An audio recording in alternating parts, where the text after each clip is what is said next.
Good afternoon champions. Welcome to Vedantu Telugu NEET channel. నా పేరు అజయ్ కుమార్, మీ బయాలజీ మాస్టర్ టీచర్. ఇంకా ఈ సెషన్ లో మనం ఆర్గానిజం అండ్ పాపులేషన్స్ ని లాస్ట్ పార్ట్ చేసుకుంటాం. ఈ చాప్టర్ ని వాళ్ళు కంప్లీట్ చేసేస్తున్నాం. సో లాస్ట్ క్లాస్ లో మనం పాపులేషన్ అట్రిబ్యూట్స్ ఏవైతే ఉన్నాయో అవి ఆల్రెడీ స్టార్ట్ చేసాము. కాకపోతే లాస్ట్ లో మీ అందరికీ గుర్తున్నట్లయితే మనకి పవర్ కట్ అవడం వల్ల మనం దాన్ని కంప్లీట్ చేయలేము. సో అందుకే పాపులేషన్ అట్రిబ్యూట్స్ తో పాటు మనం మొత్తం పాపులేషన్స్ అంతా ఇవాళ చాప్టర్ లో ఇవాళ సెషన్ లో కవర్ చేసుకుంటాం. పాపులేషన్స్ లో పాపులేషన్ అట్రిబ్యూట్స్, పాపులేషన్ గ్రోత్ మరియు పాపులేషన్ ఇంటరాక్షన్స్ మూడింటిని కవర్ చేస్తాం అనమాట. ఓకే. సో నా వాయిస్ అందరికి క్లియర్ గా ఉందంటే చాట్ సెక్షన్ థమ్స్ అప్ ఇచ్చేసేయండి. త్వరగా స్టార్ట్ చేసేద్దాం. Good afternoon. Good afternoon. పదండి, let us start the session. Okay. అందరికీ నా వాయిస్ క్లియర్ గా వినిపిస్తున్నదా? ఎస్.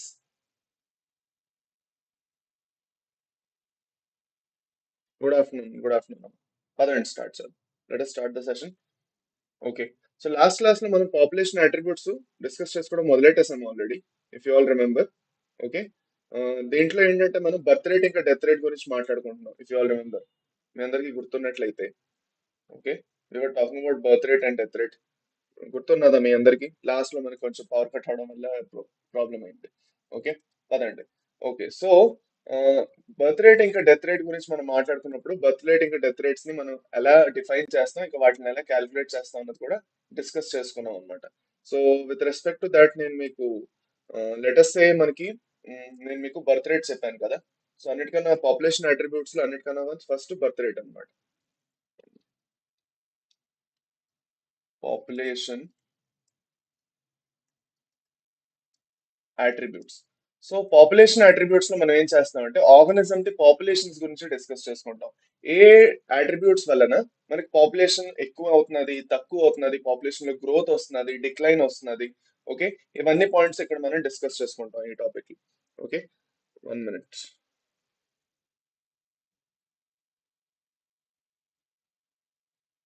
ఓకే. సో అన్నిటికన్నా first, as we all discuss before, మనకి బర్త్ రేట్ వస్తుంది అనమాట. సో ఎప్పుడైతే మనం పాపులేషన్ స్టాటిస్టిక్స్ క్యాల్కులేషన్ చేస్తామో, okay, we have to first talk about the birth rate or natality. Okay. ఒక పర్టికులర్ పాపులేషన్ తీసుకున్నాను నేను. ఓకే. ఇప్పటివరకు సో పాపులేషన్ అంటే తెలుసు, ఆర్గనిజం లెవెల్ తర్వాత మనకి కాలేజీలో పాపులేషన్స్ వస్తాయి. So group of same species అన్నమాట. ఓకే. సేమ్ స్పీషీస్ ది ఒక గ్రూప్ కలిపి మనం పాపులేషన్ అంటున్నాం. సో ఒక గ్రూప్ లోని మనం బర్త్ రేట్ లేదంటే నెటాలిటీ క్యాలిక్యులేట్ చేసుకుంటున్నాం అంటే will use what is that actually. దాని డెఫినేషన్ వచ్చేసి number of births per 1000 individuals. మనం లాస్ట్ క్లాస్ లో డిస్కస్ చేసుకున్నాం. Number of births per 1000 individuals per year. అది అన్నమాట. So per year number of births per 1000 individuals అని జరిగాయి. సో ఒక ఏరియా మనం తీసుకుంటున్నాం. లెటస్ సే నేను ఆ, ఢిల్లీ తీసుకుంటున్నాను. ఢిల్లీ లేదంటే ముంబై ఏరియా తీసుకుంటున్నాను కదా. సో ఢిల్లీ లేదంటే ముంబై ఏరియా నేను తీసుకొని, ఓకే, ఆ ముంబైలో ఒక ఏరియా తీసుకుంటున్నాను. అక్కడ 1000 మంది ఇండివిజువల్స్ నేను కౌంట్ చేస్తున్నాను. ఒక 1000 మంది ఇండివిజువల్స్ ఒక కాలనీలో ఉంటున్నారు అనుకుందాం. ఆ కాలనీలో ఉన్న 1000 మందిని నేను కౌంట్ చేసుకుంటూ ఆ ఏరియాలో ఉన్న బర్త్ రేట్ ఏదైతే ఉందో నేను క్యాలిక్యులేట్ చేద్దాం అనుకుంటే number of births per 1000 individuals calculate చేయాలి. ఇది ఒకటి ఫస్ట్ పాయింట్. ఇప్పుడు మనం ఏంటంటే మనకి నార్మల్ గా ఇచ్చిన క్వశ్చన్స్ 1000 ఇండివిజువల్స్ ఉండదు. మనకి పాండ్ ఎగ్జాంపుల్ మీ అందరికీ చెప్పాను. ఓకే. 2020 2022 లెటెస్ట్ 2021 లో 2021 లోని ఒక పాండ్ లో దాదాపు ఎన్ని లోటసెస్ ఉండేవి? దాదాపు ఒక 20 లోటసెస్ ఉండేవి. ఓకే. 20 లోటసెస్ ఉండేవి. అదే మనకి 2020 2022 వచ్చేసరికి ఆ లోటసెస్ ఎన్ని అయిపోయి దాదాపు ఒక 32 లోటసెస్ అయిపోయాయి అనుకుందాం. ఓకే. 32 లోటసెస్ అయ్యాయి అనుకుందాం. సో మనం ఏం చేస్తామంటే final minus initial by initial చేస్తాం. Final minus initial by initial చేస్తాం. దీంతో మనం యాక్చువల్ గా బర్త్ రేట్ క్యాలిక్యులేట్ చేసుకుంటాం. సో అదే ఫార్మ్ లో మనం అప్లై చేసినట్లయితే మనకి వాల్యూస్ యాడ్ చేయండి అన్న. ఓకే. 32 - 20 బై ఇనిషియల్ ఎంత 20. సో ఎంత అయిపోయింది అన్న? 32 - 12 20 అంటే ఎంత? 12. 12/20. ఓకే. సో 12/20 ఎంత అవుతుంది? 4 5. ఓకే. 4/5 మీరు క్యాలిక్యులేట్ చేసుకోండి, మీకు ఎంతైతే వస్తుందో అంతవరకు మనం వేసుకోవచ్చు. సో 0.8. సో 0.8 ఏదైతే ఉందో this becomes the birth rate of this area. ఈ పర్టికులర్ పాండ్స్ లోని లోటసెస్ ది బర్త్ రేట్ వచ్చేసి 0.8 అనమాట. ఇలాగే సేమ్ మనం డెత్ రేట్ కూడా క్యాలిక్యులేట్ చేసుకుంటాం. డెత్ రేట్ కూడా మనం క్యాలిక్యులేట్ చేసుకుంటున్నప్పుడు, ఓకే, డెత్ రేట్ లేదంటే మార్టాలిటీ. మనకి డెత్ రేట్ లేదంటే మార్టాలిటీ వల్ల పాపులేషన్ లోని రిడక్షన్ వస్తుంది, అంటే పాపులేషన్ రిడ్యూస్ అవుతున్నది అనమాట మనకి. ఓకేనా? సో పాపులేషన్ రిడ్యూస్ అవుతున్నది, that is number of deaths, number of deaths per 1000 individuals, okay, per year. ఓకేనా? సో సేమ్ దీంతో సంబంధించి సిమిలర్ టైప్ ఆఫ్ ఎగ్జాంపుల్ తీసుకోవచ్చు. లెటస్ ఒక ఏరియాలోని ర్యాట్స్ ది పాపులేషన్, ఓకే, లెటస్ ఒక క్లోజ్డ్ ఏరియాలో ర్యాట్స్ ది పాపులేషన్ వచ్చేసి మనకి 45 ఉండేది. ఓకేనా? ర్యాట్స్ ది పాపులేషన్. ఓకే, ఇది వచ్చేసి 2021లో 45 ఉండేది. 2022 వస్తూ వస్తూ ఈ పాపులేషన్ అనేది డ్రాప్ అయిపోయింది టు ఎంతకి? ఈ పాపులేషన్ అంతా డ్రాప్ అయిపోయింది. ఈ పాపులేషన్ లెటర్స్ 30కి డ్రాప్ అయిపోయింది. ఓకే, 30కి డ్రాప్ అయింది, ఒక్కసారిగా డ్రాప్ అయింది. ఓకే, సో దీంట్లో కూడా మనం ఫైనల్ మైనస్ ఇనీషియలే చేసుకుంటాము. Final minus initial by initial. Okay, so అలాంటప్పుడు మనకి 45 మైనస్ 30 బై 45, 15/45, 1/3, 1/3 అంటే 0.33 వస్తుంది.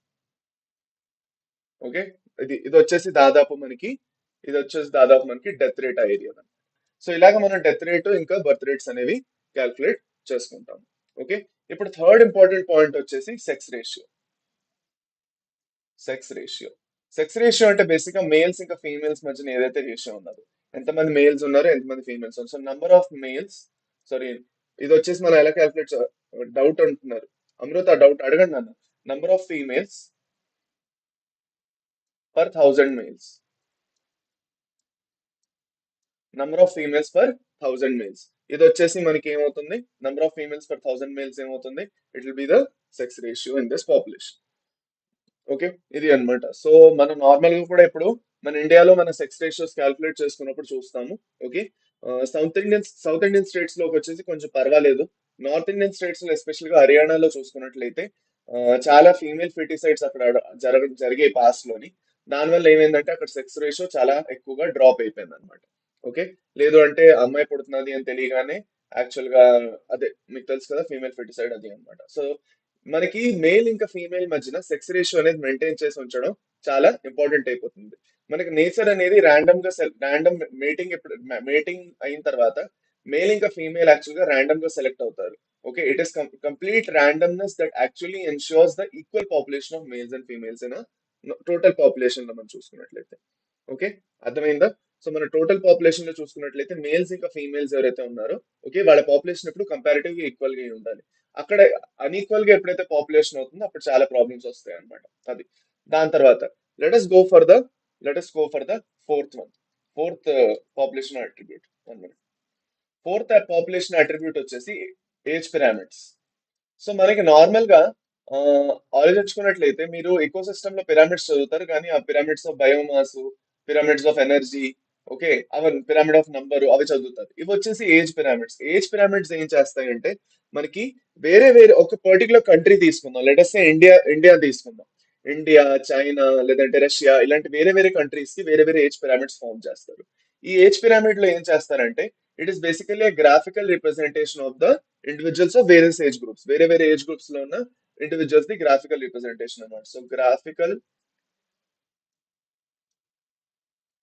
Representation graphical representation of individuals of various age groups. Okay, వేరే వేరే ఏజ్ గ్రూప్స్ లో. సో లెటస్ సే నేను ఒక పిరమిడ్ వేస్తున్నాను అనుకోండి, మీరు ఒక పిరమిడ్ ఇలా వేస్తున్నారు, సింపుల్ ఒక ట్రయాంగిల్ వేస్తారు. ఓకే, సింపుల్ ఒక ట్రయాంగిల్ వేస్తారు. ఈ ట్రయాంగిల్ లో మనం మూడు లెవెల్స్ వేసుకుంటాం. ఓకే, ఈ మూడు లెవెల్స్ లో నేను అన్నిటికన్నా మీదన పోస్ట్ రిప్రొడక్టివ్, ఇక్కడ రిప్రొడక్టివ్, ఇంకా ప్రీ రిప్రొడక్టివ్. ఇక్కడ వచ్చేసి పోస్ట్ రీప్రొడక్టివ్, ఇక్కడ వచ్చేసి రీప్రొడక్టివ్. ఓకే, ఇంక ఇక్కడ వచ్చేసి ప్రీ రీప్రొడక్టివ్. ఈ పోస్ట్ రిప్రొడక్టివ్ ఇంకా ప్రీ రిప్రొడక్టివ్ అంటే ఏంటి?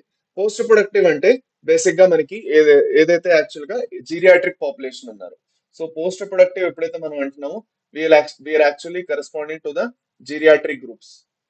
Geriat geriatric groups అన్నమాట, geriatric groups. ఓకే, జిరియాట్రిక్ అంటే పెద్దవాళ్ళు అన్నమాట. అంటే ఒక 50-60 క్రాస్ అవుతున్నది వాళ్ళది.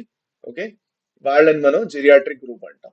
రిప్రొడక్టివ్ ఇండివిజువల్స్ లో వచ్చేసి మనకి యాక్చువల్ గా ఎవరైతే ప్యూబర్టీ రీచ్ అయ్యారో, ప్యూబర్టీ నుంచి ప్యూబర్టీ నుంచి మనకి రీప్రొడ్యూసబుల్ ఏజ్ లో ఉన్నారు, దాదాపు ఒక 45-50 ఇయర్స్ వరకు వాళ్ళది ఏదైతే రీప్రొడ్యూసింగ్ ఏజ్ ఏదైతే ఉందో ఆ ఏజ్ వరకు వాళ్ళు ఉన్నారంటే వాళ్ళు రిప్రొడక్టివ్ ఏజ్ లో వస్తారు. ఓకే, సో మనకి దాదాపు లెటస్ సే 18-20 ఇయర్స్ ఉన్న పిల్లల్ని ఏదైతే పిల్లలు ఉన్నారో అక్కడి నుంచి మనకి యాక్చువల్ గా దాదాపు ఒక 45 ఇయర్స్ 47 ఇయర్స్ వరకు ఎవరైతే ఇండివిజువల్స్ ఉన్నారో వాళ్ళందరూ మనకి యాక్చువల్ గాను ఈ పర్టికులర్ ఏజ్ గ్రూప్ లో వస్తారన్నమాట. 45 వరకు మాక్సిమం ప్రీ రిప్రొడక్టివ్ ఏజెస్ లోని మనకి పిల్లలు వస్తారనమాట. ఏదైతే జువనైల్ పాపులేషన్ ఉన్నదో, ఓకే, ఎవరైతే 15 ఇయర్స్ కన్నా చిన్న వాళ్ళు ఉన్నారో వాళ్ళందరూ ప్రీ రిప్రొడక్టివ్ లో వస్తారు.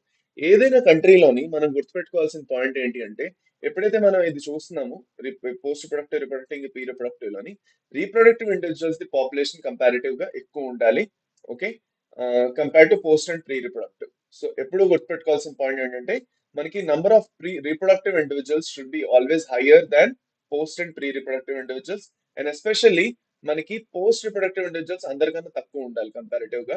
ఇంకా రిప్రొడక్టివ్ ఇండివిజువల్స్ కన్నా కొంచెం తక్కువ ప్రీ రిప్రొడక్టివ్ ఇండివిజువల్స్ ఉంటే మనకి కరెక్ట్ బ్యాలెన్స్ అనేది మెయింటైన్ అయ్యి ఉంటుంది అనమాట. ఓకే, అది రైట్.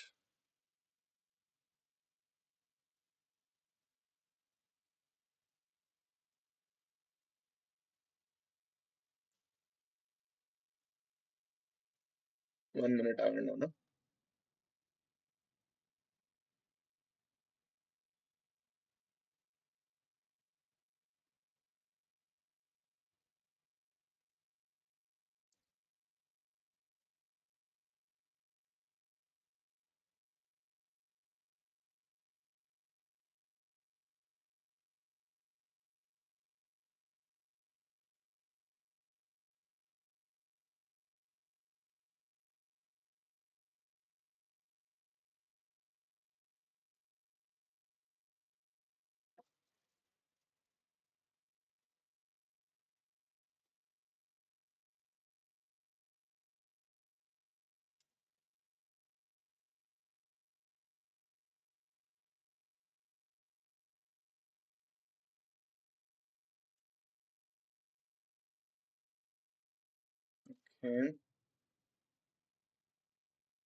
ఓకే, సరే, రైట్, ఆల్రైట్. సో ఇక్కడ మనకి దీనివల్ల మనకి ఈ 3 గ్రాఫ్స్ ఒకటి వస్తాయి, నేను మీకు చూపిస్తాను చూడండి. ఓకే, ఏజ్ పిరామిడ్స్ అనేవి మనకి ఎలాగా యాక్చువల్ గా ఒక పాపులేషన్ గురించి చెప్తాయి అన్నది. ఓకే, సో మనకి 3 టైప్స్ ఆఫ్ పాపులేషన్స్ ఇక్కడ మీరు చూసుకోవచ్చు. పోస్ట్ రిప్రొడక్టివ్, రిప్రొడక్టివ్, ఇంకా ప్రీ రిప్రొడక్టివ్ ఇండివిజువల్స్ ని వీళ్ళు పింక్ కలర్, బ్లూ కలర్, ఇంకా ఎల్లో కలర్ లోని డినోట్ చేశారు. సరేనా? ఇందులో మనకు వచ్చేసి పోస్ట్ రిప్రొడక్టివ్ ఇండివిజువల్స్ ఎవరైతే ఉన్నారో వాళ్ళు మనకి కంపారిటివ్ గా ఎక్కువ ఉండాలి. సారీ, కంపారిటివ్ గా తక్కువ ఉండాలి. రిప్రొడక్టివ్ ఇండివిజువల్స్ కొంచెం ఎక్కువ ఉండాలి. ఇంకా ప్రీ రిప్రొడక్టివ్ ఇండివిజువల్స్ కొంచెం తక్కువ ఉంటాయి. ఫర్ సపోజ్ ఒక పర్టికులర్ పాపులేషన్ గ్రో అవుతున్నది అనుకోండి చాలా ఫాస్ట్ రేట్ లో, దాని ఎక్స్పాండింగ్ పాపులేషన్. ఫర్ సపోజ్ మన ఇండియాలో పాపులేషన్ ఎక్స్పాండ్ అవుతున్నది, మనకి ప్రీ రిప్రొడక్టివ్ అందరికన్నా ఎక్కువ ఉన్నారు పిల్లలు, చిన్న చిన్న పిల్లలు ఎక్కువ ఉన్నారు. దాని తర్వాత రిప్రొడక్టివ్, దాని తర్వాత పోస్ట్ రిప్రొడక్టివ్ ఉన్నారు. అదే మనకి స్టేబుల్ పాపులేషన్ అయితే ఎప్పుడు ఈ రీప్రొడక్టివ్ ఇంకా ప్రీ రిప్రొడక్టివ్ మధ్యన ఒక బ్యాలెన్స్ ఉంటుంది, పోస్ట్ రిప్రొడక్టివ్ ఇండివిజువల్స్ తక్కువ ఉంటారు. మనకి declining population such as in చైనాలో మనకి యాక్చువల్ గా ఈ పర్టికులర్ పాపులేషన్ ఏదైతే ఉన్నదో, ఓకే, ఇక్కడ మనకి యాక్చువల్ గా ఎక్కువ మంది ఉన్నారు, ఇంకా మనకి పిల్లలు తక్కువ ఉన్నారు. మనకి ఓల్డ్ ఏజ్ పీపుల్ ఇంకా యంగ్ ఇన్ఫాంట్స్ ని చూసుకున్నట్లయితే ఓల్డ్ ఏజ్ పీపుల్ ఎక్కువ ఉన్నారు అనుకోండి. Okay, that will mean that the population is decline. ఎందుకంటే ఈ చిన్న పిల్లలే తర్వాత వెళ్ళి పెద్దవాళ్ళు అవుతారు, రీప్రొడక్టివ్ ఏజ్ వస్తారు. సో వీళ్ళే తక్కువ ఉన్నారంటే పాపులేషన్ డిక్లైన్ అవుతున్నట్టు అర్థం అనమాట. సో అది, సో ఇది బేసిక్ గా మనకి ఇంపార్టెంట్, ఇది మనం గుర్తుపెట్టుకుంటాము. Okay, so something to remember. ఇక్కడ వరకు ఈ పాయింట్ క్లియర్ అయిపోయింది. డౌన్ నెక్స్ట్ వచ్చేసి మనకి డిఫరెంట్ డిఫరెంట్ పిరామిడ్స్ నేను మీకు చెప్పేశాను. ఓకే, అండ్ దీనికి okay, next population density. So దీనికి పేర్లు కూడా ఉన్నాయి. This is an expanding pyramid. Okay, ఇది వచ్చేసి ఒక ఎక్స్పాండింగ్ పిరామిడ్. ఇది ట్రయాంగులర్ షేప్ లో ఉన్నది. మనకి ట్రయాంగులర్ షేప్ లో ఉన్నదంటే ఇది యాక్చువల్ గా ఎక్స్పాండ్ అవుతుంది అని అర్థం. ఓకే, స్టేబుల్ గా ఉన్నది అంటే మనకి బెల్ షేప్ లో ఉంటుంది ఇది కొంచెం. ఓకే, ఇది ఒక బెల్ షేప్ లో ఉంటుంది. మీరు చూస్తున్న ఒక గంటలా లేదు, బెల్ షేప్ లా లేదు ఇది. ఇది నెక్స్ట్ వచ్చేసి డిక్లైనింగ్ వచ్చేసి మనకి యాక్చువల్ గాను, ఓకే, డిక్లైనింగ్ అంటే అర్న్ షేప్ ఉంటుంది. ఈ షేప్స్ అడుగుతారు, ఇది ఇంపార్టెంట్ మనకి. అర్న్ షేప్డ్ ఇది. సో ఇది అర్న్ షేప్డ్ డిక్లైనింగ్ పాపులేషన్ మనం అర్న్ షేప్డ్ అంటాము. ఓకే, స్టేబుల్ ని మనం బెల్ షేప్ అంటాము. ఎక్స్పాండింగ్ దాన్ని ట్రయాంగులర్ అంటాము. So the triangular type of pyramid is seen in expanding type of population. Bell shaped type of pyramid is seen in a stable population. And a urn shaped type of pyramid is seen in declining population. ఈ మూడు పాయింట్లు గుర్తుపెట్టుకుంటారు. ఇది important. Now further వెళ్ళి మన next actual గా population density గురించి మాట్లాడుకోవాలి. So let us talk out population density. ఇప్పుడు మన పాపులేషన్ ద నంబర్ ఎప్పుడైతే క్యాల్కులేట్ చేస్తున్నామో, మన పాపులేషన్ గురించి మాట్లాడుతున్నప్పుడు వీఆర్ క్యాల్కులేటింగ్ ద నంబర్, ఒక పర్టికులర్ ఏరియాలో ఎంతమంది ఉన్నారు అనేసి. So that is known as population density అన్న. పాపులేషన్ డెన్సిటీ ఏం చేస్తుందంటే ఒక పర్టికులర్ ఏరియాలో ఎంతమంది ఉంటున్నారు అన్నది క్యాల్కులేట్ చేస్తుంది. సో ఒక్క పర్టికులర్ ఏరియాలో ఎంతమంది ఉన్నారు క్యాల్కులేట్ చేస్తే ఓవరాల్ గా ఒక కంట్రీ, ఆ కంట్రీలో ఎంతమంది ఉన్నారు, లేదంటే ఆ సిటీలో ఎంతమంది ఉన్నారో నాకు ఐడియా వస్తుంది అనమాట. లెటస్ సే నేను ఏం చేశానంటే హైదరాబాద్, బెంగళూరు, ఇంకా బెంగళూరు, హైదరాబాద్, ఢిల్లీ, ముంబై, చెన్నై, ఇలాంటి కొన్ని మెయిన్ మెట్రోపాలిటన్ సిటీస్ తీసుకున్నాను. ఈ మెట్రోపాలిటన్ సిటీస్ లో కొన్ని పాపులేటెడ్ ఏరియాస్ నేను విజిట్ చేసి నేను అక్కడ పాపులేషన్ డెన్సిటీ కనుక్కుందాం అనుకున్నాను. సో అక్కడ పాపులేషన్ డెన్సిటీని క్యాల్కులేట్ చేసి ఆ సిటీకి అట్రిబ్యూట్ చేసి ఓవరాల్ గా ఇండియాలో ఉన్న మెట్రోపాలిటన్ సిటీస్ లోని ఇంత పాపులేషన్స్ ఉంటాయి. సో దిస్ ఇస్ బేసికలీ, ఇది కొంతవరకు మనకి ఇకాలజీ ప్లస్ ఎకనామిక్స్ రెండు పక్క వెళ్తుంది. ఓకే, హ్యూమన్ పాపులేషన్స్ గురించి మాట్లాడుకున్నట్లయితే ఇకాలజీ, ప్యూర్ ఇకాలజీ ఎక్కడ వెళ్తుంది అంటే ఎప్పుడైతే మనం యానిమల్ పాపులేషన్స్ క్యాల్కులేట్ చేస్తాం. చూడండి, మనకి యాక్చువల్ గా ఇక్కడ ఇంపార్టెంట్ పాయింట్ అంటే హ్యూమన్ పాపులేషన్స్ కన్నా మనం యానిమల్ పాపులేషన్స్ మీద ఫోకస్ పెడుతున్నాం. మనకి టైగర్స్ నంబర్, ఇప్పుడు మనం మీకు న్యూస్ లో వింటుంటారు మీరు, ఓకే, నంబర్ ఆఫ్ టైగర్స్ చాలా తక్కువ అయిపోతున్నారు, వాళ్ళ పాపులేషన్ డెన్సిటీ పడిపోయింది. లేదా నంబర్ ఆఫ్ ఎలిఫెంట్స్ చాలా తక్కువ అయిపోతున్నాయి. 100 రైనోసరస్ ఏదైతే ఉందో వాటి పాపులేషన్ డిక్లైన్ అయిపోతున్నది, ఎక్కువ లేవు అవి. ఓకే, సో ఇవన్నీ మీరు ఎప్పుడైతే వింటారో ఇవి యాక్చువల్ గా పాపులేషన్ డెన్సిటీ స్టడీస్ చేసినప్పుడు వాళ్ళు ఏవైతే స్టడీస్ రిలీజ్ చేస్తారో వాటి డేటా అన్నమాట అది. So it is basically number of organisms, number of organisms. Good afternoon అమ్మ Deeksha, good afternoon. Number of organisms. Okay, so total number of organisms అన్నమాట, sorry, total number of total number of organisms, total number of organisms. Okay, bye, okay, ఏదైతే ఆ, మనకి number of individuals ఇప్పుడు ఏదైతే are individuals ఏదైతే ఉన్నారో అది.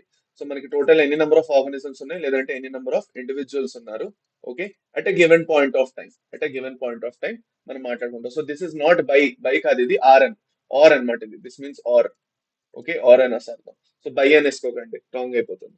ఇప్పుడు లెటస్ సే నేను ఏం చేశాను, ఇప్పుడు ఏంటంటే మనకి ప్రాబ్లం ఏంటంటే మనకి డెన్సిటీ డైరెక్ట్ గా మనం ఎప్పుడైతే నంబర్ గురించి మాట్లాడుకుంటామో అక్కడ మనకు ఒక ప్రాబ్లం వస్తుంది. మీరు ఆలోచించి చూడండి. ఓకే, లెటస్ సే ఒక ట్రీ ఉన్నది.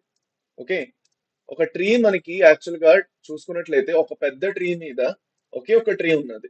ఓకే, ఒకే ఒక ట్రీ ఉన్నది కానీ దాని మీద నంబర్ ఆఫ్ బర్డ్స్ బోల్డ్ అని ఉంటున్నాయి. So it is supporting a large population of birds, but we're counting the tree as only one. So దాని కాంట్రిబ్యూషన్ ఈకాలజీలో ఒక ఈకో సిస్టమ్ లో అయినా లేదంటే ఒక పాపులేషన్ లో అయినా మనం చాలా తక్కువ కింద కౌంట్ చేస్తాం. సో అందుకే అప్పుడప్పుడు ఏం చేస్తారంటే మనకి బయోమాస్ కూడా కన్సిడర్ చేస్తారు. ఎంత బయోమాస్ ఉన్నది, ఎంత అమౌంట్ ఆఫ్ ఫుడ్ అనేది లేదంటే ఫోటోసింథటిక్ మెటీరియల్ అనేది ప్రిపేర్ అవుతున్నది, దేని ఏదైతే కాంట్రిబ్యూట్ అవుతున్నది to the ecosystem. So that will also be taken into consideration. అది అన్నమాట బేసిక్ గా ఇక్కడ. ఓకే, చూడండి, మనకి ఇక్కడ వచ్చేసి ట్రీ కోసం మనం బయోమాస్ ని ఎక్కువ కన్సిడర్ చేస్తాం, కానీ బర్డ్స్ కోసం మనం బయోమాస్ కన్సిడర్ చేయం. మనం బర్డ్స్ కోసం బయోమాస్ కన్సిడర్ చేయం. బర్డ్స్ ది బయోమాస్ తక్కువ ఉంటుంది. సో అందుకే మనం వాటిని నంబర్ తోనే చూస్తాం. సో బర్డ్స్ కోసం we will use number. Okay, అది అన్నమాట. సో అందుకే మనకి వర్డ్ రిలేటివ్ డెన్సిటీ అనే వర్డ్ వస్తుంది. ఈ రిలేటివ్ డెన్సిటీలో మనం ఏం చేస్తాం అంటే కంపారిటివ్ టైప్ ఆఫ్ డెన్సిటీ నేర్చుకుంటాం అనమాట. ఒక్కొక్క ఆర్గనిజం లో డెన్సిటీకి పారామీటర్స్ మార్చుకుంటూ వెళ్తాం. అది. ఓకే, నెక్స్ట్ వచ్చేసి మీకు ఒక ఇంపార్టెంట్ పాయింట్ వస్తుంది, ఏదైతే మీకు క్వశ్చన్స్ రావడం జరిగిందో దీని నుంచి. ఓకే, మీకు ఏం అడిగారంటే టైగర్ పాపులేషన్ ని ఎలా యాక్చువల్ గా కౌంట్ చేస్తారు. ఇప్పుడు డైరెక్ట్ గా ఇప్పుడు మీరు చూడండి, ఇప్పుడు మీకు ఒక టాస్క్ ఇవ్వడం జరిగింది. పాపులేషన్ ఎవరైతే కౌంట్ చేస్తున్నారో వాళ్ళకి ఒక టాస్క్ ఇచ్చారు. మీరు వెళ్ళి ఒక ఒక పర్టికులర్ నేషనల్ పార్క్ లోని ఎన్ని నెంబర్ ఆఫ్ టైగర్స్ ఉన్నాయో వెళ్ళి కౌంట్ చేసుకొని రండి అని. ఇప్పుడు ప్రాబ్లం ఏంటంటే మీరు డైరెక్ట్ గా టైగర్స్ ఎప్పుడైతే కౌంట్ చేయడానికి వెళ్తారో, ఓకే, మీరు మనం కూడా మనం వాటి భోజనం అయిపోవచ్చు అక్కడ, అవునా కదా. టైగర్స్ మీరు కౌంట్ చేసి వెళ్ళారు, టైగర్స్ మీరు ఒక్కళ్ళే ఉన్నారని కౌంట్ చేసి మిమ్మల్ని కానిచ్చేస్తారు టైగర్స్. ఓకే.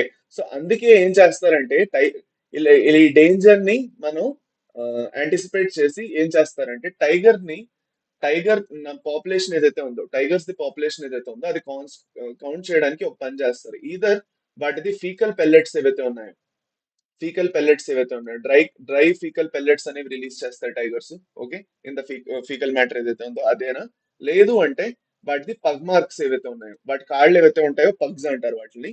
ఆ కాళ్ళవి ఏవైతే మార్క్స్ ఉన్నాయో పగ్ మార్క్స్, ఆ పగ్ మార్క్స్ చూసి ఎన్ని నెంబర్ ఆఫ్ పగ్ మార్క్స్ ఉన్నాయో దాన్ని బట్టి పాపులేషన్స్ ని క్యాలిక్యులేట్ చేస్తారు అనమాట. అది. Okay. So this is what will happen with respect to the population density. ఇది వచ్చేసి పాపులేషన్ డెన్సిటీ. ఓకే. ఇప్పుడు పాపులేషన్ గ్రోత్ గురించి దీని తర్వాత మాట్లాడుకుంటాం. బట్ బిఫోర్ దాట్ నేను మీకు ఆ, ఏంటది కొంచెం రీడింగ్ చేపిద్దాం అనుకున్నాను. జస్ట్ మినిట్ ఆగండి. ఇక్కడ చూడండి. The size of a population tells us a lot about the status in the habitat. Whether ecological processes we wish to investigate in a population be the outcome of competition in other species, the impact of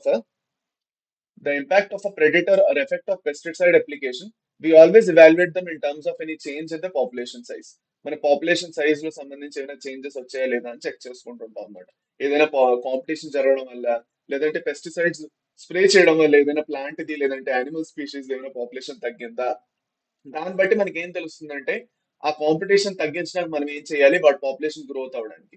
లేదు అంటే ఆ pesticide application మనం మానేసామంటే ఆ population improvement వస్తుంది. అలాగనమాట.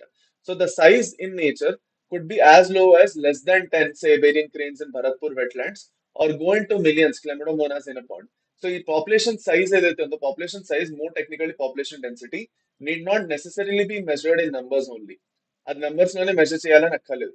Although total number is generally the most appropriate measure, it is in some cases either meaningless or difficult to determine. In an area, 200 Parthenium plants, but only a single huge banyan tree with large canopy, stating that the population density of banyan is low relative to that of Parthenium amounts to underestimating the enormous role of banyan tree in that community. అర్థమైందా? For suppose ఒక particular ఏరియాలో మనం తీసుకున్నట్లయితే ఒక జంగల్లోని 200 parthenium plants ఉండి మనకి ఒకే ఒక పెద్ద బ్యానియన్ ట్రీ ఉన్నది.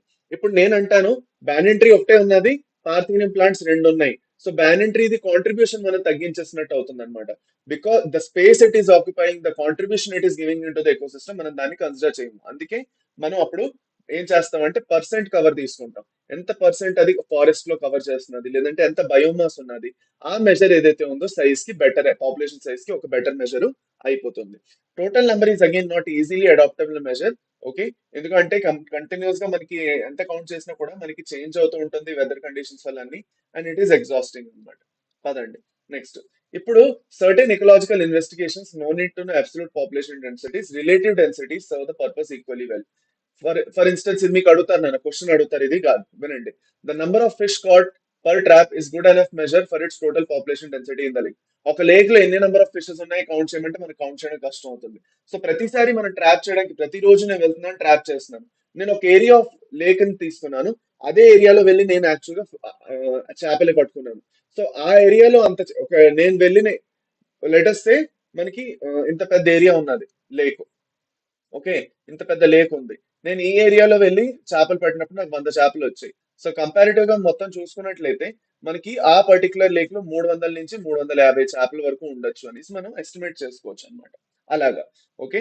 So the tiger census in our national parks and tiger reserves is often based on pug marks and faecal pellets. మిమ్మల్ని అడుగుతారు క్వశ్చన్ ఇది. టైగర్ సెన్సస్ కోసం పగ్ మార్క్స్ ఇంకా ఫీకల్ పెల్లెట్స్ వాడతా ఉన్నది అడుగుతారు అనమాట. Okay. Right. Yesterday PDF, evolution ది పీడిఎఫ్ షేర్ చేయాలి కదా. డన్ అన్న, నేను షేర్ చేస్తాను. ఓకేనా. డన్. ఓకే. అయిపోయింది. మనకి పాపులేషన్ అట్రిబ్యూట్స్ కొంచెం లైట్ గా మనకి బోరింగ్ టాపిక్ లా అనిపిస్తుంది. బట్ డోంట్ వరీ, ఇది ఒకసారి అయిపోగానే మన పాపులేషన్ ఇంటరాక్షన్స్ వచ్చేస్తాం, అక్కడికి వచ్చి మనకు కొంచెం ఇంట్రెస్టింగ్ అవుతుంది. అప్పటి వరకు కొంచెం పేషెన్స్ ఉంచుకోండి. ఓకేనా. పదండి నెక్స్ట్. కొన్ని క్వశ్చన్స్ చేసుకుందాం రండి నాన్న. If 8 Drosophila in laboratory population of 80 died during a week, the death rate in the population is dash individuals per Drosophila per week. అంటే 8 Drosophila. Okay. If 8 Drosophila in lab of 80 died during a week. మొత్తం ఒక week లోని, అంటే letters సే మనకి ముందు 80 ఉండేవి, 80 నుంచి మనకి 8 చచ్చిపోయి అంటే ఎంత అయినా 72 అయిపోయి. సో మనం ఏం చేస్తాం, 80 మైనస్ 72 బై 80 కదా. Initial minus final by initial, మనకి డెత్ రేట్ కావాలంటే కదా. సో దాన్ని బట్టి మనం దాన్ని బట్టి మనం క్యాల్కులేట్ చేసుకున్నట్లయితే మనకి ఎంత వస్తుంది అన్న, 80 - 72 ఎంత వస్తుంది? 80 - 72 8 వస్తుంది, రైట్? 8/80 అంటే ఎంత అవుతుంది? ఓకే, 1/10 అంటే 0.1. అర్థమైందని. Final minus initial, death rate calculate చేస్తున్నప్పుడు final minus initial, birth rate కోసం ఇనీషియల్ మైనస్ ఫైనల్. అంటే బేసిక్ గా final minus, sorry, death rate కోసం initial minus final, birth rate కోసం ఫైనల్ మైనస్ ఇనీషియల్, అది అన్నమాట. ఓకే, సో సేమ్ అదే particular formula apply చేస్తారు, you'll get the answer. Okay, ఇదే అయింది. Next, which of the following is not an attribute of a population? ఇందులో ఏది ఒక పాపులేషన్ అట్రిబ్యూట్ కాదు. మనం మాట్లాడుకుంది ఏంటంటే మన బర్త్ రేటు, డెత్ రేటు, అంటే natality, mortality, sex ratio, age pyramids మరియు పాపులేషన్ డెన్సిటీ, ఇవి ఐదు మాట్లాడుకున్నామా? వీటి ఐదిట్లోని మనకి మోర్టాలిటీ, సెక్స్ రేషియో, నాటాలిటీ ఉంది, కానీ స్పీషీస్ ఇంటరాక్షన్ మనకి ఒక పాపులేషన్ అట్రిబ్యూట్ కాదు. It is not an attribute of a population. So అందుకే ఆప్షన్ బి అయిపోతుంది మనకి. ఆప్షన్ బి అయిపోతుంది. ఓకేనా? అది అన్నమాట. So this is the second question. Next, in a growing population, growing అంటే ఏంటి? గ్రో అవుతున్నది, ఎక్స్పాండ్ అవుతున్నది. గ్రోయింగ్ అంటే ఎక్స్పాండింగ్ అన్నమాట. ఎక్స్పాండింగ్ లో ఎప్పుడైనా గుర్తుపెట్టుకుంటారు, మనకి ప్రీ రిప్రొడక్టివ్ ఇంటెలిజెన్స్ అందరికన్నా ఎక్కువ ఉంటారు, దాని తర్వాత పోస్ట్ రిప్రొడక్టివ్ వస్తారు, దాని తర్వాత మనకి సారీ రిప్రొడక్టివ్, దాని తర్వాత పోస్ట్ రిప్రొడక్టివ్ అన్నమాట. Okay, so this is post, this is reproductive age, and this is pre-reproductive age.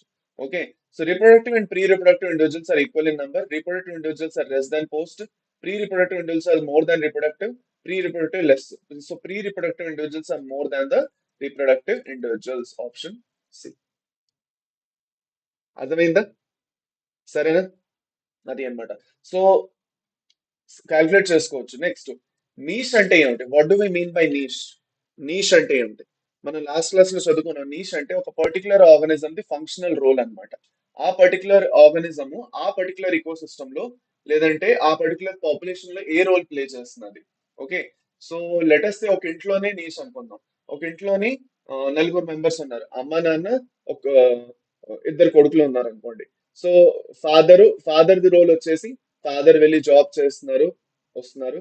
Mother కూడా జాబ్ చేస్తున్నారు, వస్తున్నారు.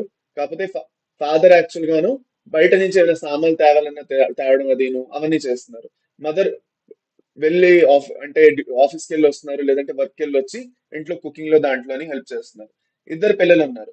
ఓకే, పెద్ద పిల్లడేమో మదర్ కి కుకింగ్ లోని, ఇంట్లో పనులన్నిటిలోని హెల్ప్ చేస్తాడు. అన్నిటికన్నా చిన్న కొడుకు ఏం చేస్తాడు? ఏమీ చేయడు, రిలాక్స్ అవుతాడు అనమాట, ఎంజాయ్ చేస్తాడు. అన్నిటికన్నా చిన్నవాడు కదా, చాలా అంతా ప్రేమ దొరుకుతుంది అనమాట. ఓకే, ప్యాంపర్ చేస్తారు అలాగా. సో ఇలాగా మనం మీ అందరూ చూసుకున్నట్లయితే ప్రతి ఒక్కరిది రోల్ మారిందా లేదా? All of us, all four of them are unique. Okay, all four of them are human beings. Okay, same species, but their functional role becomes different when they are living together. Okay, దాన్ని మనం ఏమంటాం? Niche అంటాం. So the functional role played by an organism where it lives, option D. అది అన్నమాట. Okay, next వచ్చేసి నెటాలిటీ refers to. నెటాలిటీ అంటే ఏమిటి? Okay, అది నెటాలిటీ అంటే ఏంటి? Natality refers to number of individuals living the habitat,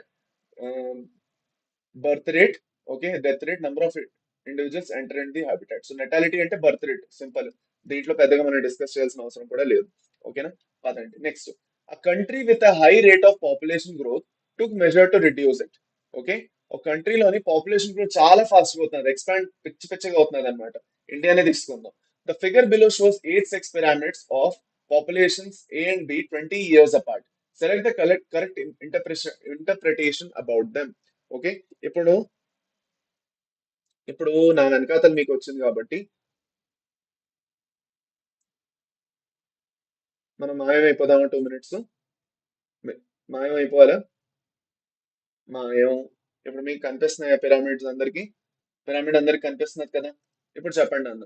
మనకి ఇక్కడ వచ్చేసి 20 years అపార్ట్ అనమాట ఇవి. ఓకే, సో ఇందులో వచ్చేసి మనకి, ఓకే, చూసుకున్నట్లయితే, సో ఫస్ట్ ఏ తర్వాత బి అన్నమాట. సో ఏ వచ్చేసి 2000 ఇయర్ అనుకుందాం, బి వచ్చేసి 2020 అనుకుందాం. ఓకే, సో మనకి ఇప్పుడు చూడండి.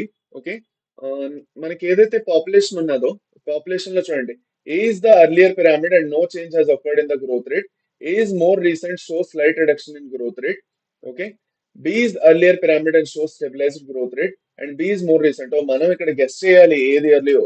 మనం అసైన్ చేసేయకూడదంట. ఓకే ఓకే, అసైన్ చేయకూడదంట. Okay, let's not assign it then.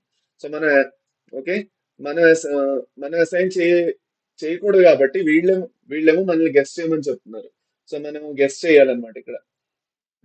Okay, so మనకి ఇక్కడ చూసుకున్నట్లయితే నాన్న, మనకి ఇక్కడ ప్రీ రిప్రొడక్టివ్ ఇండివిజువల్స్ ఎవరైతే ఉన్నారో ఎక్కువ ఉన్నారు. ఓకే, ఇక్కడ ఎక్కువ ఉన్నారా లేదా? మనకి B లోని ప్రీ రిప్రొడక్టివ్ ఇండివిజువల్స్ ఎక్కువ ఉన్నారా లేదా కంపారిటివ్ గా? చూస్తున్నారా మీరు? ఇక్కడ ఇక్కడ కంపారిటివ్ గా తక్కువ ఉన్నారు. ఓకే, ఇక్కడ కంపారిటివ్ గా మనకి నంబర్ 12 తో ఆగింది, ఇక్కడ 15 వరకు ఆగింది. చూస్తున్నారా?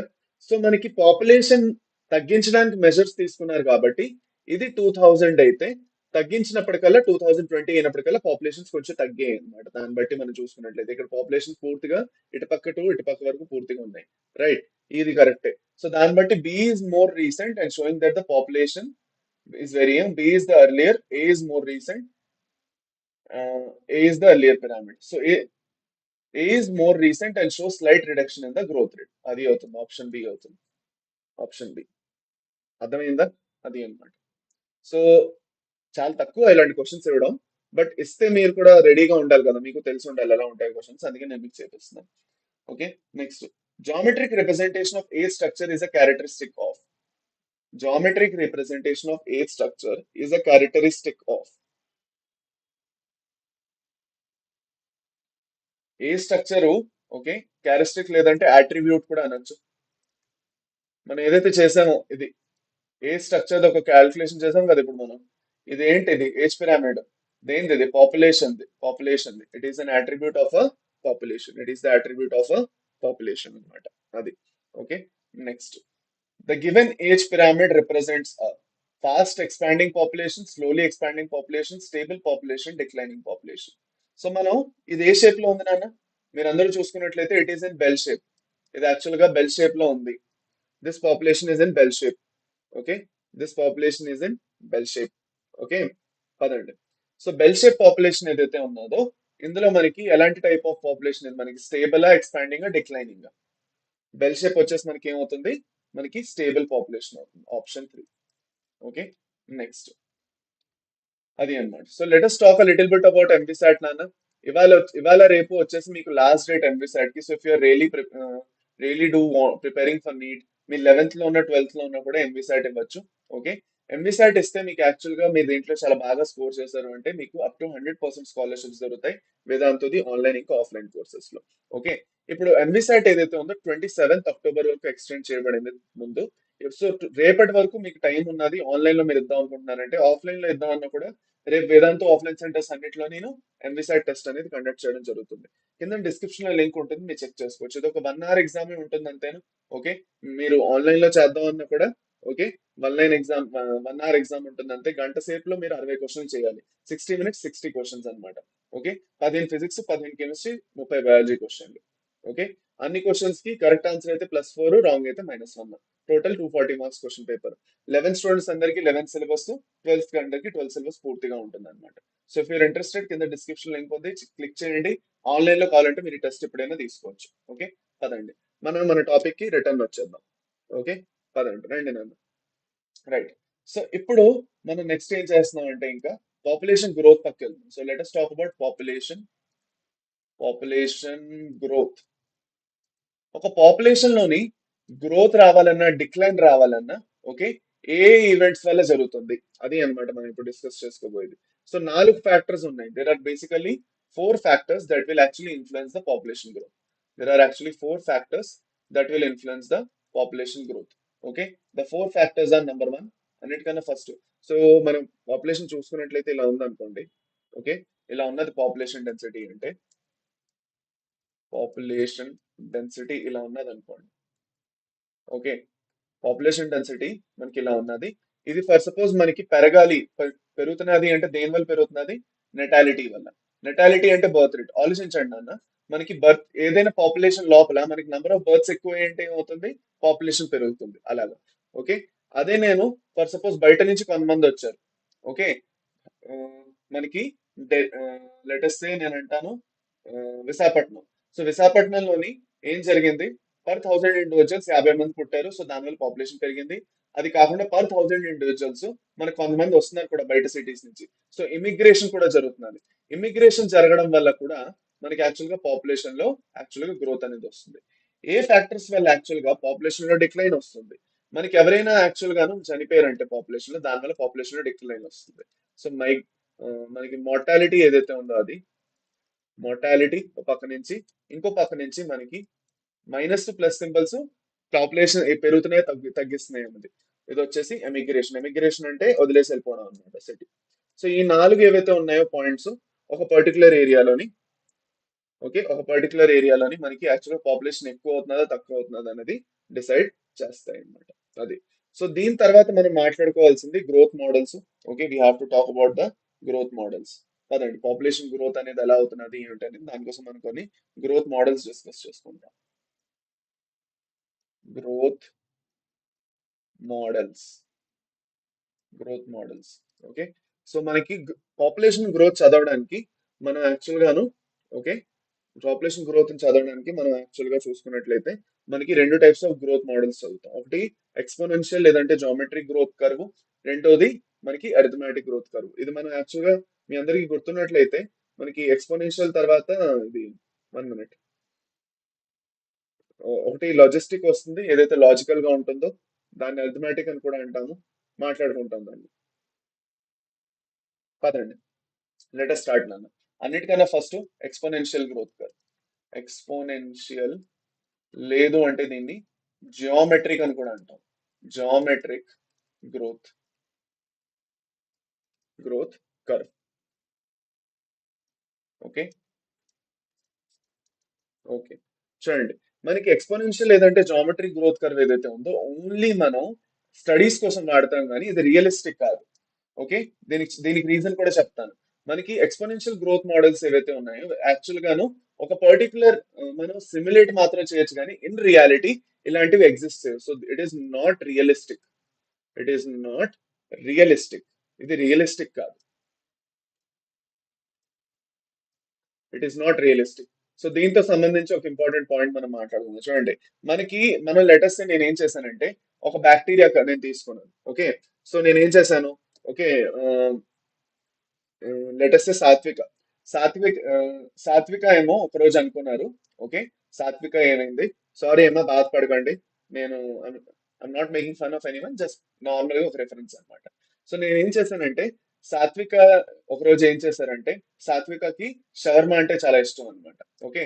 సో సాత్విక అనుకున్నారు నేను ఒక పని చేస్తాను అనేసి తన దగ్గర ఇంటికి యాక్చువల్ గా దగ్గరలో ఉన్న ఒక చాలా మంచిగా షవర్మ ప్రిపేర్ చేస్తారు. ఓకే. రోడ్డు మీద ఇలాగా పచ్చి చికెన్ పెట్టి, ఓకే, మంట మీద పెట్టి దాన్ని ఇలా ఇలా ఇలా తిప్పుతూ ఉంటారు. దాని నుంచి ఆ కాలిన చికెన్ ఇలా కట్ చేసి దాన్ని మేయోనీస్ లో రోల్ చేసేస్తే చాలా ఇష్టం అన్నమాట, తింటారు. సో కానీ ఈసారి ఏమైంది, సాత్వికకి తిన్నారు అంతా బాగున్నది అనుకున్నారు, కానీ నెక్స్ట్ రోజు నుంచి ఫుడ్ పాయిజనింగ్ అయింది. ఎందుకు ఫుడ్ పాయిజనింగ్ అయింది? Because of a bacteria known as salmonella. Salmonella అని ఒక బ్యాక్టీరియా ఉంది, దానివల్ల ఫుడ్ పాయిజనింగ్ అయింది. ఓకే. సో నేనేం చేశాను, సో నేను కాదు, okay, let us take any others name. So కవిత ఏం చేశారు, కవిత ఇంకా సాత్విక చాలా మంచి ఫ్రెండ్స్ అన్నమాట. సో కవిత ఏం చేశారంటే, ఓకే, కవిత యాక్చువల్ గాను ల్యాబ్ లో పనిచేస్తున్నారు అనమాట. Okay. She's working in a lab. ఓకేనా. కవిత ల్యాబ్ లో పనిచేస్తున్నారు. సో కవిత ఏమన్నారంటే నేను ఒక పని చేస్తాను, నా ఫ్రెండ్ కి ఏ షవర్మ వల్ల అయితే ఇలాగైందో వాళ్ళని నేను వదిలేదు లేదు అని వెళ్తాను అనమాట. వెళ్ళి వాళ్ళ షవర్మ శాంపిల్స్ ని కలెక్ట్ చేసుకుంటారు. She's working in a food lab. Okay. So ఆ పర్టికులర్ షవర్మా నుంచి శాంపిల్స్ కలెక్ట్ చేసుకుంటే తీసినప్పుడు చూసినప్పుడు ఏం కనిపించింది వాళ్ళకి, when she extracted and we grew that samples in the lab, she saw a lot of salmonella bacteria. Salmonella bacteria. ఈ salmonella bacteria వల్లే ఫుడ్ పాయిజనింగ్ అనేది ఎవరికైంది, సాత్వికకి అయింది. ఓకే. సో ఈ సాల్మొనెల్లా బ్యాక్టీరియాని తను అనుకున్నది, ఈ సాల్మొనెల్లా బ్యాక్టీరియాని నేను యాక్చువల్ గా ల్యాబ్ లో గ్రో చేసి వీటి పాపులేషన్స్ ఎలా గ్రో అవుతున్నాయి అన్నది నేను ఒకసారి స్టడీ చేద్దాం అనుకుంటున్నాను. ఎందుకంటే జస్ట్ ఒక షవర్మా నుంచే మనకి డైరెక్ట్ గా మనకి పొట్ట యాక్చువల్ గా ఫుడ్ పాయిజనింగ్ అవుతున్నది అంటే వీటి పాపులేషన్స్ ఎంత ఫాస్ట్ గా గ్రో అయ్యి మన పొట్టలో ఇంకా ఎంత పాడు చేయొచ్చు, అది అర్థం చేసుకోవడానికి, ఓకే, కవిత ఏం చేశారు, సాల్మొనెల్లాని ల్యాబ్ లో గ్రో చేశారు. సో ల్యాబ్ లో గ్రో చేసినప్పుడు సాత్విక ఏం చేశారు, వాటి పాపులేషన్స్ ఎంత ఎక్కువ ఉంటే అంత బాగా స్టడీ చేయొచ్చు కాబట్టి she provided unlimited resources. Unlimited resources ఇచ్చారనమాట. అన్లిమిటెడ్ రీసోర్సెస్ ఇచ్చి ఓకే. ఆ పర్టికులర్ సాల్మోనెల్లాని పిచ్చి పిచ్చిగా గ్రో చేశారనమాట ల్యాబ్ లో. ఓకేనా, అది అన్నమాట. ఇప్పుడు గ్రో చేసిన తర్వాత ఏమైంది? గ్రో చేసిన తర్వాత ఏమైందంటే వాటి పాపులేషన్ గ్రోత్ లోని ఒక ఎక్స్పోనెన్షియల్ గ్రోత్ అనేది చూడడం జరిగింది. ఈ బ్యాక్టీరియాలు ఏవైతే ఉన్నాయో ఆపర్చునిటీ దొరకగానే వెళ్ళి పడిపోతాయి అనమాట. పడిపోయి పిచ్చ పిచ్చగా వాటి పాపులేషన్ ఇంక్రీజ్ చేసుకుంటాయి. ఓకే, అది అన్నమాట. So that is what we are going to learn right now. So వీటి పాపులేషన్ ఏదైతే ఉందో మనం ఆర్ వాల్యూ అని ఒక వాల్యూ తోటి క్యాలిక్యులేట్ చేసుకుంటాం. ఈ పాపులేషన్ గ్రోత్ ఏదైతే ఉందో, what is R value, Nana? R value is intrinsic rate of natural increase. Intrinsic rate of intrinsic rate of natural increase. Intrinsic rate of natural increase. Okay, దీన్ని మనం ఏమంటాం? Intrinsic rate of natural increase అంటాం. ఈ intrinsic rate of natural increase లో మనం ఆ organism the Biotique potential ఏంటి? Okay, Biotique potential అంటే దాని దగ్గర ఉన్న బయోలాజికల్ రిసోర్సెస్ ఎంత బాగా అది వాడుకుంటున్నది, ఇంకా దాని రీప్రొడక్టివ్ ఫిట్నెస్ ఏంటనేది చూస్తాం. రీప్రొడక్టివ్ ఫిట్నెస్ అనేది చూస్తాం. రీప్రొడక్టివ్ ఫిట్నెస్ అనేది చూస్తాం. సో దీంట్లో వచ్చేసి ఓకే, మనకి రెండు ఒక ఎగ్జాంపుల్ నేను ఏదైతే ఇచ్చానో అది వస్తుంది అనమాట. మనం ఎప్పుడైతే ఎక్స్పోనెన్షియల్ గ్రోత్ చూస్తామో ఎక్స్పోనెన్షియల్ గ్రోత్ కర్వ్ చదువుకోవడానికి మనం ఏ రెండు ఎగ్జాంపుల్స్ ని మైండ్ లో పెట్టుకోవాలో మీకు ఇది ఎగ్జామ్ లో అడుగుతారు. One is insect population during rainy season. మీరు ఎప్పుడైనా అబ్జర్వ్ చేశారన్న సిమిలర్ గా మనకి ఎప్పుడైతే వర్షాలు పడతాయో వర్షాలు పడడం వల్ల మనకి చిన్న చిన్న ఏవైతే గొయ్యలు ఉన్నాయో రోడ్ల మీద సైడ్ మీద అక్కడ నీళ్లు నిండిపోతాయి. ఆ నీళ్లు నిండిపోవడం చాలు మనకి మస్కిటోస్ ఇవన్నీ ఏవైతే ఉన్నాయో దోమలు వెళ్ళి ఎగ్స్ పెట్టేస్తాయి అక్కడ. అక్కడ దానివల్ల ఏమవుతుందంటే వాటి పాపులేషన్ అనేది ఒక వేరే లెవెల్లో ఇంక్రీజ్ అవుతుంది. ఓకేనా. సో ఇన్సెక్ట్ పాపులేషన్ ఏదైతే ఉందో రైనీ సీజన్ లో ఎక్స్పోనెన్షియల్ గా ఇంక్రీజ్ అవుతుంది. కానీ ఒకసారి వర్షాలు ఆగిపోయిన తర్వాత ఆ పడల్స్ ఇంకా ఫామ్ అవ్వవు కాబట్టి వాటి పాపులేషన్ ఇంకా మళ్ళీ డిక్లైన్ అవుతుంది అనమాట. అది మాట్లాడుకుంటాం. So insect populations in rainy season. Okay, మరియు bacteria grown in optimum conditions in lab. Okay, bacteria grown in optimum conditions in lab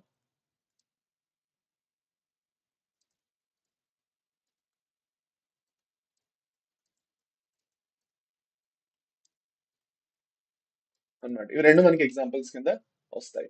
okay, పదండి. ఇప్పుడు గోయింగ్ ఫర్దర్ మనకి గ్రాఫికల్ గా ఈ పర్టికులర్ ఏదైతే డేటా ఉన్నదో మన దగ్గర వచ్చిన ఏదైతే డేటా వచ్చిందో ఇవి ఎలా గ్రో అవుతున్నాయి అన్నది మనం దీన్ని గ్రాఫికల్ గా రిప్రజెంట్ చేస్తాం. ఒక గ్రాఫ్ వేసుకుంటాం, మనం ఎలాగో చూస్తాం ఇప్పుడు. ఈ గ్రాఫ్ కి మనం రెండు డిఫరెంట్ ఈక్వేషన్స్ ఉన్నాయి మనకి. దీని గ్రాఫికల్ రిప్రజెంటేషన్ ఏదైతే ఉందో ద గ్రాఫికల్ రిప్రజెంటేషన్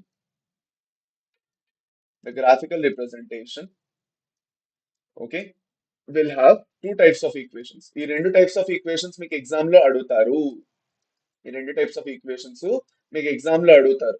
సో అందుకే నాన్న చాలా ఇంపార్టెంట్, ఇది మాత్రం జాగ్రత్తగా వినండి. మనకి రెండు టైప్స్ ఆఫ్ ఈక్వేషన్స్ వస్తాయి. ఒకటి మనకి డిఫరెన్షియల్ టైప్ ఆఫ్ ఈక్వేషన్ వస్తుంది.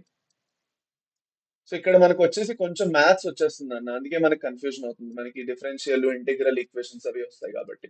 సో ఇక్కడ చాలా మంది స్టూడెంట్స్ కన్ఫ్యూజ్ అవుతారు. మనం ఫార్ములా గుర్తుపెట్టుకుంటే చాలు. ఇక్కడ మనల్ని క్యాలిక్యులేట్ చేయమని ఏం చెప్పరు. మనకి యాక్చువల్ గా క్యాలిక్యులేషన్ బేస్డ్ క్వశ్చన్స్ ఏవైతే ఉన్నాయో అవి మనకి ఎక్కువగా ఇవ్వరు.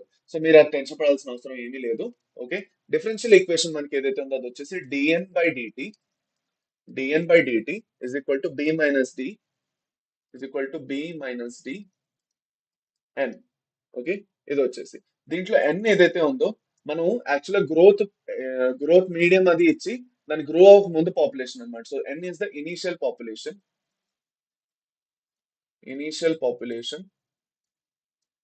ఓకే, మనకి B minus D is equal to r.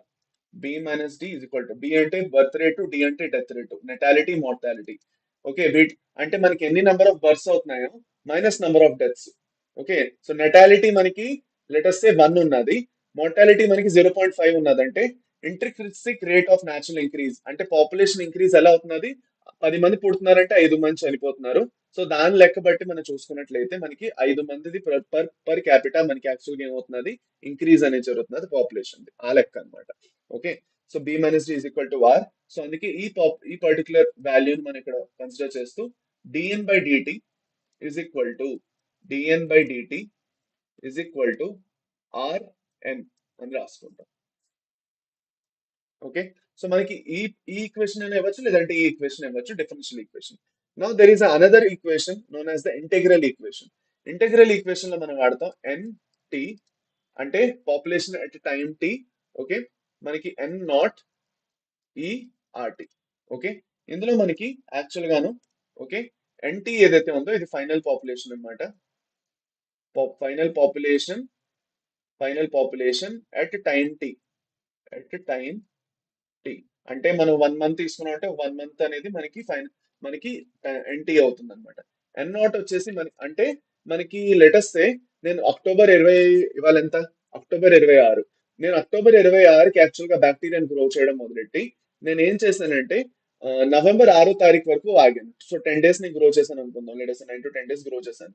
So grow చేసిన తర్వాత నేను ఎప్పుడైతే ఆ పాపులేషన్ చూస్తానో ఆ పాపులేషన్ ను అంత టైం తర్వాత ఎంతైతే ఇంక్రీజ్ వచ్చిందో, సో ఫైనల్ పాపులేషన్ అన్నమాట at November 6 will be NT.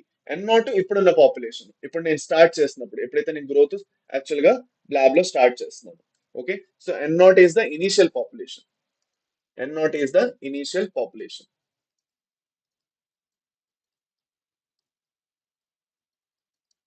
Okay, r is equal to the growth rate, as you already. Okay, అది అయింది, దట్స్ ఇట్ నన్. ఇది వచ్చేసి రెండు ఈక్వేషన్స్ ఏవైతే మనం గుర్తుపెట్టుకోవాలి. ఇప్పుడు గోయింగ్ ఫర్దర్, మనకి ఆర్ వాల్యూస్ ఏవైతే ఉన్నాయో చాలా డిఫర్ అవుతాయి వేరే వేరే పాపులేషన్స్ లో. ఈ ఆర్ వాల్యూస్ తో సంబంధించి మీకు క్వశ్చన్ అడుగుతారు. Okay, so r values are important, చాలా చాలా ఇంపార్టెంట్. మీకు క్యాల్కులేషన్ ఏమి ఉండవు ఇక్కడ, కానీ మీకు ఆర్ వాల్యూస్ అడుగుతారు. ఇప్పుడు మనకి కొన్ని పర్టికులర్ గా ఉన్నాయి. నార్వేలో ఒక ర్యాట్ ఉన్నది, there is a rat known as Norway rat. Okay, ఈ నార్వే ర్యాట్ ఏదైతే ఉందో దీనిది యాక్చువల్ గా ఆర్ వాల్యూ ఏంటో తెలుసా, 0.015. Okay, right. దాని తర్వాత ఫ్లోర్ బీటల్ ఒకటి ఉన్నది. యాక్చువల్ గా ఇది పిండి ఏదైతే ఉంటుందో, పిండి మనం యాక్చువల్ గా ఏదైతే గోధుమ పిండి ఉందో మీకు తెలుసు, గోధుమ పిండిలోని మనకి చిన్న చిన్న పురుగులు వచ్చేస్తాయి చాలా పాత అయిపోయిందంటే, ఇవే ఈ ఫ్లోర్ బీటల్స్ ఉంటాయి అందులో. ఓకే, ఆ floor beetles the growth rate 0.12. ఓకేనా, అది అన్నమాట. 1981 లో ఇంకొక పర్టికులర్ మెజర్ ఉందన్నమాట. 1981 లో human population the growth rate ఏదైతే ఉందో మొత్తం భూమి మీద హ్యూమన్ పాపులేషన్ ది మనకి గ్రోత్ రేట్ వచ్చేసి దాదాపు అప్పుడు క్యాలిక్యులేట్ చేయబడిన వాల్యూస్ బట్టి 0.0205. ఇది వచ్చేసి human population the growth rate ఉంటుంది. So these are the different R values. మనకి నార్వే ర్యాట్ ది చాలా సార్లు ఆర్ వాల్యూస్ అడిగారు, సో గుర్తుపెట్టుకుంటారు. 0.015, ఫ్లోర్ బీటల్స్ ది 0.12. ఇది అన్నమాట, ఇవన్నీ గుర్తుపెట్టుకుంటారు, ఇంపార్టెంట్ అన్నమాట. ఇప్పుడు మనం ఏం చేస్తామంటే యాక్చువల్ గాను ఏదైతే గ్రాఫ్ ఉన్నదో అది వేసుకుందామంటే, సో మనకి ఎక్స్పోనెన్షియల్ గ్రోత్ ఏదైతే ఉందో ఎప్పుడైనా గుర్తుపెట్టుకుంటారు, మనకి ఎక్స్పోనెన్షియల్ గ్రోత్. 1 minute.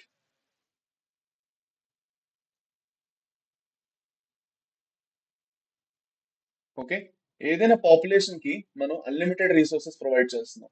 సో దాని గ్రాఫ్ ఎలా ఉంటుంది, అన్నిటికన్నా ఫస్ట్ చాలా స్లోగా గ్రో అవుతుంది, ఎందుకంటే దానికి టైం కావాలి గ్రో అవడానికి, రిసోర్సెస్ వాడుకోవడానికి. బ్యాక్టీరియా ఏం చేస్తున్నది, దాని చుట్టూ దానికి ఏదైతే న్యూట్రియంట్స్ దొరికాయో ఆ పెట్రీ డిష్ లోని స్లోగా దాన్ని వాడుకుంటున్నది. ఇప్పుడు సడన్ గా ఏమైంది, దానికి ఆ న్యూట్రియంట్స్ వాడడం తెలిసిపోయింది. సో ఉన్న న్యూట్రియంట్స్ వాడుకొని అది ఒక్కసారిగా పాపులేషన్ ని పెంచుకుంటుంది. ఓకే, ఒక్కసారిగా మన దాని పాపులేషన్ పెరుగుతుంది అనమాట. సో దీన్ని మనం ఏమంటాము, లాగ్ ఫేజ్ అంటాం. సో మనకి రెండు ఫేజ్ ఉన్నాయి, ఒకటి లాగ్ మరియు ఇంకోటి లాగ్ ఫేజ్. ఇక్కడ వరకు లాగ్ ఫేజ్ ఉంది, ఇక్కడ నుంచి ఇక్కడ వరకు మనకి లాగ్ ఫేజ్ ఉంది. తర్వాత మనకి ఒక్కసారిగా డ్రాప్ కూడా అవుతుంది, మనకి ఒక్కసారిగా డ్రాప్ అవుతుంది. చూడండి మనకి ఇదేమవుతుందంటే ఫర్దర్ వెళ్ళి ఒకసారి పాపులేషన్ బాగా గ్రో అయిన తర్వాత మనం ఏం చేస్తాం, సడన్ గా నేను రిసోర్సెస్ ఇవ్వడం ఆపేసాను. చాలే, దీని గురించి చదివింది చాలు. ఓకే, ఇంకా దీనికి నేను ఎందుకు రిసోర్సెస్ ఇవ్వాలి, బ్యాక్టీరియా గ్రో అవడానికి నేను రిసోర్సెస్ పట్టని ఆపేసాను, నేను న్యూట్రియంట్స్ ఇవ్వట్లే, ఏం ఇవ్వట్లా, ఆప్టిమమ్ కండిషన్స్ ఇవ్వట్లేదు. సో ఒక్కసారిగా మనకి యాక్చువల్గా డ్రాప్ అయిపోతుంది, ఒక్కసారిగా డ్రాప్ అవుతుంది. సో ఇలా ఒక్కసారిగా ఏదైతే ఇది డ్రాప్ అయిందో, ఓకే, ఇలా ఏదైతే డ్రాప్ అవడం చూస్తున్నామో మనం, ఒక్కసారిగా పాపులేషన్ ఏదైతే డిక్లైన్ అయిందో, దీనివల్లే దీన్ని ఏమంటాం, జే షేప్డ్ కర్వ్ అంటాం. జే షేప్ కర్వ్ ఎందుకు అంటున్నాం అంటే ఇది ఇలా కనిపిస్తుంది అనమాట మనకి. ఇగో చూస్తున్నారా, సో జే ఇలాగే ఉంటుంది కదా, అందుకే దీన్ని మనం జే షేప్ కర్వ్ అంటాం. అది అందుకు మనం దీన్ని జే షేప్ కర్వ్ అంటాం. Okay, done. ఓకేనా, ఇస్ ఇట్ క్లియర్ నానా? ఓకే, అందుకే దీన్ని మనం జే షేప్ కర్వ్ అంటాం. So exponential growth curve, exponential curve ఏదైతే ఉందో అది వచ్చేసి జే షేప్ లో ఉంటుంది. ఓకే, సో ఇది లాగ్ ఫేజ్, ఇది లాగ్ ఫేజ్, ఇది ఇంకా డిక్లైన్ ఫేజ్, ఇది డిక్లైన్ ఫేజ్. అది అన్నమాట, ఒక్కసారిగా డిక్లైన్ అయింది. డన్. ఓకే, ఇది అయిపోయింది అన్న. రైట్. ఇప్పుడు ఇక్కడ ఒక ఇంపార్టెంట్ ఫార్ములా ఉన్నది, ఏదైతే నేను మీకు చూపిద్దాం అనుకున్నాను ఇందాకలా. ఓకే. ఎనీవేస్ మనం ఇది కంప్లీట్ చేసేసుకుందాం. గ్రోత్ రేట్స్ కంప్లీట్ చేసేసుకొని నేను మీకు ఏకంగా రీడింగ్ చేపిస్తాను. ఓకే. పదండి. ఒకటి ఎక్స్పోనెన్షియల్ గ్రోత్ తర్వాత మనకి నెక్స్ట్ వస్తుంది logistic growth. Okay. So let us talk about the logistic growth. అన్ని ఒకేసారి కంప్లీట్ చేసుకొని ఫైనల్ గా వెళ్దాం అనమాట. Logistic growth. Okay. Logistic growth కర్ లో లాజిక్ ఉన్నది, మనకి అన్లిమిటెడ్ రీసోర్సెస్ లేవు ఇక్కడ, మనకి రీసోర్సెస్ లిమిటెడ్. ఓకే. ఇప్పుడు మన హ్యూమన్ పాపులేషన్ లోనే తీసుకోండి, మన దగ్గర అన్లిమిటెడ్ రీసోర్సెస్ ఉన్నాయా? లేవు కదా. ఓకే. మనకి డేటా వైఫై లోనే అన్లిమిటెడ్ దొరుకుతుంది. మన ఫోన్ లో కూడా డేటా ఎంచుకుంటే రోజుకి 2 జీబీలే ఇస్తారు. మన వైఫై ఏదో తీసుకుంటే అన్లిమిటెడ్, సో డేటానే అన్లిమిటెడ్ లేదు ఇంకా ఇప్పుడు. అలాంటప్పుడు వేరే రీసోర్సెస్ ఎక్కడ? ఓకే. సో ఆలోచించండి, మన దగ్గర ఏ రిసోర్స్ అన్లిమిటెడ్ లేదా అన్న, we have what ever we have to use it very carefully కదా. సో అలాంటప్పుడు మనకు ఒక సెన్స్ ఆఫ్ రెస్పాన్సిబిలిటీ వస్తుంది.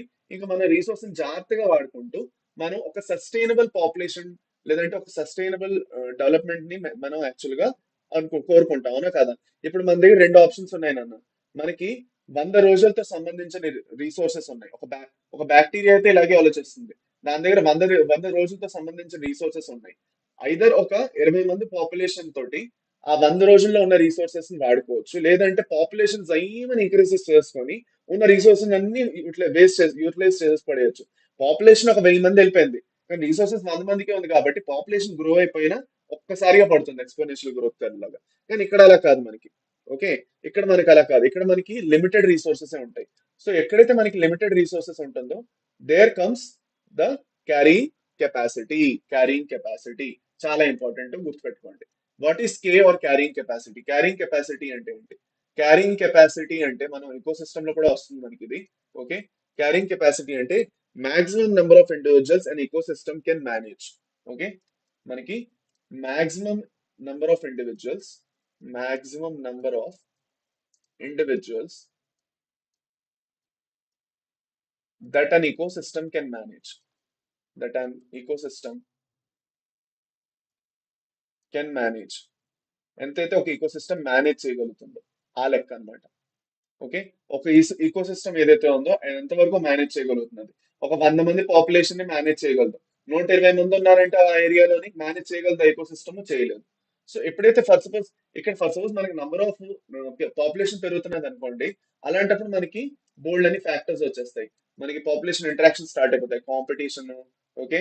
దాని తర్వాత వేరే వేరే ఏవైతే ఉన్నాయో అవన్నీ మనకి పాపులేషన్ ఇంటరాక్షన్ స్టార్ట్ అవుతాయి. One of the most important is competition.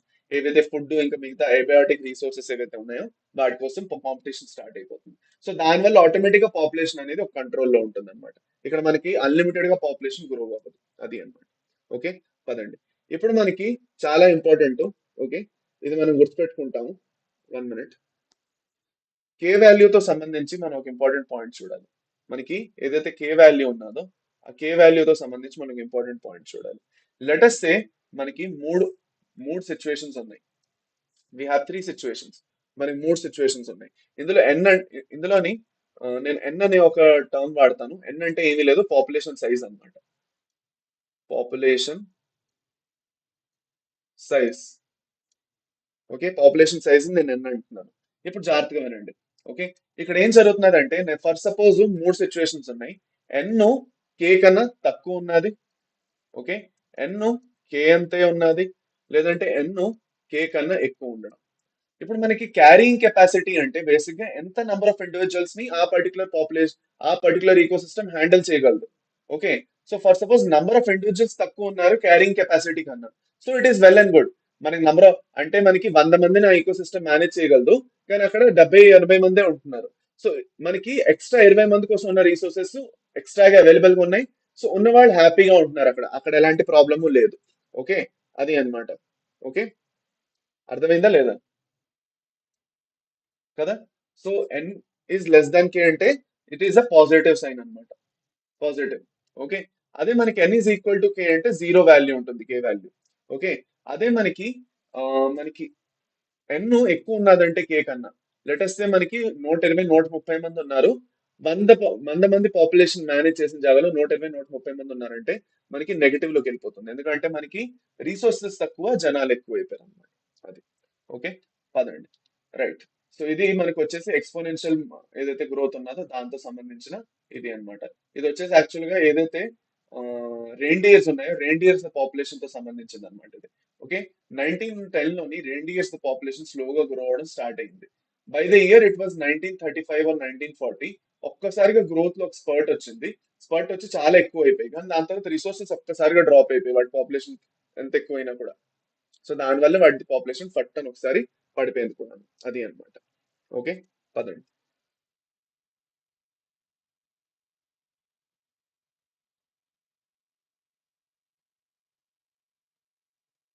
No. ఇప్పుడు లెటస్ సే మనకి మనకి ఈ థర్డ్ సిచ్యువేషన్ ఏదైతే ఉందో దీన్ని నేను కన్సిడర్ చేస్తున్నాను. ఎన్ ఈజ్ మోర్ దాన్ కి. మనకి యాక్చువల్ గా ఈ రెండు సిచ్యువేషన్స్ లో ప్రాబ్లమే లేదు. ఎన్ ఈజ్ ఈక్వల్ టు కే, ఇంకా ఎన్ ఈజ్ లెస్ దాన్ కే లో మనకి ప్రాబ్లం లేదు. మనకి రీసోర్సెస్ ఉన్నాయి కావాల్సినంత. బట్ ఎప్పుడైతే మనకి రీసోర్సెస్ తక్కువ, అంటే క్యారింగ్ కెపాసిటీ తక్కువ, నంబర్ ఆఫ్ పాపులేషన్ సైజ్ ఎక్కువ ఉంది, నంబర్ ఆఫ్ ఇండివిజువల్స్ ఎక్కువ ఉన్నారు అనుకోండి, there we have to understand the situations what will happen. ఆ పాపులేషన్ ఎలా దాన్ని మేనేజ్ చేయడానికి ట్రై చేస్తుంది ఇన్ అన్ ఈకో సిస్టమ్, అది మనం చూసుకుంటాం. So if N is more than K, then what will happen. మనకి అన్నిటికన్నా ఫస్ట్ ఏమవుతుంది అన్న, there is a competition for resources. అన్నిటికన్నా first competition for resources. Okay. Resources కోసం కాంపిటీషన్ అవుతుంది.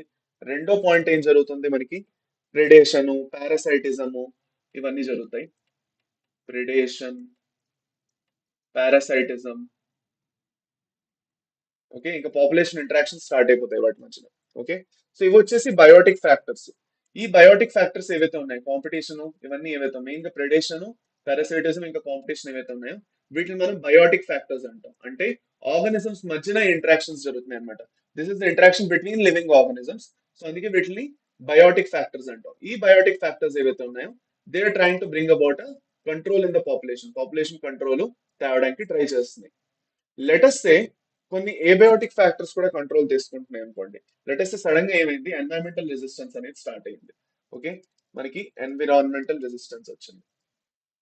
ఎన్విరాన్మెంటల్ రెసిస్టెన్స్ అంటే ఏంటి, చుట్టూ ఉన్న వాతావరణం ఏమైంది అంటే సడన్ గా చాలా హాట్ గా అయిపోయింది. ఇప్పటి వరకు ఎన్ని ఫ్రూట్స్ వెజిటేబుల్స్ అవన్నీ గ్రో అయ్యేవో అంత బాగా అక్కడ గ్రో అవ్వట్లేదు ఆ ఏరియాలో. సో దానివల్ల ఏమవుతుంది మనకి, యాక్చువల్ గాను దానివల్ల ఏమవుతుంది, పాపులేషన్ గ్రోత్ అనేది ఆగిపోతుంది అనమాట. అంత ఎక్కువ గ్రో అవుతుంది. So this will actually this will actually stop the this will actually stop the r value. So this to stop increasing r value, increase చేయకుండా ఎన్వైరన్మెంటల్ రెసిస్టెన్స్ ఆటోమేటిక్ గా దాన్ని ఆపుతుంది అనమాట. మనం ఇదంతా మీరు ఎందుకు బాగా నేర్చుకోవాలో తెలుసా నాన్న, మీరు ఎప్పుడైతే ఆ మనం నిన్నే ఎవల్యూషన్ చదివాం, మీలో ఎవరైతే ఎవల్యూషన్ కి వచ్చారో మీ అందరికీ తెలుసు. ఎవల్యూషన్ లో ఇదంతా మనకి పాపులేషన్ ఇదంతా మీరు ఆలోచించుకున్నట్లయితే చూస్తున్నారా, ఈ కాంపిటీషన్, ప్రెడేషన్, పారాసైటిజం, ఇంకా ఎన్వైరన్మెంటల్ రెసిస్టెన్స్ లో మనకి ఇది వచ్చేసి ఏబయోటిక్ ఫ్యాక్టర్స్. ఇది this is basically abiotic factor. Environmental resistance ఏదైతే ఉందో, ఏబియాక్టివ్ ఫ్యాక్టర్స్ ఇవి ఎలాగ పాపులేషన్ కంట్రోల్ లో తీసుకొని వస్తున్నాయి. సో దీనివల్లే మనకి యాక్చువల్ గా survival of the fittest, natural selection అంతా నేను చదువుకున్నాను కదా. అది అన్నమాట. కోరిలేట్ చేసుకోండి, మీకు అర్థం కూడా అవుతుంది బాగా. పదండి. ఇప్పుడు మనకి వేరే వేరే రిసోర్సెస్ ఏంటంటే ఉన్నాయన్న, ఏవైతే ఏబియాటిక్ ఫ్యాక్టర్స్ యాక్చువల్ గా పాపులేషన్ ది గ్రోత్ కంట్రోల్ చేయడానికి ఉన్నాయి. Let us say light. ఓకే. మనకి ఫర్ సపోజ్ మనకి కావాల్సినంత లైట్ దొరకట్లేదు. సో మనకి ఫోటోసింథటికల్లీ యాక్టివ్ రేడియేషన్ కావాలి ప్లాంట్స్ కి అయితే. యానిమల్స్ కి అయితే వాటి ఫొరేజింగ్ హ్యాబిట్స్ కూడా లైట్ కావాలి. సో అదంత దాంట్లో మళ్ళీ మనకి చేంజెస్ రావడం, లేదు అంటే ఫుడ్ అవైలబిలిటీలో చేంజెస్ రావడం, నీళ్లలో చేంజ్ రావడం. ఓకే.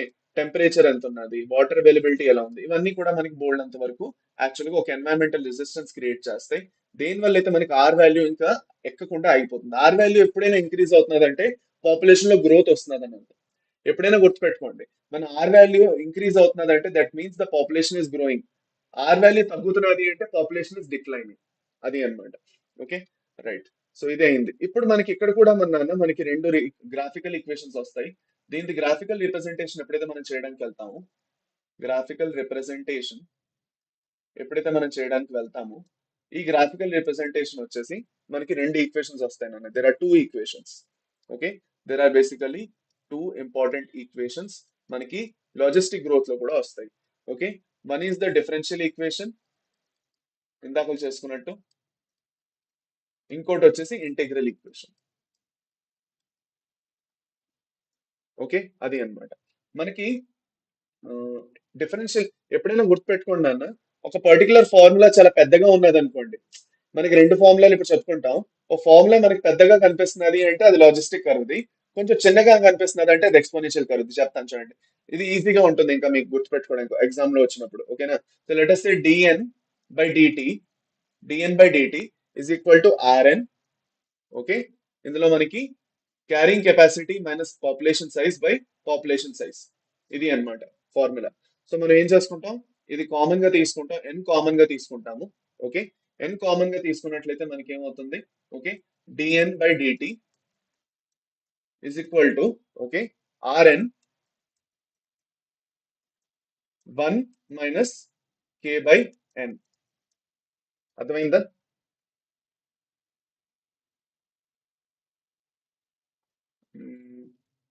1 మైనస్ k/n, అంతే కదా?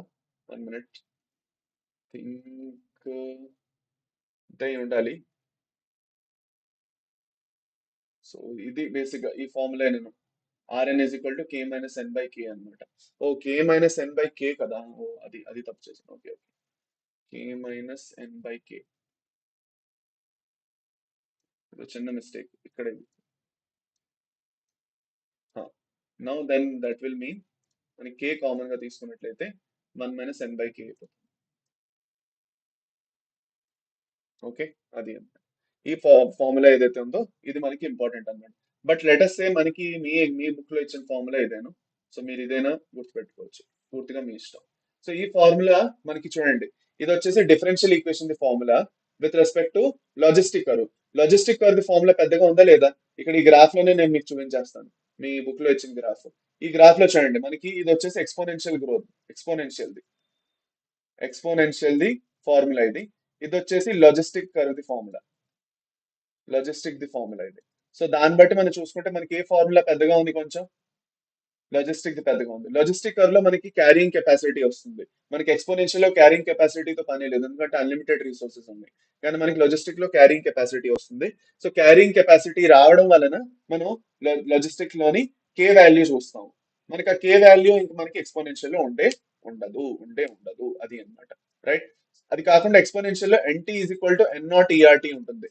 ఓకేనా, ఇది వచ్చేసి n t is equal to N naught e r t ఉంటుంది. ఓకే, సో అదే మనకి ఇప్పుడు లాజిస్టిక్ లో కూడా చూపిస్తాను నేను మీకు. ఇందులో వచ్చేసిన ఇంటెగ్రల్ ఈక్వేషన్ ఏదైతే ఉందో, ఇందులో మనకి integral equation nt is equal to N naught, 1 minute, let us use a different pen, colour వేరేది వాడదాం. Okay, nt is equal to N naught nt.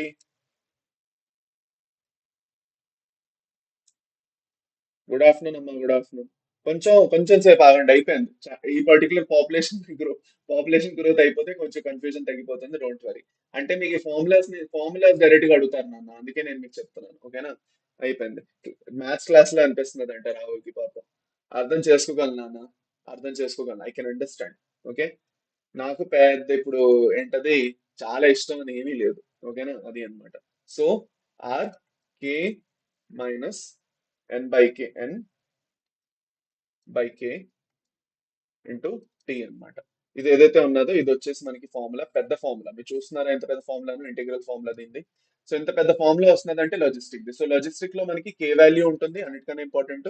ఇది వచ్చేసి ఇంటిగ్రల్ లో మనకి n t is equal to N naught వస్తుంది, differential లో మనకి డిఎన్/డిటి వస్తుంది. ఓకేనా, ఇది రెండు గుర్తుపెట్టుకుంటారు. ఓకే, పదండి, అయింది నన్ను, అయిపోయింది, డన్ డన్ డన్. ఇప్పుడు మనం గ్రాఫ్ ఒకటి వేసుకుందాం, గ్రాఫ్ వేసుకుంటే అయిపోతుంది. Okay, so the graph for logistic growth, logistic growth కి గ్రాఫ్ లాజికల్ గానే ఉంటుంది. Okay, so if you're drawing a graph, careful గా చూడండి. ఓకే, మన గ్రాఫ్ చూస్తున్నాం అంటే, ఓకే, ఇక్కడ మనకి అన్నిటికన్నా ఫస్ట్ మనకి యాక్చువల్ గా స్లోగానే గ్రో అవుతుంది ఇక్కడ కూడా. దాని తర్వాత మనకి ఇక్కడ లాగ్ ఫేజ్ వచ్చి మనకి ఇక్కడ యాక్చువల్ గా ఆగిపోదు. నార్మల్ గా మనం ఎక్కడైనా చూసాం డిక్లైనింగ్ కదా, ఇక్కడ డిక్లైన్ అవ్వదు, ఇక్కడ యాక్చువల్ గా కాన్స్టెంట్ అయిపోతుంది అనమాట. అర్థమైందా? సో ఇక్కడ మనకు వచ్చేసి ఈ గ్రాఫ్ లో అన్నిటికన్నా ఫస్ట్ లాగ్ ఫేజ్ వస్తుంది. ఫస్ట్ లాగ్, దాని తర్వాత మనకి లాగ్ ఫేజ్ వస్తుంది. లాగ్ ఫేజ్ లో ఒక్కసారి పాపులేషన్ బాగా గ్రో అవుతుంది. ఓకే, లాగ్ ఫేజ్ లో మనకి పాపులేషన్ బాగా గ్రో అవుతుంది. ఇక్కడ మనకి పాపులేషన్ సైజు, ఇక్కడ వచ్చేసి టైం. ఇందాక కూడా నేను మీకు అది అక్కడ గ్రాఫ్ లో వాల్యూస్ రాయలేదు కదా నేను. ఎక్కడ వేసాను? ఎక్కడైనా ఇక్కడ నేను వాల్యూస్ రాయలేదు.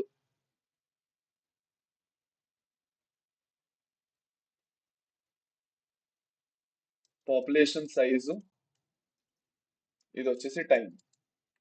ఓకే, అది అన్నమాట. ఎక్స్ యాక్సిస్ వై యాక్సిస్ రాయలేదు నేను. ఓకే, పదండి ఇప్పుడు మనం కరెక్ట్గా ఉన్నాం. సో మనకి లాగ్ ఫేజ్ లో గ్రోత్ అయిన తర్వాత ఏమవుతుందంటే మనకి ఏమవుతున్నది, పర్టికులర్ ఒక పాపులేషన్ స్టార్ట్ అయింది గ్రో అవడం స్లోగా, ఆ పర్టికులర్ ఎన్వైరన్మెంట్ కి అలవాటు పడింది, గ్రో అవడం స్టార్ట్ అయ్యి ఒక్కసారిగా చేంజ్ వచ్చింది, చాలా ఫాస్ట్ గా గ్రో అయ్యి. కానీ ఇంక రీసోర్సెస్ ఎప్పుడైతే ఇంక లిమిట్ అయిపోతున్నాయో అప్పుడు మనకి ఏమవుతుంది అంటే ఇక్కడ మనకి ఒక బ్రేక్ తగులుతుంది అనమాట. మనకి ఏమవుతుంది, ఒక బ్రేక్ తగులుతుంది. చూడండి, మనకి యాక్చువల్గా ఇది ఏదైతే ఫేజ్ ఉన్నదో దీన్ని మనం స్టేషనరీ ఫేజ్ అంటాం. స్టేషనరీ ఫేజ్ లేదంటే ఏ సింప్టోట్ అని కూడా అంటాం. ఏ సింప్టోట్ లో ఏమవుతుందంటే మనకి యాక్చువల్ గా N is equal to K అయిపోతుంది. అంటే ఏమిటి, ఎంతైతే క్యారింగ్ కెపాసిటీ ఉందో పాపులేషన్ సైజ్ కూడా దాని తగ్గట్టే ఉంది. So the population size becomes almost equal to the carrying capacity at stationary phase or asymptote. And ఇది అడుగుతారు N is equal to K ఏ ఫేజ్ లో అవుతున్నది అనేది. పాపులేషన్ లో ఒక స్టెబిలిటీ వచ్చేస్తుంది. ఇంకెక్కడి నుంచి పాపులేషన్ కాన్స్టెంట్ గా, అంటే కొంచెం కొంచెం ఎక్కువ తక్కువ అవుతుంటాయి అన్నమాట. కానీ మనకి మేజర్ గా డ్రాప్ అవడం లేదంటే మేజర్ గా ఒక్కసారిగా ఎక్కువ అవడం ఇంకా మనకి జరగడానికి ఛాన్సెస్ లేదు. ఓకే, పీడిఎఫ్స్ నేను మీకు టెలిగ్రామ్ లోనే షేర్ చేస్తాను. మనం టెలిగ్రామ్ లో నాకు సెషన్ దగ్గర మీకు పీడిఎఫ్ వస్తుంది. లాస్ట్ క్లాస్ ది పీడిఎఫ్ మనం సేవ్ చేసుకోలేకపోయాము. ద రీజన్ ఇస్ మనకి పవర్ కట్ అయింది కదా దానివల్ల. బట్ నా నేను ఆల్రెడీ దానికి అందుకే నేను ఇంటికి రిటర్న్ వచ్చి ఒకసారి మీ క్లాసు అది పవర్ కట్ వల్ల పోయింది కదా. సో క్లాస్ అయిన తర్వాత కూర్చొని దాని నోట్స్ నేను రాసేసాను మీకు. రాసేసి దాంతో పాటు అటాచ్ చేసి నేను మీకు ఇచ్చేస్తాను. So no need to worry, నేను మీకు సెకండ్ పార్ట్ ఏదైతే ఉన్నదో దాని నోట్స్ కూడా నేను మీకు షేర్ చేస్తాను. ఓకేనా? So don't worry. పదండి ఇప్పుడు కేర్ఫుల్ గా వినండి. సో మనకి మ్యాక్స్ పాపులేషన్ సైజ్ ఈ పర్టికులర్ పాయింట్ లో రీచ్ అవుతుంది. ఈ పాయింట్ లో మనకి మ్యాక్స్ పాపులేషన్ సైజ్ రీచ్ అవుతుంది. ఓకే, ఎందుకంటే ఇక్కడ మనకి క్యారింగ్ కెపాసిటీ ఇంతటితో ఉందన్నమాట ఇక్కడ. సో దిస్ బికమ్స్ ద, ఇక్కడ మనకి క్యారింగ్ కెపాసిటీ మీట్ అయింది అందుకు. ఇంతే పాపులేషన్ ని హ్యాండిల్ చేయగలదు, ఈ పాపులేషన్ సైజ్ ని హ్యాండిల్ చేయగలదు అనమాట ఆ ఈకో సిస్టమ్. అది డన్, అయిపోయింది అన్న, ఇది అయిపోయింది, we are done. And that's about it. అంతే, ఇంకేం పెద్దగా లేదు దీంట్లోని, మనం బొరమొత్తుకోవాల్సింది ఏమీ లేదు. ఓకే, ఈ గ్రాఫ్ మీ బుక్ లో ఇచ్చిన గ్రాఫ్. మనకి రెండు టైప్స్ ఆఫ్ గ్రాఫ్స్ ఇక్కడ మనం చూసేసాము. ఓకే, దాని తర్వాత ఇది వచ్చేసి మీది లాజిస్టికల్ గ్రోత్. అది అన్నమాట. ఇప్పుడు మనకి ఈ టైప్ ఆఫ్ పాపులేషన్ గ్రోత్ ని మనం వరల్డ్ లాజిస్టిక్ గ్రోత్ అని కూడా అంటాం. ఈ లాజిస్టిక్ గ్రోత్ ఏదైతే గ్రోత్ ఉన్నదో దాంట్లోని lag phase, phases of acceleration, deceleration and finally growth. అంటే మనకి ఏం జరిగిందంటే ఇక్కడ కంపారిటివ్ గా మనం ఇక్కడ చూసుకుంటే మనకి ఏమైంది, ఇక్కడ యాక్సలరేషన్ అయింది. ఓకే, లాగ్ ఫేజ్ లో ఏమైంది, యాక్సలరేషన్ అయింది. అంటే చాలా ఫాస్ట్ గా పాపులేషన్ గ్రో అయింది. ఇక్కడ ఒక్కసారిగా ఆగిపోయింది. సో దీన్ని మనం డీసెలరేషన్ అంటాం. డీసెలరేషన్ అంటాం. యాక్సలరేషన్ ఇంకా డీసెలరేషన్, ఇది అన్నమాట. ఓకే, అది. సో దీంతో అయిపోయిందన్న మనకి. అండ్ మీకు కొన్ని ఇంపార్టెంట్ జాగాల్లో రీడింగ్ చేపిద్దామని నాకు ఉండేది. మ్మ్, ఇదోటి. So if n is the population density at time t, then its density at time t+1. t+1 అంటే మనకి ఒక నెక్స్ట్ పాయింట్ ఆఫ్ టైం తర్వాత. ఇది వచ్చేసి మనకి దీని గురించిది. ఆ, ఈ ఇవి నాలుగు ఉన్నాయి కదా పాపులేషన్ డెన్సిటీ ఏవైతే ఉన్నాయో దాని ఫార్ములా ఇది అన్నమాట. ఓకే, సో మనం ఎప్పుడైతే పాపులేషన్ డెన్సిటీ క్యాలిక్యులేట్ చేస్తాం వీటి నాలుగిటిని, ఇందులో మనం ఏం చేస్తామంటే ఈ ఫార్ములా వాడతాం. nt+1 is equal to nt.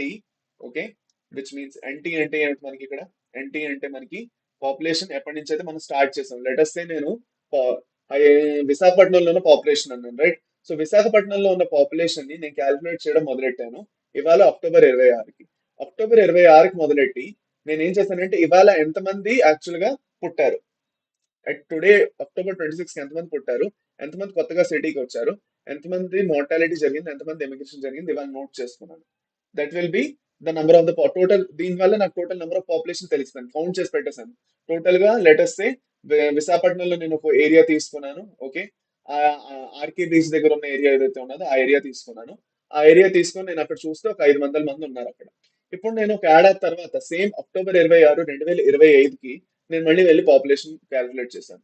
చేసినప్పుడు నా పాపులేషన్ ఎంత వచ్చిందన్న 615 మంది వచ్చారు అనుకోండి. 500 నుంచి 615 మంది ఇంక్రీజ్ అయింది. సో ఈ 615 మంది ఎలా వచ్చింది అని చెక్ చేయడానికి, ఓకే, నేను ఏం చేస్తాను అంటే బర్త్ ప్లస్ ఇమిగ్రేషన్ ఏదైతే ఉందో దాన్ని యాడ్ చేస్తాను, దాన్ని మైనస్ చేస్తాను డెత్ ప్లస్ ఎమిగ్రేషన్ తో. సో దాని వల్ల నాకు ఒక ఐడియా వచ్చేస్తుంది పాపులేషన్ డెన్సిటీ ఎంత వరకు నాది ఎలాగ చేంజ్ వచ్చింది అన్నది అనమాట. ఓకే, అది. సో ఇమిగ్రేషన్ అంటే లోపలికి రావడం, సిటీ లోపలికి రావడాన్ని ఇమిగ్రేషన్. విశాఖ బయట సిటీ నుంచి విశాఖపట్నంలోకి ఎవరైనా వచ్చారు ఇమిగ్రేషన్, విశాఖపట్నం నుంచి వేరే సిటీకి ఎవరైనా వెళ్ళిపోతున్నారు అంటే పర్మనెంట్ గా ఎమిగ్రేషన్ అన్నమాట. That is immigration and emigration.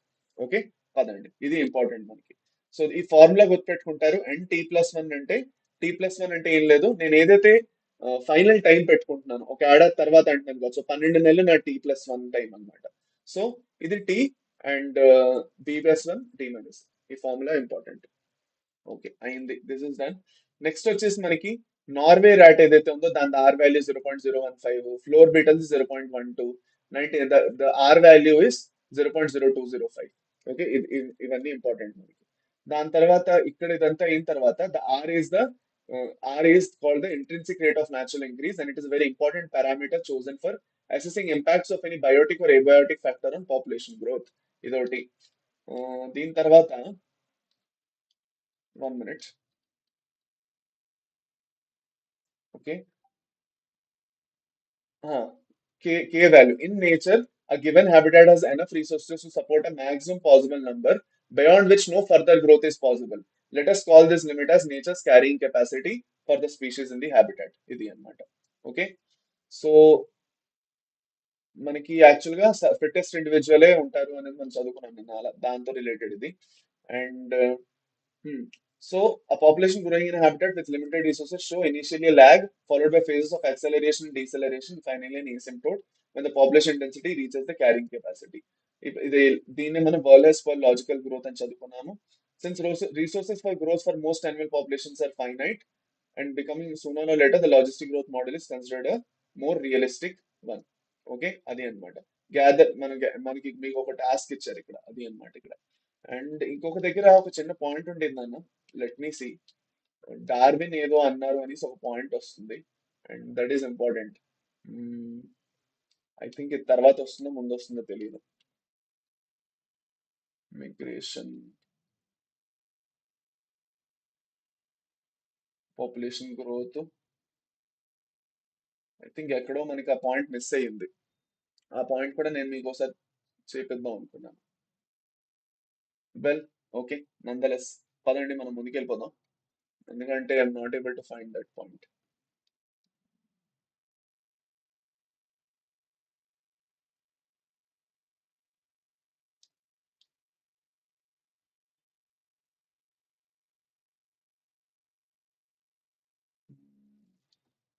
ఎక్కడ మిస్ అయ్యింది అబ్బా ఇది, ఒక్క నిమిషం ఆగండి, జస్ట్ 1 minute ఆగండి.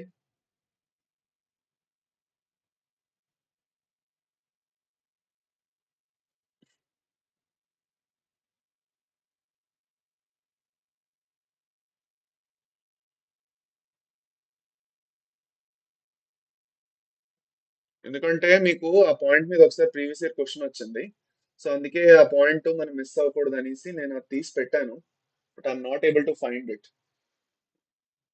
1 minute.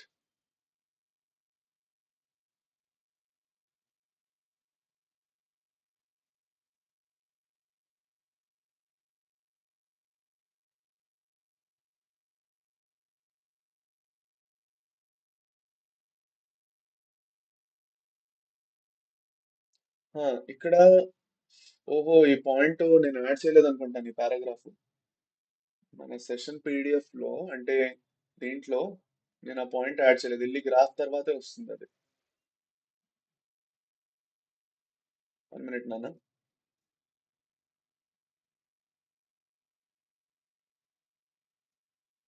దీని తర్వాత వస్తుంది అది.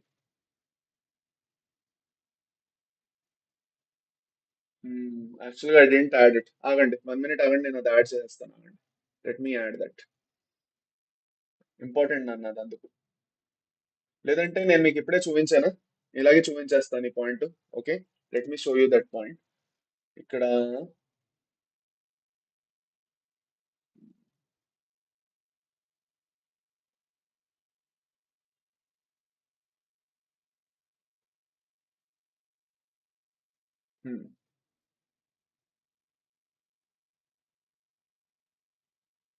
ఓకే.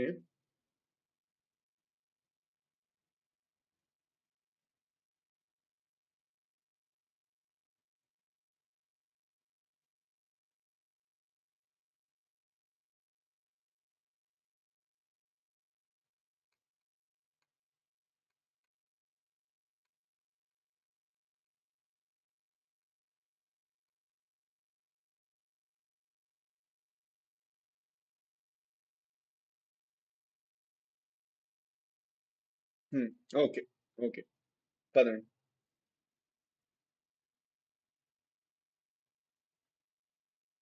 ఆ, చూడండి ఇక్కడ. ఓకే, ఇక్కడ ఈ లైన్స్ జాగ్రత్తగా చదవండి. Any species growing exponentially under unlimited resource conditions can reach enormous population densities in a short time. ఇది ఎక్స్పోనెన్షియల్ కర్వ్ గురించి. Darwin showed how even slow growing animal like elephant could reach enormous numbers in the absence of checks. The fall ఇది normal గా మనకి ఏంటంటే, మనకి ఏమంటున్నారంటే ఇక్కడ, మనకి యాక్చువల్ గా ఫర్ సపోజ్ ఇప్పుడు ఎలిఫెంట్ ఉన్నది అనుకోండి. ఈ ఎలిఫెంట్ కూడా, లెటస్ ఇప్పుడు ఒక ఎలిఫెంట్ ఉన్నది. ఓకే, ఇప్పుడు ఎలిఫెంట్ ది మీరు అందరికీ తెలుసు, ఎలిఫెంట్ పాపులేషన్ ని కంట్రోల్ చేయడానికి వేరే carnivorous organism, let us lions, tigers ఏవైతే ఉన్నాయో అవి ఎలిఫెంట్స్ ని అటాక్ చేసి వాటిని తింటాయి అనమాట. కార్నివోరస్ ఆర్గానిజమ్స్ పని hunting. So for suppose let us say మనం ఏం చేసామంటే, ఒక పర్టికులర్ ఏరియా నుంచి మనం ఆ ఎలిఫెంట్ పాపులేషన్ ని పెంచాలనుకొని మనం టైగర్స్ ని లయన్స్ ని తీసేసామంటే, ఎలిఫెంట్ పాపులేషన్ స్లోగా గ్రో అయినా కూడా అలా అలా అలా ఉన్న రిసోర్సెస్ అన్నింటినీ వాడుకొని వాటి పాపులేషన్ ని పెంచేసుకుంటాయి. And there will be no fear of predation. So దానివల్ల వాటి పాపులేషన్ అనేది చాలా డేంజరస్ గా ఎక్కువ అవుతుంది అనమాట. So this is one point that I wanted to add. Okay, and I think అంతవరకు చాలండి మనకి. అయిపోయింది, ఎస్. ఓకే, ఇది ఐ థింక్ మనం ఆల్రెడీ ఇందాకలే చేసేసాం ఆల్రెడీ. సో ఇది అక్కర్లేదు. In the exponential growth equation nt is equal to n not ERT, ఈ రిప్రజెంట్స్. ఈ అంటే ఏమీ లేదు నాన్న. Okay, NT not an naught ERT, ఈ రిప్రజెంట్. ఈ అంటే ఏమిటని అడుగుతున్నారు. ఈ అంటే బేసిక్ గా ఇగో ఇక్కడ మనం చదువుకున్నాం కదా ఇందాకలా, అదే చూపించేస్తాం. ఇగో ఇక్కడ ఈ అంటే ఇది. ఎన్టీ అంటే population density after time T, N naught population density at time zero, R అంటే intrinsic rate of natural increase, దాని తర్వాత ఈ అంటే బేస్ ఆఫ్ న్యాచురల్ లాగరిథం, దాని వాల్యూ వచ్చేసి 2.71828. ఓకే, పదండి. సో మనకి ఈ అంటే base of natural logarithms, base of natural logarithms, or base of natural logarithms, option A. Okay, పదండి. Now, which of the following is not an attribute? ఇవన్నీ questions repeat అయ్యాయి ఇక్కడ. Asymptote in a logistic growth curve is obtained when. ఇది నాకు మీరు అందరూ చెప్పాలి. మీ class నాకు జాగ్రత్తగా ఇప్పుడు వినుంటే మాత్రం ఇది చెప్తారు మీరు అందరూ. ఇది మీకు నీట్ 2017 లో అడిగిన క్వశ్చన్. ఓకే, పదండి. మీ అందరి దగ్గర నుంచి నాకు ఆన్సర్ కావాలి.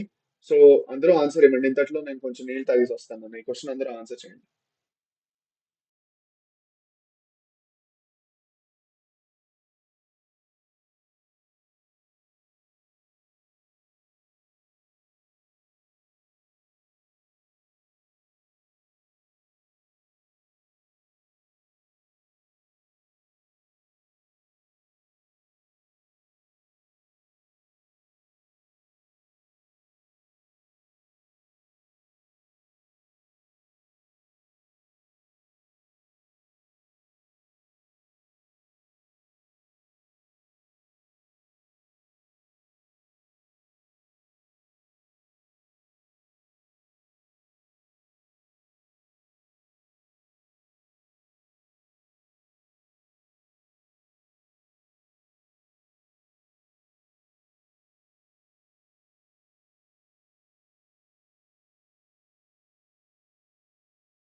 ఏమిటి? చెప్పండి నాన్న. మనకి లాజిస్టిక్ గ్రోత్ కర్వ్ లోని asymptote is in logistic growth curve, అది అడుగుతున్నా చూడండి. Asymptote in logistic growth curve. Okay, ఏమిటి చెప్తారా అందరూను? సాత్విక తప్ప ఇంకెవరు చెప్పట్లేదు. ఏ, నేను మీకు ఇందాక గ్రాఫ్ వేసానా లేదా? ఇందాక నేను మీకు గ్రాఫ్ వేసినప్పుడు ఏం చెప్పాను?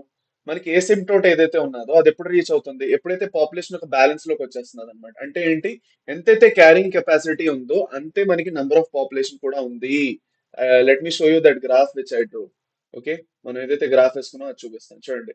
మనకి స్టేషనరీ లేదంటే ఏసిమ్టోట్ లో నేను మీకు చెప్పాను, చాలా ఇంపార్టెంట్ నాన్న, గుర్తుపెట్టుకోండి.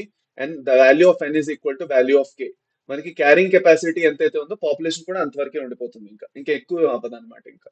రైట్. సో దాన్ని బట్టి మనకి ఏమిటవుతుంది ఇక్కడ ఆన్సర్? ఆ లెక్క బట్టి మనకి ఆన్సర్ ఏమవుతుంది అన్న ఇక్కడ? What will be the answer? K is equal to N అవుతుంది కదరా? అవునా కాదా? ఆప్షన్ డి అవ్వదు మరి అలాంటప్పుడు? ఇది మనకి ఇదే ఇంపార్టెంట్ నాన్న. మనకి చిన్న చిన్న పాయింట్ నుంచి క్వశ్చన్ అడుగుతాం, మీకు అనిపిస్తుంది ఏం బోరింగ్ టాపిక్ అబ్బా అని. మరి బోరింగ్ టాపిక్ అయినా క్వశ్చన్లు వస్తాయి మరి. అప్పుడు ఏం చేస్తారు మీరు? What is following is correct, which of the following is correct for r selected species? ఇది అక్కర్లేదండి. ఓకే, మనం ముందుకు వెళ్ళిపోవచ్చు.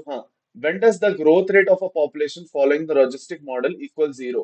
The logistic model is given as dn by dt rn 1 minus n by k. When does the growth rate of a population following the logistic model equal to zero? Growth rate మనకి zero అయిపోతున్నది. ఎప్పుడు zero అవుతుంది? మనకి growth rate ఎప్పుడు zero అవుతుంది? When does the growth rate become zero? చెప్పండి. When n by k is exactly 1. Okay, when n enters carrying capacity, when n by k equals 0, when death rate is greater than birth rate. పదండి, ఆలోచించి answer చేయండి, పర్వాలేదు. కానీ మీ ఆన్సర్లు ఎంత, ఏదో ఒకటి రెస్పాన్స్ నాకు కావాలి మీ తరఫు నుంచి. అప్పుడైనా కనీసం మీకు అర్థం అవుతున్నదో లేదో అని నాకు తెలుస్తుంది.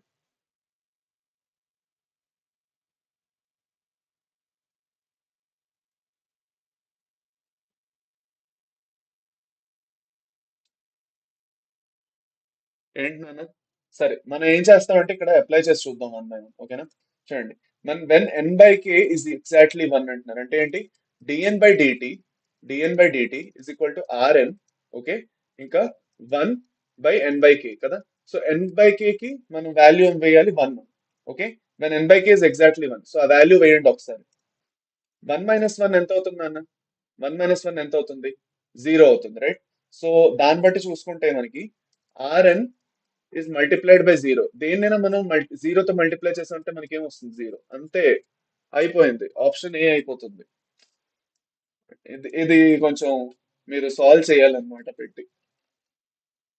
మీరు సార్ టూత్ సార్ ఇదేం సార్, ఇది కరెక్ట్ కాదు, మీరు అసలు దీని నుంచి క్వశ్చన్స్ ఇలాంటివి రావన్నారు, క్యాల్కులేషన్ టైప్ ఆఫ్ క్వశ్చన్లు. ఈ క్యాల్కులేషన్ టైప్ ఆఫ్ క్వశ్చన్ ఏంటి? మాకేం నచ్చట్లా. ఆ? ఇదేమైనా ఫిజిక్సా? ఇదేమైనా మ్యాథ్సా? లేదంటే మనం వాల్యూస్ ఇక్కడ సబ్స్టిట్యూట్ చేయడం ఏంటి? బయాలజీ ఒక్కటి వచ్చింది. ఆ బయాలజీలో ప్రశాంతంగా కాన్సెప్ట్ చదువుకొని వెళ్ళిపోదామంటే ఇక్కడ కూడా మ్యాథ్స్ తెచ్చేస్తున్నారు అనేసి కోపం వస్తున్నదా? ఓకే, రేర్ గా వస్తున్నది. నీట్ 2016 లో ఒకసారి అడిగాను అంతే. సో రేర్ గానే వస్తుంది question, no need to worry. Okay, పదండి next question. A biologist studied the population of rats in a barn. He found that the average natality was 250, average mortality 240, immigration 20 and emigration 30. The net increase in the population is, the net increase in the population is, మనకి net increase in the population కోసం ఏమీ లేదు నాన్న. మన birth rate plus immigration minus death rate minus plus emigration చేయాలి, అంతే, ఇంకేం లేదు. సో బర్త్ రేట్ ఎంత ఉన్నది? 250 ఉన్నది. ఇమిగ్రేషన్ లో ఎంతమంది వచ్చారు? 20 మంది వచ్చారు. ఓకే, మైనస్ మనకి డెత్ రేట్ ఏదైతే ఉన్నదో, డెత్ రేట్ ఎంత ఉన్నది? mortality 240 అంటున్నారు. ఎమిగ్రెంట్స్ ఎంతమంది బయటికి వెళ్ళిపోయారు? 30 మంది వెళ్ళిపోయారు బయటికి. సో 250 ప్లస్ 20 అంటే 270 మైనస్ 240 ప్లస్ 30 270 అంటే ఎంత? జీరో. సో మనకి there is net increase is zero, ఎలాంటి ఇంక్రీజ్ జరగలేదు. అర్థమైందా? అర్థమైందా లేదా? అర్థమైందా లేదా? అర్థమైందా లేదా? చెప్పండి, అర్థమైందా లేదా? ప్లీజ్ ఒకసారి కన్ఫర్మ్ చేయండి రా, ప్లీజ్ రా. ఆ? ముందుకు చేయించుకొని చెప్తున్నాను, మీరు నాకు కన్ఫర్మ్ కూడా చేయట్లా.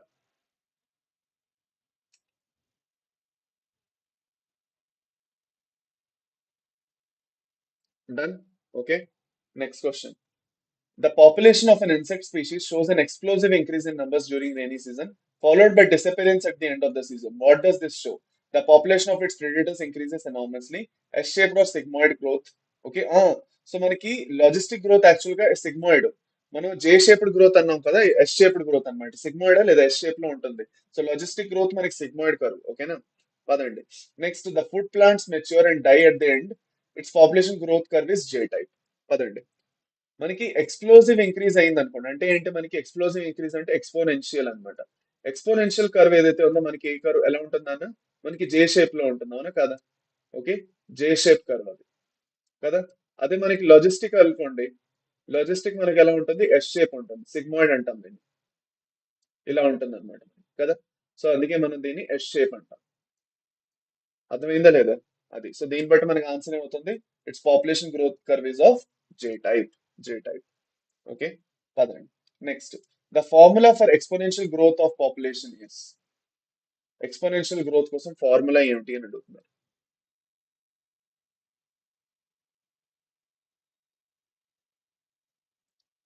ఎక్స్పోనెన్షియల్ గ్రోత్ కి ఫార్ములా ఏమిటి? What is the formula for exponential growth అని? ఎక్స్పోనెన్షియల్ గ్రోత్ కి ఫార్ములా ఏంటి చెప్పండి. మనం ఇక్కడ ఇది డిఫరెన్షియల్ ఈక్వేషన్, ఇది డిఫరెన్షియల్ ఈక్వేషన్ ఏమొస్తుంది, dN by dt is equal to rN. DN by dt is equal to rN, option D. Okay.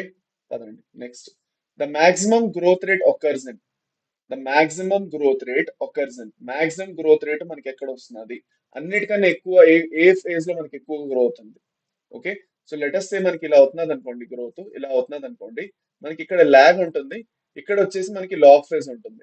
మనం లాగ్ ఫేజ్ ని ఇంకోటి ఏంటంటాం, ఎక్స్పోనెన్షియల్ ఫేజ్ అని కూడా అంటాం. ఎందుకంటే మనకి పాపులేషన్ ఎక్స్పోనెన్షియల్ గా, ఓకే, చాలా ఫాస్ట్ గా గ్రో అవుతున్నది. దాన్ని బట్టి మనకి ఏమవుతుంది, ఎక్స్పోనెన్షియల్ ఫేజ్. మనకి మాక్సిమం గ్రోత్ రేట్ అనేది మనకి ఎక్స్పోనెన్షియల్ ఫేజ్ లో ఉంటుంది. So these are the type of questions that you will be asked. Okay. Darwinian fitness is represented by. Darwinian fitness is represented by. Darwinian fitness అంటే ఏమిటి, ఒక particular population లో fitness ఉండాలి అంటే వాటి దగ్గర ఏమి ఉండాలి, వాటి దగ్గర ఆర్ వాల్యూ ఎక్కువ ఉండాలి. ఆర్ వాల్యూ ఎంత ఎక్కువ ఉన్నదో అంత డార్వినియన్ ఫిట్నెస్ ఉన్నట్టు. I think it was here somewhere near the r value. ఆ పాయింట్ నేను చెప్దాం అనుకొని అది దొరికేలేదు. ఇక్కడ వీళ్ళ ఇది పాత బుక్ లో తీసేసారో కొత్త బుక్ లో యాడ్ చేసారో ఏమిటో నాకు తెలియట్లేదురా. కానీ ఎక్కడో ఉండేది ఆ పాయింట్. కానీ మన ఇక్కడ నేను మీకు ఇక్కడ చూపించలేకపోతున్నాను point. Think some it went somewhere అంతే మరి. ఇంకా అదే అనుకోవాలి. అది. సో మనకి ఆర్ వాల్యూ ఎంతైతే ఎక్కువ ఉన్నదో, ఆర్ వాల్యూ ఎంత ఎక్కువ ఉంటే మనకి అంత పాపులేషన్ లో గ్రోత్ వస్తుంది. సో ఆర్ అంటే ఏంటి, rate of natural increase, intrinsic rate of natural increase. Next, which of the following is not a factor that would limit the growth of a population. ఏ ఫ్యాక్టర్ మనకి population growth ని limit చెయ్యదు. మామూలుగా food shortage అంటే population growth ఆగుతుంది, disease ఉన్న famine ఉన్నా కూడా మన పాపులేషన్ గ్రోత్ తగ్గిపోతుంది. కానీ మనకి ఇమిగ్రేషన్ జరుగుతున్నది అనుకోండి, ఇమిగ్రేషన్ జరిగినప్పుడు పాపులేషన్ తగ్గుతుందా, లేదు, పెరుగుతుంది. సో వీటన్నిటి వల్ల తగ్గుతున్నది పాపులేషన్ ఫ్యాక్టర్స్ వల్ల, కానీ ఇమిగ్రేషన్ వల్ల మనకు పెరుగుతున్నది, కాబట్టి ఆప్షన్ 2. ఇది మీకు ఎయిమ్స్ 2017 లో అడిగిన క్వశ్చన్. ఇది ఎయిమ్స్ 2017 లో అడిగిన క్వశ్చన్. ఓకే. అది అన్నమాట. Done. Next, the impact of immigration on population density is. NEET 2020 question. NEET 2020 లో అడిగిన question. The impact of immigration on population density is. Population density మీద ఇమిగ్రేషన్ ది ఇంపాక్ట్ ఎలా ఉంటుంది?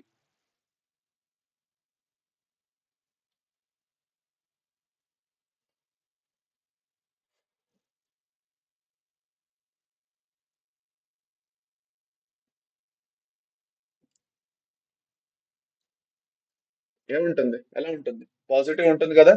కరెక్ట్. Positive, right. అది. Okay. Option 4. Option 4 correct. Okay. అయిందన్న, that's it. ఇప్పుడు మనందరం ఏం చేద్దామంటే, మనకి ఎగ్జాక్ట్ గా 4-5 అవుతున్న time. Okay. Let us all take a 10 minute break. ఒక 10 minute బ్రేక్ తీసుకొని మనం వచ్చేద్దాం. రిటర్న్ వచ్చి మనం పాపులేషన్ ఇంటరాక్షన్స్ ఒకే షాట్ లో కంప్లీట్ చేద్దాం. So let us take a 10 minute break. ఒక బ్రేక్ తీసుకుందాం. ఓకే, 10 minutes అంతే. Class will resume at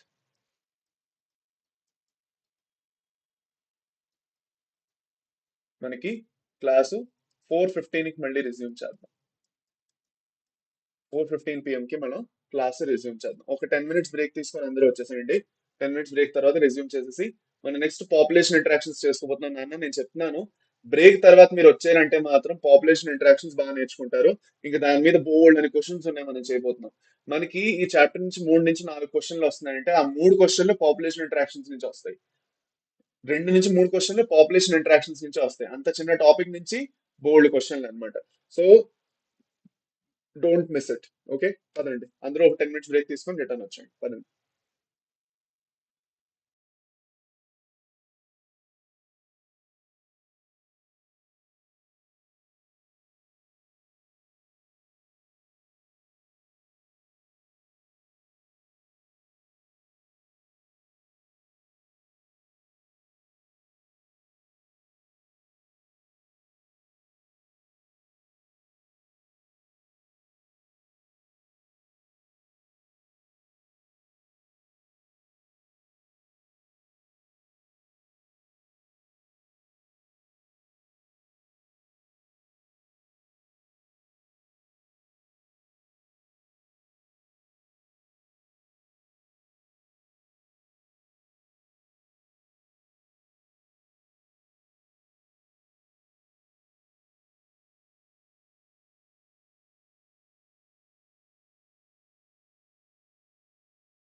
welcome back champions. పదండి స్టార్ట్ చేసేద్దామా? Okay, let us continue the session. And మనం ఇంకా పాపులేషన్ ఇంటరాక్షన్స్ గురించి మాట్లాడుకోబోతున్నాం ఇంకా. ఓకేనా? సో పాపులేషన్ ఇంటరాక్షన్స్ లోని మనకి మాక్సిమం నెంబర్ ఆఫ్ క్వశ్చన్స్ వస్తాయి నాన్న.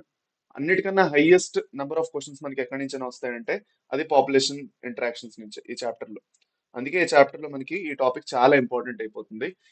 ఈ టాపిక్ లో మనం పూర్తిగా ఎన్సీఆర్టీ చదువుకుంటూనే వెళ్తాం, ప్యూర్ ఎన్సీఆర్టీ, ఎందుకంటే క్వశ్చన్స్ మనకి ప్యూర్ ఎన్సీఆర్టీ నుంచే వస్తాయి. Okay, so let us start నన్ను, పదండి. ఓకే, సో అన్నిటికన్నా ఫస్ట్ లైఫ్ హిస్టరీ వేరియేషన్ వచ్చిన టాపిక్ ఉంది, అది చూసేసుకుందాం. Populations evolved to maximize their reproductive fitness, also called as Darwinian fitness or high R value. Oh, ఆ question ఎప్పుడే వచ్చింది. In the habitat in which they live. Under a particular set of selection pressures, organisms evolves towards the most efficient reproductive strategy. Some organisms breed only once in their lifetime. Okay, Pacific salmon fish, bamboo, ఇవన్నీ ఏవైతే ఉన్నాయో ఇదొక ఏంటది annual plant అన్నమాట. ఇది వచ్చేసి మనకి Pacific salmon fish అన్నమాట. ఓకే, సో ఇవన్నీ ఏంటంటే ఒకే లైఫ్ టైమ్ లో ఒకేసారి అవి బ్రీడ్ చేస్తాయి. ఒకసారి బ్రీడ్ చేసినప్పుడు బోల్డ్ అని ప్రాజనీస్ ప్రొడ్యూస్ చేసుకుంటాయి Pacific salmon fish. While others breeds many times during their life time, most birds and mammals. Some produce a large number of small sized offspring, oysters, pelagic fishes ఇవి, while others produce a small number of large sized offspring, birds and mammals, to increase their R value. But r value ఎంత ఎక్కువ ఉంటుందో Darwinian fitness అంత బెటర్గా ఉంటుంది. So Darwinian fitness అంటే ఆ particular natural selection జరగాలంటే ఆ డార్వినియన్ ఫిట్నెస్ ఎక్కువ ఉండాలి. ఇది మనం నిన్న ఎవల్యూషన్ లో చదువుకున్నాం, ఎవరైతే సెషన్ కి వచ్చారో వాళ్ళకి తెలిసి ఉంటుంది. So which is desirable for maximising fitness. Okay, so ecologists suggest that the life history traits of organisms evolved in relation to the constraints imposed by abiotic and biotic components in the habitat. Okay, చాలు, దీని తర్వాత మనకి ఇంకా కోత్ ఇప్పుడు population interactions కి వచ్చేద్దాం అండి. Okay, can you think of any natural habitat అన్న that is inhabited just by a single species? లేదు, మనకు ఒకే సింగిల్ స్పీషీస్ ఏదైనా హ్యాబిటేట్ ఇన్హాబిట్ చేసిందా? లేదు, నంబర్ ఆఫ్ స్పీషీస్ ఉన్నాయి. Okay, there is no such habitat and such a situation is even unconceivable. For any species, the minimal requirement is one more species on which it can feed. Okay, even a plant species which makes its own food cannot survive alone. It needs soil microbes to break down the organic matter in soil and return the inorganic nutrients for absorption. అది, so ఒక plant కూడా self sustainable అనుకున్నా కూడా plant కూడా soil micros మీద depend అయి ఉంది, nitrifying bacteria మీద డిపెండ్ అయి ఉంది, readymade nitrogen in the form of organic compounds లో ఇవ్వాలి. ప్లాంట్ అనేది అట్మాస్ఫియర్ లో ఉన్న నైట్రోజన్ ని యూటిలైజ్ చేసుకోలేదు, గ్యాసెస్ నైట్రోజన్. సో అది ఒక కంపౌండ్ లో దొరికితేనే ప్లాంట్ దాన్ని యూటిలైజ్ చేసుకోగలదు. సో దానికోసం సాయిల్ మైక్రోబ్స్ కావాలి, ఫాస్ఫరస్, నైట్రోజన్, ఇవన్నీ ఏవైతే ఎలిమెంట్స్ ఉన్నాయో. Okay, and then how will the plant manage pollination without an animal agent? మనకి పాలినేషన్ జరగడం కుదురుతుందా? మన సెక్షువల్ రిప్రొడక్షన్ ఫ్లవరింగ్ ప్లాంట్స్ చూస్తాము, మనకి ఏజెంట్స్ ఆఫ్ పాలినేషన్ లో డిఫరెంట్ డిఫరెంట్ ఏజెంట్స్ ఉన్నాయి. ఓకే, మనకి ఇన్సెక్ట్స్ ఉన్నాయి, మనకి బర్డ్స్ ఉన్నాయి. బర్డ్స్ అయితే మనకి ఆర్నిథోఫిలి అంటాం, ఇన్సెక్ట్స్ అంటే ఎంటమోఫిలి అంటాం. దాని తర్వాత మనకి నెక్స్ట్ వచ్చేసి ఆ, మనకి బ్యాట్స్ ఉన్నాయి, చిరాప్టరిఫిలి అంటాం. సో అలాగా వేరే వేరే ఆర్గానిజమ్స్ పాలినేషన్ లో కూడా కాంట్రిబ్యూట్ చేస్తున్నాయి ప్లాంట్స్ కి. So it is obvious that in nature animals, plants and microbes. Okay sir, tomorrow కూడా ఈ టైంలో క్లాస్ ఉంటుందా? రేపు డౌట్ నాన్న. రేపు క్లాస్ ఉంటుందో ఉండదో I mean little bit doubtful. Doubt, మనకి రేపు సెషన్ ఉన్నది అంటే I let you no definitely, నేను మీకు చెప్పేస్తాను ఏదో విషయం. ఓకేనా? మనకి రేపు సెషన్ ఉన్నది, నేను ఏమైనా ప్లాన్ చేస్తున్నాను అలాగే ఏమైనా ఉంటే మాత్రం I definitely let you know regarding that. Okay, so don't worry about it, పదండి. Okay, so and do know, so what was thing, it is obvious that in nature animals, plants and microbes do not and cannot live in isolation but interact in various ways to form a biological community. Okay, even in minimal communities many interactive linkages exist. Adi anamata, padandi. Interspecific interactions arise from the interaction of populations of two different species.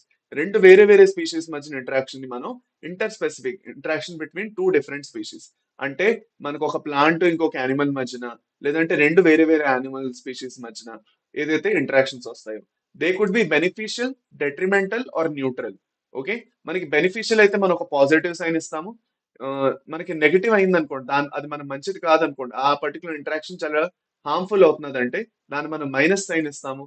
ఇంకా zero sign ఇస్తాము for neutral interaction అంటే ఇద్దరికి ఎలాంటి use లేదనమాట, లేదంటే ఇద్దరిలో ఒకరికి ఎలాంటి యూజ్ లేదనమాట. సో ఈ టేబుల్ ఏదైతే ఉన్నదో ఈ టేబుల్ చాలా మనకు చాలా బాగా ఈ పర్టికులర్ ఇంటరాక్షన్స్ గురించి చెప్తుంది. మనం ఇంటరాక్షన్స్ అన్ని మాట్లాడుకోబోతున్నాం, మ్యూచువలిజం, కాంపిటీషన్, ప్రెడేషన్, పారాసైటిజం, కమెన్సాలిజం, ఇంకా ఎమెన్సాలిజం. ఓకే, మనకి కమెన్సాలిజం ఇంకా ఎమెన్సాలిజం మధ్యన చాలా కన్ఫ్యూజన్ ఉంటుంది. So I would like to tell you this. అవన్నీ ఏమిటేమిటో కూడా ఎక్స్ప్లెయిన్ చేసేస్తాను, పదండి. ఓకే, పదండి. సో అన్నిటికన్నా ఫస్ట్ మనకి మ్యూచువలిజం నాన్న. మ్యూచువలిజం ఏదైతే ఉందో అందులోని రెండు ఆర్గనిజమ్స్ మనకి బెనిఫిట్ అవుతున్నాయి అనమాట. అంటే రెండు ఒకదాన్ని ఒకటి హెల్ప్ చేసుకుంటున్నాయి. ఇప్పుడు లైకెన్స్ లో మ్యూచువలిజం ఉంటుంది. లైకెన్స్ లో ఆల్గే ఇంకా ఫంజై రెండు ఉంటాయి. ఆల్గల్ పార్ట్నర్ ఇంకా ఫంగల్ పార్ట్నర్ రెండు ఒక సింబయోటిక్ అసోసియేషన్ లో ఉంటాయని మాట్లాడుకుంటాం. ఆల్గే ఫుడ్ ప్రిపేర్ చేస్తున్నది అంటే ఫంజై షెల్టర్ ని ప్రొవైడ్ చేస్తున్నది. అలాగే మనకి మైకోరైజే ఉన్నాయి. మైకోరైజే అంటే బేసిక్ గా ఏదైతే హయ్యర్ ప్లాంట్స్ జిమ్నోస్పర్మ్స్ లో ఉన్న పైనస్ ప్లాంట్ కి ఇంకా గ్లోమస్ అనే ఒక ఫంజైకి, వాటి రెండింటికి ఒక సింబయోటిక్ అసోసియేషన్ ఫామ్ అవుతుంది. మనకి గ్లోమస్ ఫంజై ఏదైతే ఉందో ఫాస్ఫరస్ మెటబాలిజం లో హెల్ప్ చేస్తుంది. ఫాస్ఫరస్ అనేది ప్రొవైడ్ చేస్తున్నది ప్లాంట్ కి. ఇన్ రిటర్న్ ప్లాంట్ దాని రూట్స్ లోని గ్లోమస్ ని ఉండడానికి జాగా ఇస్తున్నది. సో రెండు ఒకదాన్ని ఒకటి బెనిఫిట్ చేసుకోగలుగుతున్నాయి. ఇంకా బోల్డ్ అన్ని సార్లు ఈ మ్యూచువలిజం లో మనం ఒక వర్డ్ వింటాం, కో ఇవల్యూషన్ అనేసి. కో ఎవల్యూషన్ మనం చదువుకుంటాం. అంటే కో ఎవల్యూషన్ లో రెండు డిఫరెంట్ స్పీషీస్ మధ్య ఇంటరాక్షన్స్ ఎంత డీప్ గా వెళ్ళిపోతాయి అంటే ఆ ఒకటిని వదిలేసి ఇంకోటి ఉండలేదు. అంటే ఏమిటి, ఫర్ సపోజ్ ఒక పర్టికులర్ స్పీషీస్ ఎక్స్టెంట్ అయిపోయింది అంటే ఇంకొక స్పీషీస్ కూడా ఎక్స్టెంట్ అయిపోతుంది. ఇది మనం యుక్క ప్రొనుబ ఏదైతే మోత్ ఉన్నదో యుక్క మధ్యన ఇంకా ఫిగ్ ది ఇంకా ఇన్సెక్ట్ అవుతుంది, ఒక ఇన్సెక్ట్ వస్తుంది వాస్ప్ ఇన్సెక్ట్, వీటి రెండింటి మధ్యన. సో ఫిగ్ కి పాలినేషన్ కోసం వాస్ప్ చాలా ఇంపార్టెంట్. ఇంకా వాస్ప్ కి ఫిగ్ ఏదైతే ఉందో అక్కడే ఉండి దాని ఎగ్స్ అది పెట్టుకోవడానికి దాని నెస్ట్ లాగా వాడుకుంటుంది అది ఫిగ్, సారీ ఏదైతే వాస్ప్ ఉందో. ఓకే, సో ఇది మనం చదువుకోబోతున్నాం. నెక్స్ట్ వచ్చేసి కాంపిటీషన్. కాంపిటీషన్ చాలా సింపుల్. రెండు almost similar type of species అన్నమాట. లయన్ టైగర్ లాగా, లేదంటే ఫాక్స్ వుల్ఫ్ లాగా. సో ఈ స్పీషీస్ ఏవైతే ఉన్నాయో వీటి ఫుడ్ రిసోర్సెస్ సేమ్ ఉంటాయి ఆల్మోస్ట్. సో దానివల్ల వాటి మధ్యన కాంపిటీషన్ స్టార్ట్ అయిపోతాయి. అప్పుడప్పుడు కాంపిటీషన్ ఇంట్రా స్పెసిఫిక్ కూడా అయిపోతుంటుంది. అంటే ఇంటర్నల్ ఒక స్పీషీకి ఇంకో స్పీషీస్ మధ్యన కాకుండా ఒకే స్పీషీస్ లోపల ఒక పాపులేషన్ లోపల కూడా అయిపోతుంది. This is with respect to reproductive ఎబిలిటీని బట్టి, బ్రీడింగ్ కోసం కూడాను, వాటన్నిటి కోసం కూడా ఉంటుంది. ఓకే, అది అన్నమాట. సో కాంపిటీషన్ లో ఇద్దరు హార్మ్ అవుతున్నారు. సో మనకి మ్యూచువలిజం కాంపిటీషన్ రెండు చాలా ఇంపార్టెంట్. ఎందులో అయితే మ్యూచువలిజం లో మనకి ఇద్దరు బెనిఫిట్ అవుతున్నారు. మనకి యాక్చువల్ గా కాంపిటీషన్ లో ఇద్దరు హార్మ్ అవుతున్నారు. ఇప్పుడు ప్రెడేషన్ ఇంకా పారాసైటిజం లోని గ్యారంటీగా ఒకళ్ళు బెనిఫిట్ అయ్యి ఒకళ్ళు హార్మ్ అవుతారు. ప్రెడేషన్ అంటే సింపుల్ నాన్న.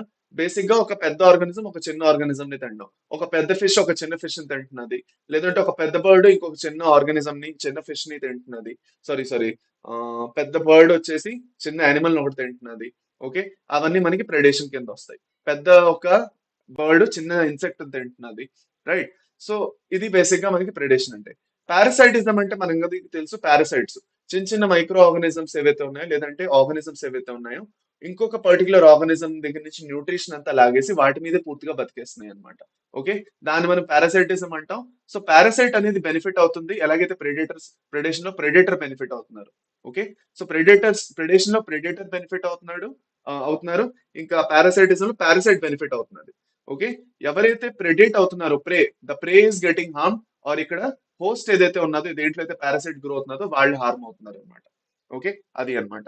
నెక్స్ట్ వచ్చేసి కమెన్సాలిజం ఇంకా ఎమెన్సాలిజం ఏవైతే ఉన్నాయో దీస్ బికమ్ వెరీ ఇంపార్టెంట్. ఇప్పుడు కాంపిటీషన్ ఎగ్జాంపుల్ వస్తాయి నాన్న, ఇప్పుడు మనం చదువుకుంటాం కదా, వస్తాయి, డోంట్ వరీ. మనం ఇప్పుడు అదే మాట్లాడుకుంటాం. Okay, will be talking about it. ఇప్పుడు నేను మీకు ఒక ఓవర్ వ్యూ ఇస్తున్నాను అంతే. ఓకే, రండి. సో నేను కొంచెం మాయమవుతాను. ఓకే, ఓకే, చూసుకోండి ఇక్కడ మనకి కమెన్సాలిజం ఏదైతే ఉందో కమెన్సాలిజం లోని ఒక పర్టికులర్ ఆర్గనిజం బెనిఫిట్ అవుతున్నది. ఓకే, లేదంటే ఇంకొక పర్టికులర్ ఆర్గనిజం కి ఎఫెక్ట్ అవ్వట్లేదు. ఇది వచ్చేసి క్యాటల్ ఎగ్రెట్ అనేసి ఒక ఇన్సెక్ట్ ఉంది, ఎగ్రెట్ అనేసి. ఇది యాక్చువల్ గా ఆవుల మీద, గేదెల మీద ఈ చిన్న చిన్న ఇన్సెక్ట్స్ గ్రో అవుతుంటాయి అన్నమాట. దాని మీద ఆవుల మీద, గేదెల మీద ఉంటాయి. సో ఇక్కడ ఆ పర్టికులర్ ఎగ్రెట్ ఏదైతే ఉందో ఎగ్రెట్ కి బెనిఫిట్ ఉంది, కానీ క్యాటల్ కి ఎలాంటి బెనిఫిట్ లేదు, హార్మ్ లేదు. అది ఉన్నా లేకపోయినా దానికి పని లేదు అనమాట. అంటే ఆవుకి అది ఉన్నా లేకపోయినా పెద్ద పని లేదు. నెక్స్ట్ వచ్చేసి మనకి ఆ ఎమెన్సాలిజం లో ఏంటంటే ఒక పర్టికులర్ ఆర్గనిజం కి, ఓకే, ఒక ఒక ఆర్గనిజం ఇంకొక ఆర్గనిజం మీద ఉంటున్నది. ఓకే, సో ఆ పర్టికులర్ ఆర్గనిజం దాని వల్ల ఎలాంటి బెనిఫిట్ అయితే లేదు, కానీ అది ఉండడం వల్ల ఇంకొక ఆర్గనిజం హార్మ్ అవుతున్నది. So there is no benefit, but that not for benefit అనేది ఇంకొక ఆర్గనిజం కి హార్మ్ అవుతున్నది. అది కూడా మనం చదువుకుంటాం ఎమెన్సాలిజం లో. So no need to worry. So amensalism మనం గుర్తుపెట్టుకుంటాం, ఒక ఆర్గనిజం కి హార్మ్ అవుతున్నది, ఇంకో ఆర్గనిజం కి న్యూట్రల్ అన్నమాట. న్యూట్రల్, అది. ఓకే, ఇది వచ్చేసి ఎమెన్సాలిజం. ఇప్పుడు పదండి, వన్ బై వన్ మనం యాక్చువల్ గాను ఈ టాపిక్ ని డీటెయిల్ గా చదువుకుంటూ వెళ్దాం. Both the species both the species benefit in mutualism and both the species lose in competition and in their interactions with each other. In both parasitism and predation, only one species benefits, the parasite and the predator respectively, and the interaction is detrimental to the other species, host and prey respectively. The interaction where one species is benefited and other is neither benefited nor harmed is called commensalism. Okay, ఒకళ్ళకి benefit ఇంకోళ్ళకి neutral effect. Commensalism లో ఏమవుతుందని, on the other hand, one species is harmed whereas the other is unaffected. Predation, parasitism, and commensalism share a common characteristic. Okay, the interacting species live closely together. Okay, చాలా important ఈ question. Predation, పారాసైటిజం ఇంకా కమెన్సాలిజం లోని okay the interacting species close గా ఉంటాయి అన్నమాట. చాలా important. దీని మీద స్టేట్మెంట్ బేస్డ్ క్వశ్చన్స్ మీకు అడగడం జరిగింది ఒకసారి. ఓకే, సో మీకు స్టేట్మెంట్ ఇచ్చారనమాట, ఇలాగే same statement. In predation and parasitism, the interacting species live closely together అనేసి. ఓకే, అప్పుడు ఇది రైటా రాంగ్ అనేది మీకు ఇస్తారనమాట, అందుకు ఇది ఇంపార్టెంట్. పదండి నెక్స్ట్ ముందుకెళ్తూ ఫస్ట్ మనం ప్రెడేషన్ తో స్టార్ట్ చేద్దాం. What would happen to all the energy fixed by autotrophic organisms if the community has no animals to eat the plants? ఇప్పుడు ప్లాంట్స్ అని విచ్చలవిడిగా గ్రో అవుతున్నాయి, బోల్డ్ అంతా ఫోటోసింథటిక్ ఏదైతే మటీరియల్ ఉందో అది ప్రొడ్యూస్ చేస్తున్నాయి, కాకపోతే దాన్ని తినడానికి ఎవరు లేనే లేరు. ఓకే, సో లేరు అనుకోండి, అలాంటప్పుడు ఏమవుతుంది, ఎనర్జీ యూటిలైజ్ అవ్వట్లేదు కదా. So you can think of predation as a nature's way of transferring energy to higher trophic levels. ఇదే మనం మాట్లాడుకుంటాం ఈకో సిస్టమ్ లోని ఎనర్జీ ట్రాన్స్ఫర్ అనేది ఎలా అవుతుంది. ఒక ప్లాంట్ నుంచి ఒక హెర్బివోరస్ అనిమల్, హెర్బివోరస్ అనిమల్ నుంచి ఒక కార్నివోరస్ అనిమల్, ఆ కార్నివోరస్ అనిమల్ నుంచి హయ్యర్ టాప్ కార్నివోరు ఫుడ్ ఏదైతే ఎనర్జీ ఉందో ట్రాన్స్ఫర్ అవుతుంది అనమాట. When we think of predator and prey, most probably it is the tiger and deer that readily come to our mind. Okay, అవునా కాదా, మనకి tiger ఇంకా deer వస్తాయి. But sparrow eating any seed is no less than a predator. చూస్తున్నారా, ఒక sparrow seed ని తింటున్నదన్నా కూడా అది ప్రెడేటర్ కింద కౌంట్ అవుతుంది నాన్న, ఇది మీకు క్వశ్చన్ వస్తుంది. ఓకే, ఆ sparrow eating a seed is a predator అనుకోవచ్చా మీరు? అలాగా రాదు, తెలియదు మనకు, మన మైండ్ లో రాదు అది, కానీ వస్తుంది మీకు అది. ఓకే, పదండి. Although animals eating plants are categorized separately as herbivores, they are in broad ecological constant not very different from predators. అది అన్నమాట. ఓకే, సో ఇదొకటి ఇంపార్టెంట్ పాయింట్. నెక్స్ట్ మనకి ఈ హర్బివోర్స్ ఏవైతే ఉన్నాయో, హర్బివోర్స్ కూడా ప్లాంట్స్ తింటున్నాయా? హర్బివోర్స్ కూడా మన ప్లాంట్స్ తింటున్నాయా? సో అవి కూడా మనకి ప్రెడేటర్స్ కిందే వస్తాయి, అవి కూడా మనకి ప్రెడేటర్స్ కింద వస్తాయి. ఇస్ ఇట్ క్లియర్ నాన్న? సో ఇప్పటి వరకు మనకి ప్రెడేటర్స్ లో మనం ఏం చదువుకున్నాం, ఒక టైగర్ ఇంకా డియర్ మధ్యన ఇంటరాక్షన్ ప్రెడేటర్ ప్రేది. ఓకే, మనకు ఒక స్పారో సీడ్ తింటున్నదన్న అది కూడా ప్రెడేటర్ ఇంకా ప్రే రిలేషన్షిప్ ఉంటుంది. మనకి ఆవులు ఇంకా గొర్రెలు ఇవి వెళ్ళి ప్లాంట్స్ తింటున్నాయి, ఆకులు తింటున్నాయన్న అవి కూడా ప్రెడేషన్ కిందే వస్తుంది. ఇప్పుడు ప్రెడేషన్ ని ప్రివెంట్ చేయడానికి వేరే వేరే ఆర్గనిజమ్స్ ఎలాంటి చర్యలు తీసుకుంటాయి, ఇది మనం మాట్లాడుకోబోతున్నాం. So besides acting as conduits for energy transfer across trophic levels, predators play other important roles. They keep prey populations under control. For suppose, for, for, for predators, prey species could achieve very high population densities and cause ecosystem instability. Let us say, మనకి ఒక important example చెప్తాను నన్ను మీకు. Let us understand this with an example. Let us say మనకి ఒక bird ఉన్నది. Okay, ఒక bird ఉన్నది, ఆ బర్డ్ ఏం చేస్తున్నది అంటే బోల్డ్ అని మస్కిటోస్ తింటున్నది.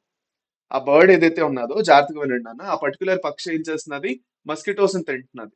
ఓకే, ఇప్పుడు మనం ఏం చేసామంటే due to our predatory activities లేదంటే హ్యూమన్ మేడ్ యాక్టివిటీస్ వల్ల మనం ఏం చేసామంటే ఆ బర్డ్ ని ఐకోసిస్టమ్ నుంచి రిమూవ్ చేస్తాం. ఓకే, చెక్ చేయడానికి. యాజ్ సూన్ యాజ్ మన బర్డ్స్ ని రిమూవ్ చేసే గానీ ఆ మస్కిటో పాపులేషన్ ఒక్కసారిగా పెరుగుతుంది. ఒక్కసారిగా అంటే ఎలా పెరుగుతుందంటే ఇంకా మనం మస్కిటోస్ ని కంట్రోల్ చేయలేకుండా అయిపోతుంది అనమాట. మనకి అప్పుడప్పుడు చూస్తాం కదా, బోల్డ్ అన్ని పొలాలు ఏవైతే ఉన్నాయో కొన్ని ఇన్సెక్ట్స్ వచ్చి పాడు చేసేస్తున్నాయని.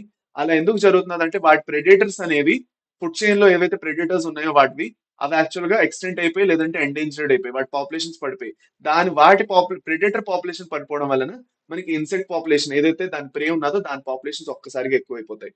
సో అందుకే ప్రెడేటర్స్ ఏవైతే ఉన్నాయో they act as important species to keep a check on the prey species population. ఈ పాయింట్ అందరికీ అర్థమైందా? మనకి ప్రెడేటర్స్ అనేవి ప్రే స్పీషీస్ ఏవైతే ఉన్నాయో వాటి పాపులేషన్ ని కంట్రోల్ చేయడానికి చాలా అంతవరకు ఇంపార్టెంట్ అయిపోతాయి. ఎస్ ఆర్ నో, ఈ పాయింట్ అర్థమైందా లేదా అందరికి చెప్పండి అన్న. అర్థమైందా లేదా? అర్థమైందా లేదా?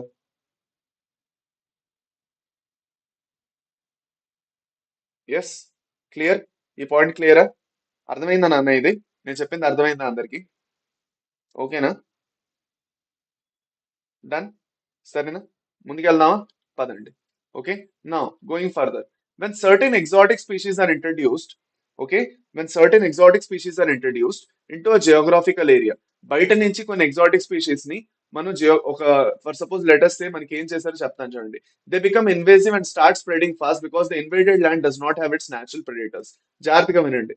ఇప్పుడు ఓకే, ఒక ప్లాంట్ ఉండేది ప్రిక్లీ పియర్ క్యాటక్స్ అనేసి. ఇదేంటంటే యాక్చువల్గా చూడడానికి చాలా బాగుంది, అందంగా ఉందన్నమాట.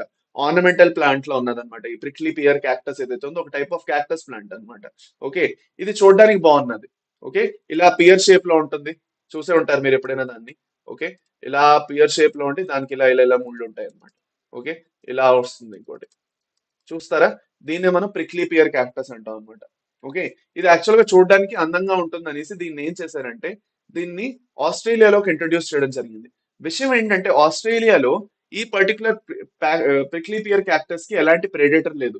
ఏ యానిమల్ లేదంటే ఏ ఆర్గనిజము దాన్ని వచ్చి తినట్లేదు. రైట్, సో దీన్ని ఆర్నమెంటల్ ప్లాంట్ లో చాలా బాగుంది అనేసి తెచ్చి పెట్టేశారు. కానీ ఏం జరిగింది, అర్లీ 1920s లో దీన్ని ఎప్పుడైతే ఆస్ట్రేలియాలో తెచ్చిపెట్టారో దానివల్ల ఏమైందంటే it caused havoc by spreading rapidly into millions of hectares of range land. Okay, ఇది మిలియన్స్ ఆఫ్ హెక్టర్స్ వరకు ఫటాఫట్ ఫటాఫట్ గా గ్రో అయిపోయింది. So the invasive finally the invasive cactus was brought under control. Okay, only after a cactus feeding predator, a moth from its natural habitat was introduced into the country. ఒక మాత్ ఉన్నది, ఆ మాత్ ఆ particular cactus మీద వెళ్ళి దాని plant juices ని తాగి తినేస్తూ ఉంటుంది అనమాట. అది ఆ చిన్న మాత్ ఏదైతే ఉందో, ఓకే, ఓకే, ఆ మాత్ చిన్న ఇన్సెక్ట్ ఏదైతే ఉందో ఆ ఇన్సెక్ట్ ఆ క్యాక్టస్ ప్లాంట్ వెళ్ళి దాని న్యాచురల్ ద ప్లాంట్ జ్యూసెస్ అన్నింటినీ తాగేస్తూ ఉంటుంది అనమాట, తినేస్తుంది అనమాట ప్లాంట్ ని. ఆ ప్లాంట్ ని అటాక్ చేస్తూ ఉంటుంది. సో అదొక ప్రెడిటర్ ఆ ప్లాంట్ కి. ఆ క్యాక్టస్ కి ఆ మాత్ అనేది ఒక ప్రెడిటర్. అది ఎక్కడుంది, ఎక్కడి నుంచి అయితే ప్లాంట్ మోసుకొచ్చారో అక్కడికి వెళ్ళి ఆ ఇన్సెక్ట్ ని మోసుకొచ్చారు అనమాట. ఆ ఇన్సెక్ట్ ఆ కష్టాలు చూడండి, మీరు ఆలోచించండి. ఆ ప్లాంట్ ని మోసుకు రావడంలోనే హ్యాపీగా తెచ్చారు. కానీ అది చూస్తే కొన్ని లక్షల కిలోమీటర్ల వరకు దూరం దూరం వరకు, కొన్ని వందల కిలోమీటర్ల వరకు దూరం దూరం వరకు గ్రో అయిపోయింది. సో లక్షల ప్లాంట్లు. సో అన్ని ప్లాంట్స్ ని హ్యాండిల్ చేయాలి, ఎలా చేయాలి అబ్బా అని బుర్రకు మొత్తుకుంటున్నారు వాళ్ళు, ఏం అవ్వట్లా. సో అప్పుడు ఏం చేశారు, వాళ్ళు రీసెర్చ్ చేశారు. ఈ పర్టికులర్ క్యాక్టస్ ప్లాంట్ ని యాక్చువల్ కంట్రోల్లో ఏ ప్రెడేటర్ తెస్తున్నది, ఇది ప్రే అయితే మాత్రం. సో అప్పుడు వాళ్ళు అర్థం చేసుకున్నారు దట్ మనకు ఒక ఇన్సెక్ట్ ఉన్నది, ఆ ఇన్సెక్ట్ యాక్చువల్ గాను దీని మీద ఫీడ్ అవడం వల్ల అది కంట్రోల్లో ఉంటున్నది ఎక్కడి నుంచి అయితే తెచ్చాము. సో ఆ ఇన్సెక్ట్స్ అన్నింటినీ పట్టుకున్నారు, పట్టుకొని తెచ్చి ఇక్కడ రిలీజ్ చేశారు ఆస్ట్రేలియా. అప్పుడు వెళ్ళి మళ్ళీ కంట్రోల్లోకి వచ్చింది అనమాట.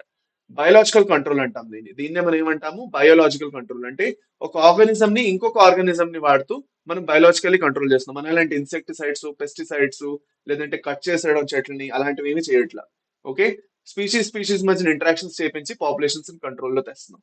So biological control methods adopted in agricultural pest control are best in the ability of the predator to regulate prey population. Predators also help in maintaining species diversity in a community by reducing the intensity of competition among కాంపిటేటింగ్ pray species. ఇప్పుడు దీంతో సంబంధించి ఒక important question ఇక్కడ ఉన్నది. Sorry, దీని నుంచి మీకు regular గా క్వశ్చన్ ఇస్తారు. ఈ టాపిక్ ఏదైతే ఉందో ఇది చాలా జాగ్రత్తగా వినండి. దీని నుంచి మీకు క్వశ్చన్ వస్తుంది చూడండి ఇక్కడ. ఓకే, మనకి ఏం చెప్తున్నారంటే బేసిక్ గా మనకి ప్రెడేటర్ ఏవైతే ఉన్నాయో ఆ ప్రే స్పీషీస్ ఏవైతే ఉన్నాయో, లెటర్స్ ఒక పెద్ద ఫిష్ ఉంది నాన్న. ఓకే, ఒక పెద్ద ఫిష్ ఉంది, అది చిన్న ఫిషెస్ తింటున్నది. అది ఒకే చిన్న ఫిష్ తినట్లా, 10 డిఫరెంట్ స్పీషీస్ ఆఫ్ ఫిషెస్ తింటున్నది. ఒక పెద్ద చేప 10 చిన్న చేపలు ఏవైతే ఉన్నాయో వాటిని తింటున్నది అనమాట. సో ఇది ఒక పెద్ద చేప అనుకోండి. సో లెటస్ సే ఇది ఒక పెద్ద చేప. చిన్న చేప అంటే ఏది, మనకు ఇది ఒక చిన్న చేప, ఇలా ఇది చిన్న చేప, ఇది పెద్ద చేప అనమాట. సో ఈ పెద్ద చేప ఈ చిన్న చేప ఇలాంటి చిన్న చేప ఉన్నవి 10 స్పీషీస్ తింటున్నది. లెటస్ సే ఇది ఒక స్పీషీస్. అలాగే మనకి 1 మినిట్, 1 మినిట్ ఆగండి, చూపిస్తాను చూడండి. Let us say this is the predator species. ఇది వచ్చేసి ప్రెడేటర్ స్పీషీస్ అన్నమాట, పెద్ద ఫిష్ ఇది. ఇది వేరే స్పీషీస్ తింటున్నది, దీన్ని వీటన్నింటినీ తింటున్నది. ఇవన్నీ చిన్న ఫిష్ స్పీషీస్ అనుకోండి. ఓకే, ఇప్పుడు ఏం జరుగుతున్నది, ఈ పెద్ద స్పీషీస్ ఏం చేస్తున్నదంటే వీటి పాపులేషన్స్ ఒక చెక్ లో పెడుతున్నది. దీన్ని తింటున్నది. ఏదో ఒకదాన్నే ఎక్కువ తినేస్తే మిగతా పాపులేషన్లు ఎక్కువ అయిపోతాయి. సో ప్రెడిటర్ అనేది ప్రే పాపులేషన్స్ లో కాంపిటీషన్ కూడా ప్రివెంట్ చేస్తున్నది. సో దీన్ని ఎక్కువ తినేస్తే వీటి మధ్యన కాంపిటీషన్స్ ఏమవుతాయి మనకి, రిసోర్సెస్ చెక్ లో ఉంటాయి. దీన్ని పాపులేషన్స్ తగ్గిస్తూ ఉంటుంది అనమాట ప్రెడేటర్. ఒక చెక్ లో పెడుతుంది. దానివల్ల ఈ పాపులేషన్స్ ఎక్కువ అయిపోకుండా వీటి మధ్యన రీసోర్సెస్ కోసం కాంపిటీషన్ అయిపోవడం. సో వీటన్నిటికీ కామన్ రీసోర్సెస్ ఉన్నాయి, అన్ని చిన్న ఫిషెస్. సో ఇవన్నిటికని కామన్ రిసోర్సెస్ కోసం ఫైట్ చేయాల్సిన అవసరం లేకుండా యాక్చువల్ గా వాటి మధ్యన ఏం జరుగుతుంది, కాంపిటీషన్ ఆపుతారు. ఇప్పుడు యాక్చువల్ గా దీంతో ఒక ఎక్స్పెరిమెంట్ అనేది చేయడం జరిగింది దీంతో సంబంధించి. ఈ ఎక్స్పెరిమెంట్ గురించి మనం మాట్లాడుకోబోతున్నాం రండి. Okay. In the Rocky Rocky intertidal communities of American Pacific coast, the starfish పిసాస్టర్ అనేసి ఒక స్టార్ ఫిష్ ఉన్నది అనమాట. ఒక పెద్ద స్టార్ ఫిష్ ఉన్నది Pisaster. Okay, it is an important predator.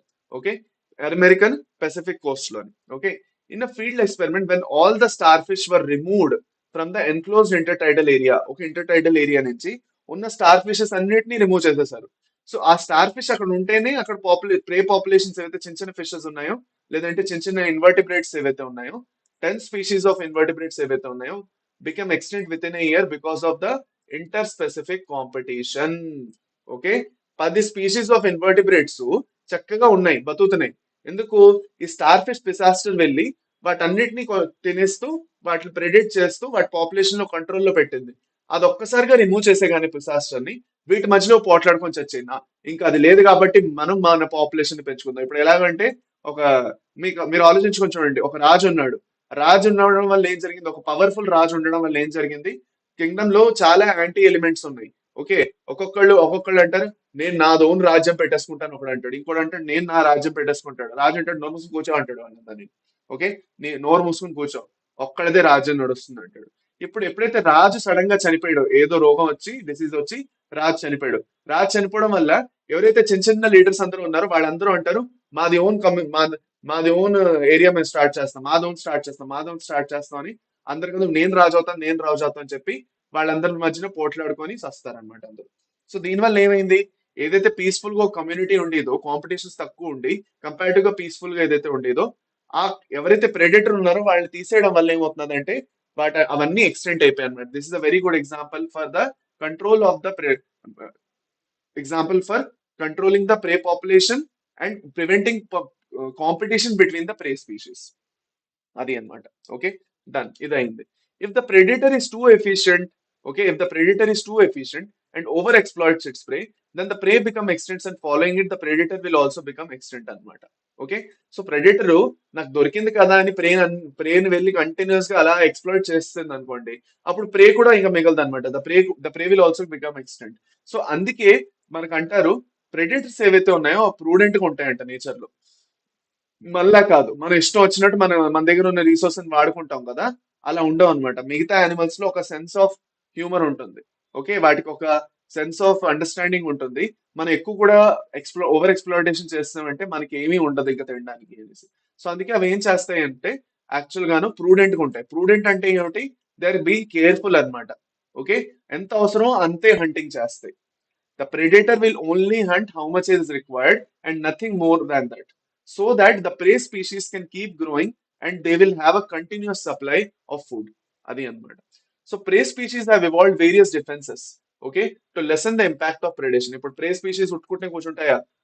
వచ్చినంత తినుకో అని కూర్చుంటాయి ఏమిటి? లేదు. సో అవి కూడా కొన్ని చిన్న చిన్న ట్రిక్స్ వాడతాయి అనమాట, కొంచెం యాక్చువల్ గా సేవ్ అవ్వడానికి. Some species of insects and frogs are cryptically coloured camouflage to avoid being detected easily by the predator. దీన్ని మనం ఏమంటాము? మిమిక్రీ అంటాము. ఓకే, కెమోఫ్లాజ్ చేస్తాయి వాటి బ్యాక్గ్రౌండ్ కలర్ ఏదైతే ఉందో ఆ కలర్ బట్టి. ఇప్పుడు ఫ్రాగ్ ఆకుల మీద కూర్చున్నదంటే కనిపించదు క్లియర్ గాను. ఫ్రాగ్ ది కలర్ కూడా ఆలివ్ గ్రీన్ కలర్ లో ఉంటుంది, ఆకుది కలర్ కూడా అలాగే ఉంటుంది. ఓకే, సో అది అన్నమాట. Some are poisonous and by therefore are avoided by predators. Okay, ఇప్పుడు ద మోనార్క్ బటర్ఫ్లై ఏదైతే ఉందో, the monarch butterfly is highly distasteful to its predator because of a special chemical present in its body. Okay, interestingly, the butterfly acquires this chemical during its caterpillar stage by feeding on a poisonous weed. So వినండి, monarch butterfly అని ఒక butterfly ఉన్నదన్నమాట. మనకి monarch butterfly అని ఒక butterfly ఉంది. ఈ butterfly ఏదైతే ఉందో దీని బాడీలో ఒక కెమికల్ ప్రొడ్యూస్ అవుతున్నది. ఎప్పుడు ప్రొడ్యూస్ అవుతున్నది? అది ఎప్పుడైతే క్యాటర్పిల్లర్ స్టేజ్ లో, ఇంకా అడల్ట్ అవ్వలేదు, క్యాటర్పిల్లర్ స్టేజ్ లో అది ఏం చేస్తున్నది అంటే ఒక పాయిజనస్ వీడ్ ని తింటుంది అనమాట. అది క్యాటర్పిల్లర్ స్టేజ్ లో ఆ పాయిజనస్ వీడ్ ని తినడం వల్ల దాని బాడీలో ఒక డిస్టేస్ట్ఫుల్ కెమికల్ అనేది ప్రొడ్యూస్ అవుతుంది అనమాట. ఓకే, ఆ టేస్ట్ బాగుండదు. సో ఆ ప్రెడేటర్ వచ్చి ఆ బటర్ఫ్లై తిన్నది అనుకోండి, ఓకే, చేదు అదోలా దరిద్రం టేస్ట్ వస్తుంది అనమాట, చెత్త టేస్ట్ వస్తుంది. ఓకే, ఆ టేస్ట్ వల్ల ఇంకా ప్రెడేటర్ వచ్చి తినేది అనమాట ఇంకా దాన్ని, అది అన్నమాట. So that is one kind of prevention from the predations. Okay, for plants లో చూసుకున్నట్లయితే ప్లాంట్స్ ఎలాంటి ఎలాంటి మెథడ్స్ వాడతాయి. హర్బివోర్స్, హర్బివోర్స్ ప్రెడేటర్స్ కదా మరి, వాటిని వచ్చి తినేస్తున్నాయి, ఆకులన్నింటినీ తినేస్తున్నాయి.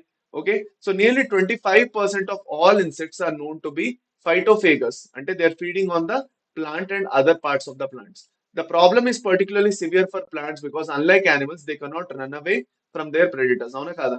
మనకి ప్లాంట్స్ అనేవి పరిగెట్టలేవు, యానిమల్స్ అనేవి పరిగెట్టేస్తాయి, ఎగురుకుంటూ ఎటో వెళ్ళిపోతాయి. కానీ ప్రెడిటర్స్, మన ప్లాంట్స్ అలా చేయలేవు, అక్కడే ఉండాలి. సో ప్లాంట్స్ ఏం చేసాయంటే they have evolved an astonishing variety of morphological and chemical defenses against herbivores. ఈ కెమికల్ డిఫెన్సెస్ ఏవైతే ఉన్నాయో, ఈ కెమికల్ డిఫెన్సెస్ మనకి యాక్చువల్ గా సెకండరీ మెటబోలైట్స్ గా చూస్తాం మనం. ఇప్పుడు చెప్తాను నేను మీకు. Okay, thorns, acacia and cactus are the most common morphological means of defence. Okay, మనకి క్యాక్టస్ లో అకేషియాలో ముళ్ళు వస్తాయి కదా, సో మనకి హర్బివోర్స్ వెళ్ళి వాటిని తినవు. Many plants produce and store chemicals that make the herbivores sick when they are eaten, inhibit the feeding or digestion. అంటే ఇప్పుడు ఒక ఆవు లేదంటే ఒక గొర్రె వెళ్ళి ఆ ప్లాంట్ తిన్నది అనుకోండి, ఆ ప్లాంట్ తిన్నప్పుడు ఏమవుతుంది అంటే, ఓకే, వాళ్ళకి ఇండైజెషన్ అయిపోతుంది అనమాట, పాయిజనస్ అయిపోతుంది అనమాట వాటికి, వాటికి యాక్చువల్గా డైజెషన్ అవ్వదు. సో ఆ డైజెషన్ అవ్వకపోవడం వల్ల ఏమవుతుంది అంటే అవి ఇంకా తినడం మానేస్తాయి అవి. ఓకే, సో దీంట్లో వన్ ఆఫ్ ద బెస్ట్ ఏంటి అంటే కెలోట్రోపిస్. కెలోట్రోపిస్ ఏదైతే ఉందో అబండెంట్ ఫీల్డ్స్, ఎక్కడ ఈ కెలోట్రోపిస్ ప్లాంట్ అబండెంట్ అయ్యే ఫీల్డ్స్ లో గ్రో అవుతుంది అనమాట. ఎక్కడైతే ఏ ప్లాంట్ ఎక్కువ గ్రో అవ్వట్లేదు, అలా పడున్నాయి, దాన్ని యూజే చేయట్లేదు అంటే ఫీల్డ్స్ ని, అక్కడ కెలోట్రోపిక్స్ గ్రో అవుతుంది. సో అప్పుడప్పుడు ఈ పర్టికులర్ ఏదైతే కెమికల్స్ ఉన్నాయో, ఓకే, ఇది తినడం వల్ల హెర్బివోర్స్ లో డైజెషన్, వాటి రీప్రొడక్షన్, ఇంకా యాక్చువల్ గా చంపేయడం కూడా చేయొచ్చు అనమాట. అది అన్నమాట. Okay, you must have seen the weed Calotropis. The plant produces highly poisonous cardiac glycosides, అది అడుగుతారు. Highly poisonous cardiac glycosides, that is why you never see any cattle or goats browsing on this plant. A wide variety of chemical substances that we extract from the plant are of commercial scale. మనకి chemicals ఏవైతే plants as a defence గా produce చేస్తున్నాయో, ఆ మనకి secondary metabolite గా utilise అవుతాయి. Nicotine ఏదైతే tobacco plant produce చేస్తున్నదో, caffeine, okay, quinine, strychnine, okay, opium etcetera, ఇవి 5 కెమికల్స్ ఇంపార్టెంట్ గుర్తుపెట్టుకోండి. వీటిని కమర్షియల్ యూటిలైజేషన్ కోసం వాడతారు. అది produced by them actually as defences against grazers and browsers అన్నమాట. అది. Okay, done. ఇక్కడ వరకు మనకి కాంపిటీషన్, మనకి ప్రెడేషన్ కంప్లీట్ అయిందన్న. Next we're going into competition. Competition తో సంబంధించి ఏమైనా డౌట్స్ ఉన్నాయన్న చెప్పండి నాకు ఒకసారి. Are there any doubts with respect to competition? Competition తో సంబంధించి ఏమైనా డౌట్స్, సారీ, కాంపిటీషన్ అంటే ప్రెడేషన్ తో సంబంధించి ఏమైనా డౌట్స్ ఉన్నాయా? ప్రెడేషన్ ఏదైతే ఉందో, ప్రెడేషన్ క్లియరా?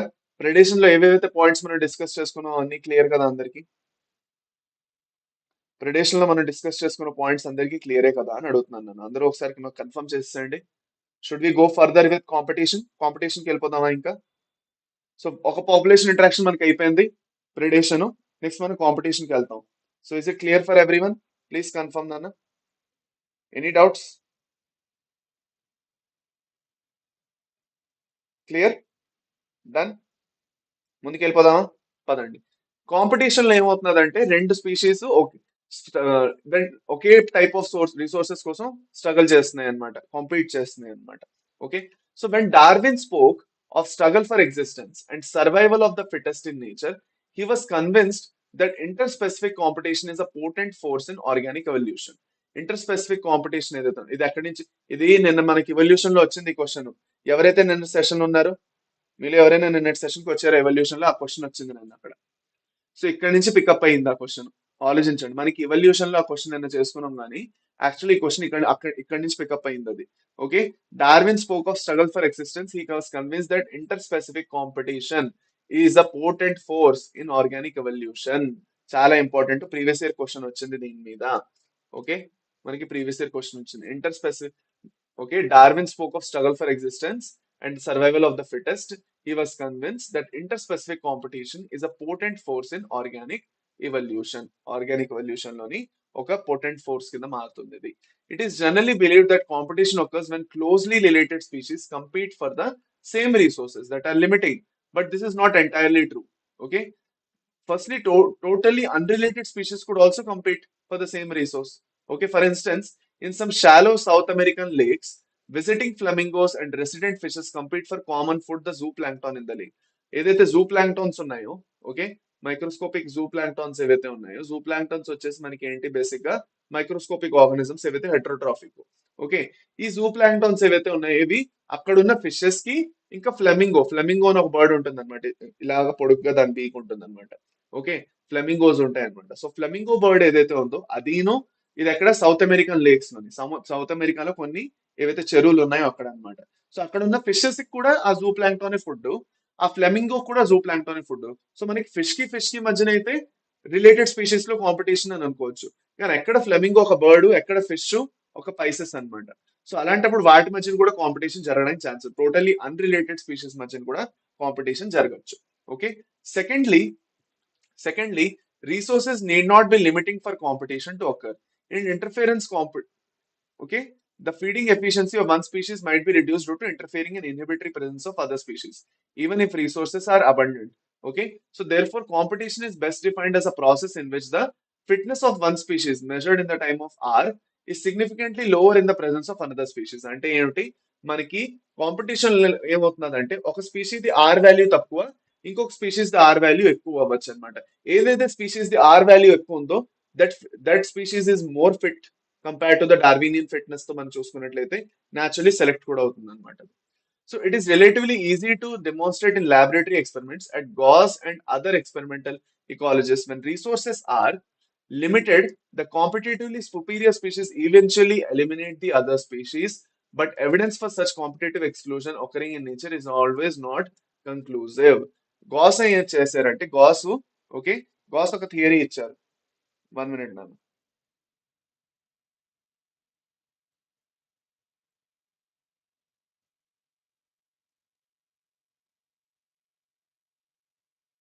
ఓకే, మనకి గాజ్ అనే ఒక సైంటిస్ట్ ఎవరైతే ఉన్నారు, గాజెస్ ఎక్స్క్లూజన్ ప్రిన్సిపల్ అని ఒక థియరీ వస్తుంది, మనం మాట్లాడుకుంటాం దాని గురించి. అందులో అతను ఏం చెప్పారంటే, ఆ, ఏదైతే సుపీరియర్ స్పీషీస్ ఉంది కాంపిటీషన్ లో, రెండు స్పీషీస్ మధ్య కాంపిటీషన్ జరుగుతున్నది, ఒక స్పీషీస్ కొంచెం సుపీరియర్ గా ఉంది, లెటెస్ట్ లయన్ ఇంకా టైగర్. సో లయన్ ఇంకా టైగర్ మీద కాంపిటీషన్ అంటే లయన్ ఇంకొంచెం పవర్ఫుల్ టైగర్ కన్నా. సో టైగర్ ది పాపులేషన్ స్లోగా లయన్ ఎలిమినేట్ చేస్తుంది ఆ పర్టికులర్ రీసోర్సెస్ కోసం కంపీట్ చేస్తున్నప్పుడు అన్నారు. కానీ యాక్చువల్ గా ట్రూ కాదు, చాలా సార్లు అలా నిజంగా జరగదు. ఓకే, చూడండి, మనకి కొన్నిసార్లు జరిగింది కూడా, జరగదు కూడా. Strong and persuasive circumstantial evidence does exist however in some cases. అంటే గాజెస్ ఎక్స్క్లూజన్ ప్రిన్సిపల్ ని ఏ పర్టికులర్ ఎగ్జాంపుల్ సపోర్ట్ చేస్తున్నది, అది ఇప్పుడు మనం చదువుకోబోతున్నాం. So which example will support Gause's exclusion principle, అది మాట్లాడుకుంటాం. The abundant tortoise in Galapagos islands became extinct within a decade after goats were introduced to the island, apparently due to greater browsing efficiency of the goats. చూడండి, మనకి అబిండెంట్ tortoise ఏదైతే ఉందో అది కూడా వెళ్ళి గడ్డినే తింటున్నాయి. ఓకే, ఇంకా మనకి ఏవైతే గొర్రెలు ఉన్నాయో కొత్తగా ఇంట్రడ్యూస్ చేయడం జరిగింది బయట నుంచి, అవి కూడా గడ్డినే తింటున్నాయి. ఇప్పుడు గోట్స్ అనేవి చాలా ఫాస్ట్ గా తినేస్తాయి, ఫాస్ట్ గా ఇటు నుంచి అటు వెళ్ళిపోతాయి, తినేస్తాయి. ఇంకా టార్టాయిసెస్ ఏవైతే చాలా స్లోగా వెళ్తాయి, స్లోగా తింటాయి. సో ఈ టార్టాయిసెస్ ఎప్పటి వరకు బాగానే ఉండేవి, కానీ గోట్స్ వచ్చేయడం వల్ల గోట్స్ వాటి ఫుడ్ ని కూడా ఫాస్ట్ గా తినేసి వీటి పాపులేషన్ ని పెంచేసుకుంటున్నాయి. దానివల్ల ఏమైంది, మనకి అబెండెంట్ టార్టాయిస్ ఏదైతే ఉందో అది ఎక్స్టెంట్ అయిపోయింది. గెలపగోస్ ఐలాండ్స్ లో అబెండెంట్ టార్టాయిస్ పూర్తిగా ఎక్స్టెంట్ అయిపోయింది, అది అన్నమాట. ఓకే, సో ఇది ఒక example Gause's exclusion. Another evidence for the occurrence of competition in nature comes from what is called as competitive release. A species whose distribution is restricted to a small geographical area because of presence of competitively superior species is found to expand its distributional range dramatically when the competing species is experimentally removed. అంటే ఏం జరుగుతున్నది, ఇదే మనకి ఇక్కడే వస్తుంది, మనకి కార్నెల్స్ elegant field experiments. ఇక్కడే మనకి కార్నెల్స్ ఎలిగెంట్ ఫీల్డ్ ఎక్స్పెరిమెంట్స్. ఈ కార్నెల్స్ ఎలిగెంట్ ఫీల్డ్ ఎక్స్పెరిమెంట్ ఏదైతే ఉందో, ఇతను ఏం చేశారంటే, ఏదైతే రెండు కాంపీటింగ్ స్పీషీస్ ఏవైతే ఉన్నాయో, ఓకే, వాటిలోని ఒక సుపీరియర్ స్పీషీస్ ని, ఓకే, రిమూవ్ చేస్తారు అనమాట. ఒక స్పీషీస్ ని రిమూవ్ చేస్తారు. సో ఒక స్పీషీస్ ని రిమూవ్ చేయడం వలన ఇంకొక స్పీషీస్ చాలా బాగా గ్రో అయింది శుభ్రంగా. అంటే మనం ఆర్టిఫిషియల్ గా రిమూవ్ చేస్తాం ఆ స్పీషీస్ ని. Okay, so showed that on the rocky sea coasts of Scotland, the larger and competitively superior barnacle, Belanus, dominates the intertidal area. Okay, Scotland the Coast లోని బెలనస్ ఏదైతే ఉందో, బెలనస్ అనేది ఒక బార్నకల్ అన్నమాట. ఈ బార్నకల్ ఏదైతే ఉందో ఇది సుపీరియర్. ఓకే, ఇది యాక్చువల్ గా రూల్ చేస్తున్నది, డామినేట్ చేస్తున్నది. And it excludes the smaller barnacle Chthamalus from that zone. అంటే ఒక పర్టికులర్ జోన్ ఉన్నది, ఆ జోన్ లో ఆ కెథమాలిస్ వచ్చిందంటే సచ్చింది ఇంక అంతే. నువ్వెందుకు వచ్చావు ఇక్కడికి, ఇది నా ఏరియా, నువ్వు ఏరియాకి వచ్చావంటే నీ పని అంతే అనేసి దాన్ని భయపెట్టి పెట్టింది అనమాట. ఓకే. సో కెథమాలిస్ ఏదైతే ఉన్నదో, ఫర్ సపోజ్ మనం ఆ బెలనస్ ని రిమూవ్ చేస్తాం అనుకోండి, కెథమాలిస్ పాపులేషన్స్ ఆ ఏరియాలో కూడా ఎంటర్ అయిపోయి చక్కగా గ్రో అవుతాయి. In general herbivores and plants appear to be more adversely affected by competition than carnivores. Herbivores ఇంకా ప్లాంట్స్ మనకి కాంపిటీషన్ వల్ల ఎక్కువ ఎఫెక్ట్ అవుతాయి, ఓకే, కార్నివోర్స్ కన్నా. ఎందుకంటే వాటివి యాక్చువల్గా రీసోర్సెస్ లిమిటెడ్ గా ఉంటాయి ప్లాంట్స్ అందుకు. Okay, next. Gauss's competitive exclusion principle states that two closely related species competing for the same resources cannot coexist indefinitely, and the competitively inferior one will be eliminated eventually. ఇది careful గా చదవండి అన్న. రెండు కాంపిటి రెండు competitive exclusion principal ఏదైతే gauge ఇచ్చారో, అతను ఏమంటున్నారంటే, రెండు క్లోజ్లీ రిలేటెడ్ స్పీషీస్ ఏవైతే ఉన్నాయనుకోండి, అవి ఆ రెండు సేమ్ రిసోర్సెస్ కోసం కంపీట్ చేస్తున్నాయి అంటే అవి కో ఎగ్జిస్టే చేయలేవు. అంటే ఒక అండర్స్టాండింగ్ వచ్చి అవి ఉండలేవు. గ్యారంటీగా సుపీరియర్ స్పీషీస్ ఇన్ఫీరియర్ దాన్ని వైప్ అవుట్ చేసి పడేస్తుంది అని చెప్తున్నారు. ఓకే. కాకపోతే ఇది నిజం కాదు నాన్న. This may be true if resources are limiting but not otherwise. ఎందుకంటే most recent studies do not support such gross generalisations. అలా అన్ని చోట్ల జరగడానికి ఛాన్సెస్ లేవు. దీనికి మనం ఎగ్జాంపుల్ చదువుతాం. రీసోర్సెస్ సేమ్ ఉన్నా కూడా ఆ రీసోర్సెస్ ని ఎలా వాడుకుంటున్నాయో అలాగా బోల్డ్ అన్ని ఆర్గానిజమ్స్ సేమ్ రీసోర్సెస్ ఉన్న కంపీట్ చేయకుండా కో ఎగ్జిస్ట్ అవుతున్నాయి. సో దాన్ని మనం కో ఎగ్జిస్ట్ అంటాం. So the opposite of competitive exclusion principle is coexistence. Coexistence లో ఏం జరుగుతుందో కేర్ఫుల్ గా వినండి. ఓకే. ఓకే. కో ఎగ్జిస్టెన్స్ లో ఏం జరుగుతుందో వినండి. One such mechanism is resource partitioning. చాలా ఇంపార్టెంట్. ఇది మీకు దీని నుంచి క్వశ్చన్ అడుగుతారు. రీసోర్స్ పార్టీషనింగ్ అంటే ఏంటంటే కో ఎగ్జిస్టెన్స్ ఒక టైప్ అన్నమాట. If two species compete for the same resource they could avoid competition by choosing for instance different times for feeding or foraging patterns. MacArthur అనే ఒక అతను దీని మీద రీసెర్చ్ చేశారు. అతను అంటున్నారు, అతను ఏం చేశారంటే 5 క్లోజ్లీ రిలేటెడ్ వార్బ్లర్స్ ఏవైతే ఉన్నాయో ట్రీ మీద ఉంటాయి అనమాట. ఓకే. ట్రీ మీద ఉండి ట్రీస్ మీద ఎగురుతూ వాటి మీద ఫుడ్ అవన్నీ తింటాయి. వెజిటేరియన్స్ అన్నమాట అవి. Okay. So they live on that same tree, were able to avoid competition. Okay. 5 different species అవి వార్బ్లర్స్. స్పీషీస్ 1, 2, 3, 4, 5 5 డిఫరెంట్ స్పీషీస్ ఉన్నాయి. ఆ 5 డిఫరెంట్ స్పీషీస్ వాటి మధ్యన కాంపిటీషన్ అవ్వచ్చు.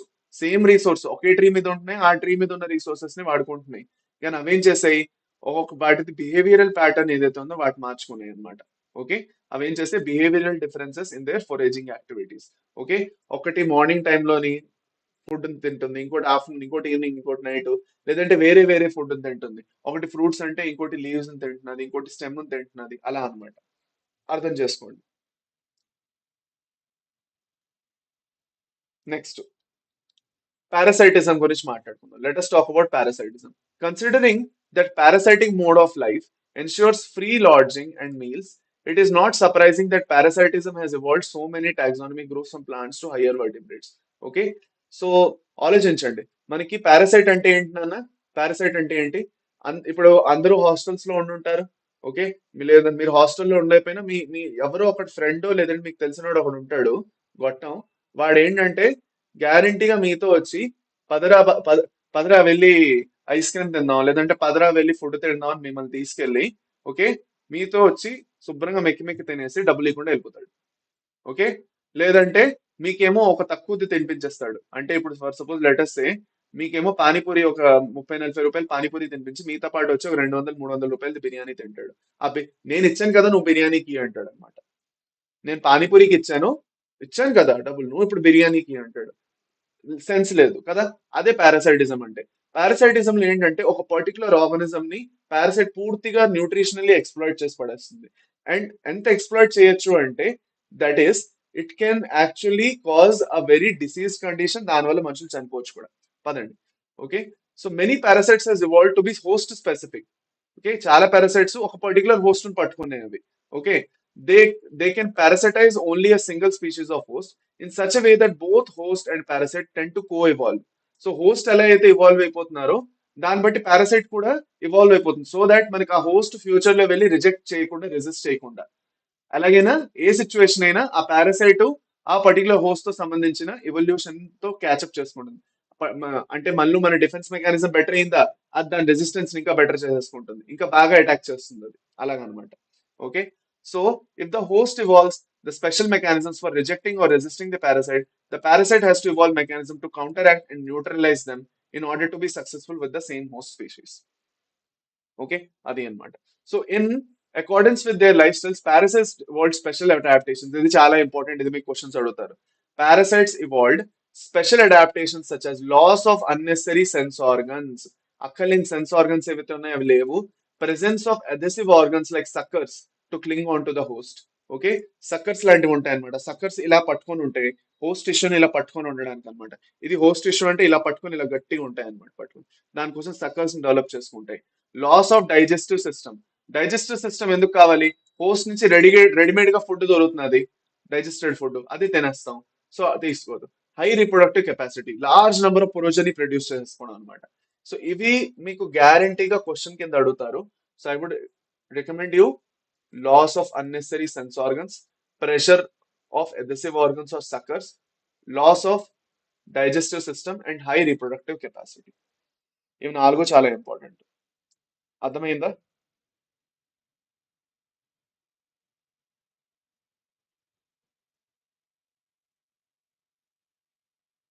గాట్ ఇట్ అర్థమైందా నాన్న ఇది అన్నమాట the life cycles of parasites are often complex involving one or two intermediate hosts or vectors to facilitate parasitization of primary host. The human liver fluke, okay, depends on two intermediate hosts, okay, to complete its cycle. ఏదైతే liver fluke ఉందో ఏదైతే liver ని వీళ్ళు infect చేస్తుందో it is a trematode parasite okay ఇది ఒక ప్లాటీ హెల్మింథస్ ఇది ప్లాటీ హెల్మింథస్ లో వస్తుంది ఫ్లాట్వర్మ్ ఇది okay depends on two intermediate host snail ఒకటి ఇంకా ఫిష్ ఒకటి ఈ రెండింటి మీద డిపెండ్ అవుతుంది లైఫ్ సైకిల్ ఓకే సో అదేం చేస్తున్నదంటే కాంప్లెక్స్ గా అయినప్పుడు ఒక దాంట్లో రీప్రొడక్టివ్ సైకిల్ ఇంకో దాంట్లో నార్మల్ గా రీప్రొడక్షన్ చేయకుండా న్యూట్రిషన్ కోసం వెళ్తుంది అనమాట ఇంకో దాంట్లో సెక్షువల్ రీప్రొడక్షన్ చేయడానికి అన్నమాట ద మలేరియల్ పారాసైట్ మన ఏదైతే మలేరియల్ పారాసైట్ ఉందో it needs the vector mosquito to spread to other host majority of the parasite harm the host they may reduce the survival growth reproduction of the host and reduce its population density మనకి host ని ఎలా affect చేస్తున్నాయి okay చూడండి survival తగ్గించేస్తున్నాయి growth ఇంకా reproduction affect చేస్తున్నాయి host the but population డెన్సిటీని తగ్గించేస్తున్నాయి they might render the host more vulnerable to predation by making it physically week okay అది అన్నమాట రైట్ ఓకే ఇప్పుడు పారాసైట్స్ లో కూడా ఎక్టో ఇంకా ఎండో పారాసైట్స్ రెండు ఉన్నాయి ఒకటి బయట ఉంటున్నాయి బాడీ బయట వాటిని ఎక్టో పారాసైట్స్ అంటాం ఏవైతే బాడీ లోపల ఉంటాయో వాటిని ఎండో పారాసైట్స్ అంటాం అది అన్నమాట okay so parasites that feed on the external surface of the host organism are called ectoparasites most familiar examples are lice on humans and ticks on dogs lice అంటే పేళ్లు okay ఇవి మనం actual గా పనితో ఇలా తీస్తే చిన్న చిన్న వస్తాయి ఇన్సెక్ట్స్ లైస్ అంటాం వాటిని ఓకే దాని తర్వాత మనకి టిక్స్ ఆన్ డాగ్స్ చిన్న చిన్న ఇన్సెక్ట్స్ ఉంటాయి కుక్కల మీద ఉంటాయి అన్నమాట అవి how many marine fish are infested with ectoparasitic copepods bold అని మెరైన్ ఫిష్ కోపిపాడ్స్ అని చిన్న చిన్న ఎక్టోపారాసైటిక్ ఉంటాయి అన్నమాట కోపిపాడ్స్ ఆర్గానిజమ్స్ ఉంటాయి ఓకే కస్కుటా పారాసైటిక్ ప్లాంట్ కస్కుటా అనేది ఒక పారాసైటిక్ ప్లాంట్ అన్నమాట జాగ్రత్తగా వినండి ఇది ఇంపార్టెంట్ అన్న మీకు దీని నుంచి క్వశ్చన్ అడుగుతారు Cuscuta is an parasitic plant ఒకే పారాసైటిక్ ప్లాంట్ ఉంది Cuscuta that is commonly found growing in hedge plants has lost its chlorophyll and leaves in the course of evolution. Okay అదేం చేసిందంటే దానికి లీవ్స్ ఉండవు దానికి క్లోరోఫిల్ కూడా ఉండదు so it derives its nutrients from the host plant which is it parasitizes the female mosquito is not considered a parasite although it needs our blood for reproduction okay ఏదైతే female Anopheles mosquito dengue మనకి malaria చేస్తున్నది లేదంటే culex ఎయిడిస్ mosquitoes ఏవైతే మనకి ఒకరేరియా బ్యాంక్రాఫ్ట్ ఇది filariasis అనుకోండి culex మనకి dengue ఇంకా చికెన్ గుని వచ్చేసి ఏడిస్ ఈజిప్టి ఏదైతే ఉందో అది సో ఈ ఇన్సెక్ట్స్ ఏవైతే ఉన్నాయో ఈ ఫీమేల్ ఇన్సెక్ట్స్ మనం పారాసైట్స్ కింద కన్సిడర్ చేయాలి ఎందుకంటే అవి యాక్చువల్ గా మన మీద వచ్చి ఉండట్లేదు కానీ మన బ్లడ్ ని అవి సక్ చేస్తాయి అది మాత్రం ఉన్నది అనమాట వాటి రీప్రొడక్షన్ కోసం మన బ్లడ్ కావాలి అడుగుతారు నాన్న మనకి యాక్చువల్ గా ఏవైతే ఇన్సెక్ట్స్ మనం వచ్చి యాక్చువల్ గా కుట్టేస్తున్నాయో మనకి ఏదైతే మస్కిటోస్ కుడుతున్నాయో మన బ్లడ్ తాగడానికి వస్తున్నాయి అవి ఈ బ్లడ్ వాటి రీప్రొడక్షన్ కోసం చాలా యూస్ఫుల్ అయిపోతుంది అది అన్నమాట okay done in contrast okay ఇప్పుడు మన ఎండోపారాసైట్స్ ఏదైతే బాడీ లోపల ఉంటాయో in contrast endoparasites are those that live inside the host body at different sites liver kidney lungs red blood cells etcetera okay the life cycles of endoparasites are more complex because of their extreme specialisation okay అవి extreme గా specialise చేస్తాయి వాటి process ని okay host లో ఎంత బాగా కుదిరితే అంత బాగా హోస్ట్ డిఫెన్స్ మెకానిజం ని యాక్చువల్ గా అవి కాంట్రాక్ట్ చేస్తాయి The morphological and anatomical features are greatly simplified while emphasizing their reproductive potential. అంటే బట్ రీప్రొడక్టివ్ కెపాసిటీ ఏదైతే ఉందో అది పెంచేసుకుంటాయి, కానీ బట్ మార్ఫాలజీ ఇంకా anatomical ఫీచర్స్ ని తగ్గించేసుకుంటాయి కావాలన్నాను. అది ఓకే, రైట్. లాస్ట్ వచ్చేసి brood parasitism. This is very interesting, జాగ్రత్తగా ఉండండి. ఓకే, బ్రూడ్ పారాసైటిజం నుంచి మీకు క్వశ్చన్స్ వస్తాయి. ఓకే, బ్రూడ్ పారాసైటిజం అంటే బేసిక్ గా బర్డ్స్ లో జరుగుతుంది అనమాట. ఒక బర్డ్ ఉంది, కోయల్ బర్డ్ గురించి మీరు వినే ఉంటారు. కోయల్ బర్డ్, ఓకే, కుక్కు లేదంటే కోయల్ బర్డ్ ఉంటుంది. దాని ఎగ్స్ ఏవైతే ఉన్నాయో, దాని ఎగ్స్ యాక్చువల్ గా ఎగ్జాక్ట్ గా ఏదైతే కాకి ఎగ్స్ ఉన్నాయి, కాకి ఏవైతే గుడ్లు ఉన్నాయి, కాకి గుడ్లు లాగే ఉంటాయి దాని ఎగ్స్ కూడాను. సో దానికి యాక్చువల్ గా లేజీ అది, దాన్ని యాక్చువల్ గా దాని ఓన్ ఎగ్స్ ఏవైతే ఉన్నాయో ఆ గుడ్లు పెట్టిన తర్వాత వాటిని గ్రో చేసి దాని నుంచి ఏవైతే కొత్త చిన్న చిన్న బర్డ్స్ వస్తాయి కదా, ఆ బర్డ్స్ వరకు చూసుకోవడం దానికి యాక్చువల్ కుదరదు, దానికి రాదు కోయల్. సో కోయల్ ఏం చేస్తుంది, చాలా తెలివితేటలు వాడుతుంది. సో కోయల్ బర్డ్ ఏం చేస్తుందంటే క్రో ఏదైతే ఉన్నదో, కాకిది ఏదైతే నెస్ట్ ఉందో, కాకి లేనప్పుడు దాని నెస్ట్ లో తీసుకెళ్లి దీని ఎగ్స్ ని పడేస్తుంది. కాకి తెలియనే తెలియదు అది దాని ఎగ్స్ కాదని, అంత బొరలేదన్నమాట. సో కాకి ఇది నా ఎగ్గే అనుకొని దాన్ని పూర్తిగా హ్యాచ్ చేసినంత వరకు దాన్ని ఇచ్చేస్తుంది. ఇంకా ఒక్కసారి అది బయటకు వచ్చిన తర్వాత కాకి పెద్ద షాక్ తగులుతుంది. ఏ ఇదేమిటి, ఇది ఎక్కడి నుంచి వచ్చింది అనేసి. దాని పిల్లలన్నీ నల్ల నల్లగా రావాలి, క్రో, కానీ కోయల్ కలర్ నల్లగా పూర్తిగా ఉండదు. సో అది అన్నమాట. సో దీన్నే మనం బ్రూడ్ పారాసైటిజం అంటాం. Okay, fascinating example of parasitism in which parasitic bird lays its eggs in the nest of its host and lets the host incubate them. During the course of evolution, the eggs of the parasitic bird have evolved to resemble the host's egg in size and color to reduce the chances of host bird detecting the foreign eggs and ejecting them from the nest.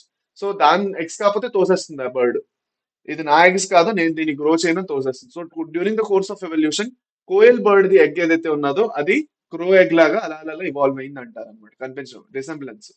Try to follow the movements of cuckoo, koel and crow in your neighbourhood and park during breeding season and watch broods parasitism in action. అది అయింది.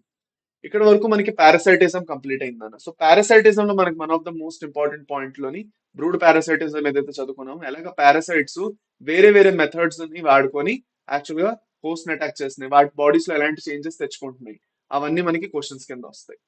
ఓకేనా, right. చాలా speed గా ఉన్నదా, slow చేయమంటారా, ఏమిటి చెప్పండి. అర్థమైందా లేదా, అర్థమైందా లేదా నన్ను. నెక్స్ట్ కమెన్సాలిజము, ఎమెన్సాలిజం, ఇంకా మనకి మ్యూచువలిజం మిగిలింది. క్లియర్.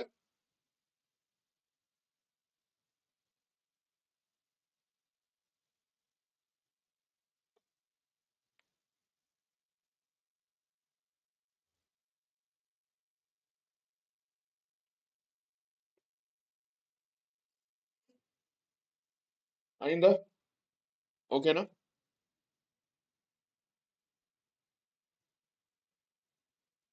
ఆల్ రైట్, సరే అయితే ఫైన్. కమెన్సాలిజంకి వెళ్ళిపోదాం, పదండి. కమెన్సాలిజం లోని ఒక ఆర్గానిజం బెనిఫిట్ అవుతున్నది, ఇంకో ఆర్గానిజం అన్ఎఫెక్టెడ్ అన్నమాట. So interaction in which one species benefits and the other is neither harmed nor benefited. Okay, so an orchid growing as an epiphyte on a mango branch and barnacles growing on the back of a whale benefit while neither the mango tree nor the whale derives any apparent benefit. ఒక orchid plant ఏదైతే ఉందో అది as an epiphyte అంటే plant మీద grow అవుతున్నది అనమాట, ఇంకొక plant మీద ఇది గ్రో అవుతున్నది, దాన్ని మనం ఎపిఫైట్ అంటాం. ఇది ఒక మ్యాంగో బ్రాంచ్ మీద గ్రో అవుతున్నది. సో మ్యాంగో బ్రాంచ్ కి దాంతో ఏం బెనిఫిట్ లేదు, కానీ ఆర్కిడ్ కి ఒక జాగా దొరికింది గ్రో అవడానికి, సో ఆర్కిడ్ బెనిఫిట్ అయింది. సిమిలర్ గా బార్నికల్స్ అనేవి చిన్న చిన్న ఆర్గనిజమ్స్ ఏదైతే పెద్ద వేలు ఉన్నదో బ్లూ వేలు దాని మీద గ్రో అవుతూ ఉంటాయి. ఇప్పుడు వేలికి వాటి వల్ల ఎలాంటి బెనిఫిట్ లేదు, కానీ బార్నికల్స్ కి ఒక జాగా దొరికింది గ్రో అవడానికి, సేమ్ అట్లనే అన్నమాట. Okay, right. సో ఇది ఒకటి first point. Okay, this is one point that you will remember, గుర్తుపెట్టుకోండి. Okay, right. ఇక్కడ వరకు ఈ పాయింట్ క్లియర్ అయింది. Now the cattle egret and grazing cattle, the cattle egret and the grazing cattle in close association. నేను చెప్పాను క్యాటల్ egret అంటే చిన్న చిన్న ఇన్సెక్ట్స్ అన్నమాట. A sight you most likely catch if you live in farmed rural areas. It's a classic example of commensalism. The egrets always forage close to where the cattle are grazing because the as the cattle because the cattle as they move stir up and flush out from the vegetation insects that otherwise might be difficult for egrets to find out and catch. Okay, ఏం చేస్తాయంటే క్యాటల్ ఏం చేస్తాయంటే గడ్డి గడ్డి ఏదైతే ఉన్నదో, okay, ఆ గడ్డిని ఇటు అటు చేస్తాయి అనమాట అవి. ఓకే, చేయడం వల్ల మనకి ఇన్సెక్ట్స్ కి యూస్ఫుల్ అవుతుంది అనమాట, అవి కూడా అక్కడే ఫీడ్ చేస్తాయి. Another example of commensalism is the interaction between sea anemone and the that has stinging tentacles and the clownfish that lives among them. This ఎండోకెమెన్సల్. ఇది ఇప్పటి వరకు మనం చదివింది ఎక్టోకమెన్సల్. ఎక్టోకమెన్సల్ అంటే బయట. సో ఇక్కడ మనం ఏదైతే చదివామో ఇక్కడ వరకు it is an ectocommensal. Okay, ectocommensal example. Ectocommensal example అంటే బయట ఉంటున్నది అనమాట, ఆర్గనిజం బయట ఉంటున్నది. ఓకే, అదే ఎండోపారాసైట్ ఎక్టోపారాసైట్ లాగా. కానీ మనకి ఆర్గనిజం లోపల ఉంటున్నది ఇక్కడ, అందుకే దీన్ని మనం ఎండోకమెన్సాల్ అంటాం. ఓకే, ఏదైతే సి అనిమోన్ ఉందో, ఓకే ఓకే సి అనిమోన్ ఏదైతే ఉందో దానికి స్టింగింగ్ టెంటికల్స్ ఉంటాయి. సో ఈ క్లౌన్ ఫిష్ ఏదైతే ఉన్నదో ఇది ప్రెడేటర్స్ నుంచి ప్రొటెక్షన్ కావాలి. క్లౌన్ ఫిష్ నుంచి బోల్డ్ ప్రెడేటర్స్ తినేస్తూ ఉంటాయి. సో దాన్ని ప్రొటెక్ట్ చేసుకోవడానికి అది ఏం చేస్తుందంటే ఈ ఏదైతే సి అనిమోన్ ఉందో ఆ సి అనిమోన్ లోపలికి వెళ్ళిపోయి దాటుకొని కూర్చుంటుంది. సో దట్ ఈ పర్టికులర్ ప్రెడేటర్స్ వచ్చి అవి ఏం చేయలేవు, ఎందుకంటే దాని దగ్గర స్టింగింగ్ టెంటికల్స్ ఉన్నాయి. సో ఆ ప్రెడేటర్స్ వచ్చినా వాటి పని అయిపోతుంది, ఇంకా సస్తాయి అవి అందుకు. So the fish get protection from the predators, the stay away from the stinging tentacles. The అనిమోన్ does not appear to derive any benefit from hosting the clown fish. So clown fish ఇంకా C అనిమోన్ ఏదైతే ఉన్నదో ఇది వచ్చేసి ఎండోకమెన్సల్ the example. Okay, last వచ్చేసి mutualism. నాన్న mutualism గురించి మనం మాట్లాడుకోబోతున్నాం. Mutualism తో మనం యాక్చువల్ గాను ఈ చాప్టర్ ని ఎండ్ చేస్తాం అనమాట. Okay, so last and the final point, mutualism. This interaction confers benefits on both the interacting species. రెండు ఇంటరాక్టింగ్ స్పీషీస్ కి బెనిఫిట్స్ ఉన్నాయి, ప్లస్ ప్లస్ అన్నమాట. Okay, lichens represent an intimate mutualistic relationship between fungus and photosynthesising algae or cyanobacteria. Okay, ఒక algae ఇంకా fungus మధ్యన, లేదంటే ఒక algae ఒక ఫంగస్ ఇంకా సైనోబాక్టీరియా మధ్యన కూడా జరగచ్చు. ఇది మీకు క్వశ్చన్ రావచ్చు. సో అండర్లైన్ చేసుకోండి, లేదంటే హైలైట్ చేసుకోండి. మనకి లైకెన్స్ అనేవి ఆల్గే ఇంకా ఫంజై మధ్యన చదువుకుంటాం, but it can be between fungus and photosynthetic algae or cyanobacteria also. Cyanobacteria లేదంటే బ్లూ గ్రీన్ ఆల్గే తో కూడా లైకెన్స్ ఫార్మ్ అవుతాయి, చాలా important. Similarly the mycorrhizae are association between fungi and roots of higher plants, Pinus తో పాటు the Pinus plant ఏదైతే ఉందో దాంతో పాటు. Okay, the fungi help the plant in absorption of essential nutrients from the soil, while the plant in turn provides the fungi with energy yielding carbohydrates. ఇది అన్నమాట. ఇది మిమ్మల్ని అడుగుతారు ఏంటి అంటే మనకి మైకోరైజాలో ఇద్దరికి బెనిఫిట్ ఏంటి. సో మనకి ప్లాంట్ లోని బేసిక్ గా ఫాస్ఫరస్ మెటబాలిజం, ఫాస్ఫరస్ అనేది ఒక ఎసెన్షియల్ న్యూట్రియంట్ ప్లాంట్ గ్రోత్ కోసం, డెవలప్మెంట్ కోసం. సో అందుకే ఈ పర్టికులర్ మైకోరైజా ఏదైతే ఫంగస్ ఉన్నదో అది దానికి ప్రొవైడ్ చేస్తున్నది. ఇన్ రిటర్న్ ప్లాంట్ అనేది కార్బోహైడ్రేట్స్ ఇస్తున్నారు, బికాస్ ఫంగస్ అనేది heterotroph, it's not an autotroph. So దానికి ఫుడ్ కావాలి. సో ఫుడ్ కావాలంటే అది కార్బోహైడ్రేట్స్ ప్లాంట్స్ నుంచి పొందుతుంది అనమాట. అది next, the most spectacular and evolutionary fascinating examples are found in plant animal relationships. Plants need the help of animals for pollinating their flowers, dispersing their seeds. వీటన్నిటికీ plants కి animals సహాయం కావాలి. Animals obviously have to be paid fees for these services that plants expect from them. So plants offer rewards or fees in the form of pollen, nectar for the pollinators, and juicy and nutritious fruits for the seed dispersers. Okay, so ఎవరైతే seed disperse చేస్తున్నారో వాటి కోసం plant juicy ఇంకా nutritious fruits ఇస్తాయి. ఇంకెవరైతే పాలన్ actual చేస్తున్నారో వాటి కోసం nectar అది ఏదైతే ఉన్నదో అది ఇస్తుంది అనమాట plant. But the mutually beneficial system should also be safe guarded against cheaters. For example animals that try to steal nectar without aiding in pollination. Okay, కొన్ని యాక్చువల్ గా అనిమల్స్ అలా చేస్తాయి అనమాట. Okay, no you can see why plant animal interactions often involve co-evolution of the mutualists, that is the evolution of the flower and its pollinator species are tightly linked with one another. చాలా important ఇది. దీంతో one of the best example there is a in many species of fig species తో సంబంధించింది ఇది.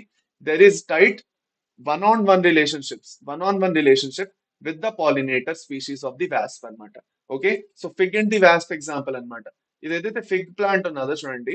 Okay, fig plant ఏదైతే ఉందో, fig plant ఏదైతే fruit ఉన్నదో దాంట్లో యాక్చువల్ గా ఈ వాస్ప్ గ్రోత్ చూడండి. వాస్ప్ ఇక్కడే గ్రోత్ చూస్తున్నారా.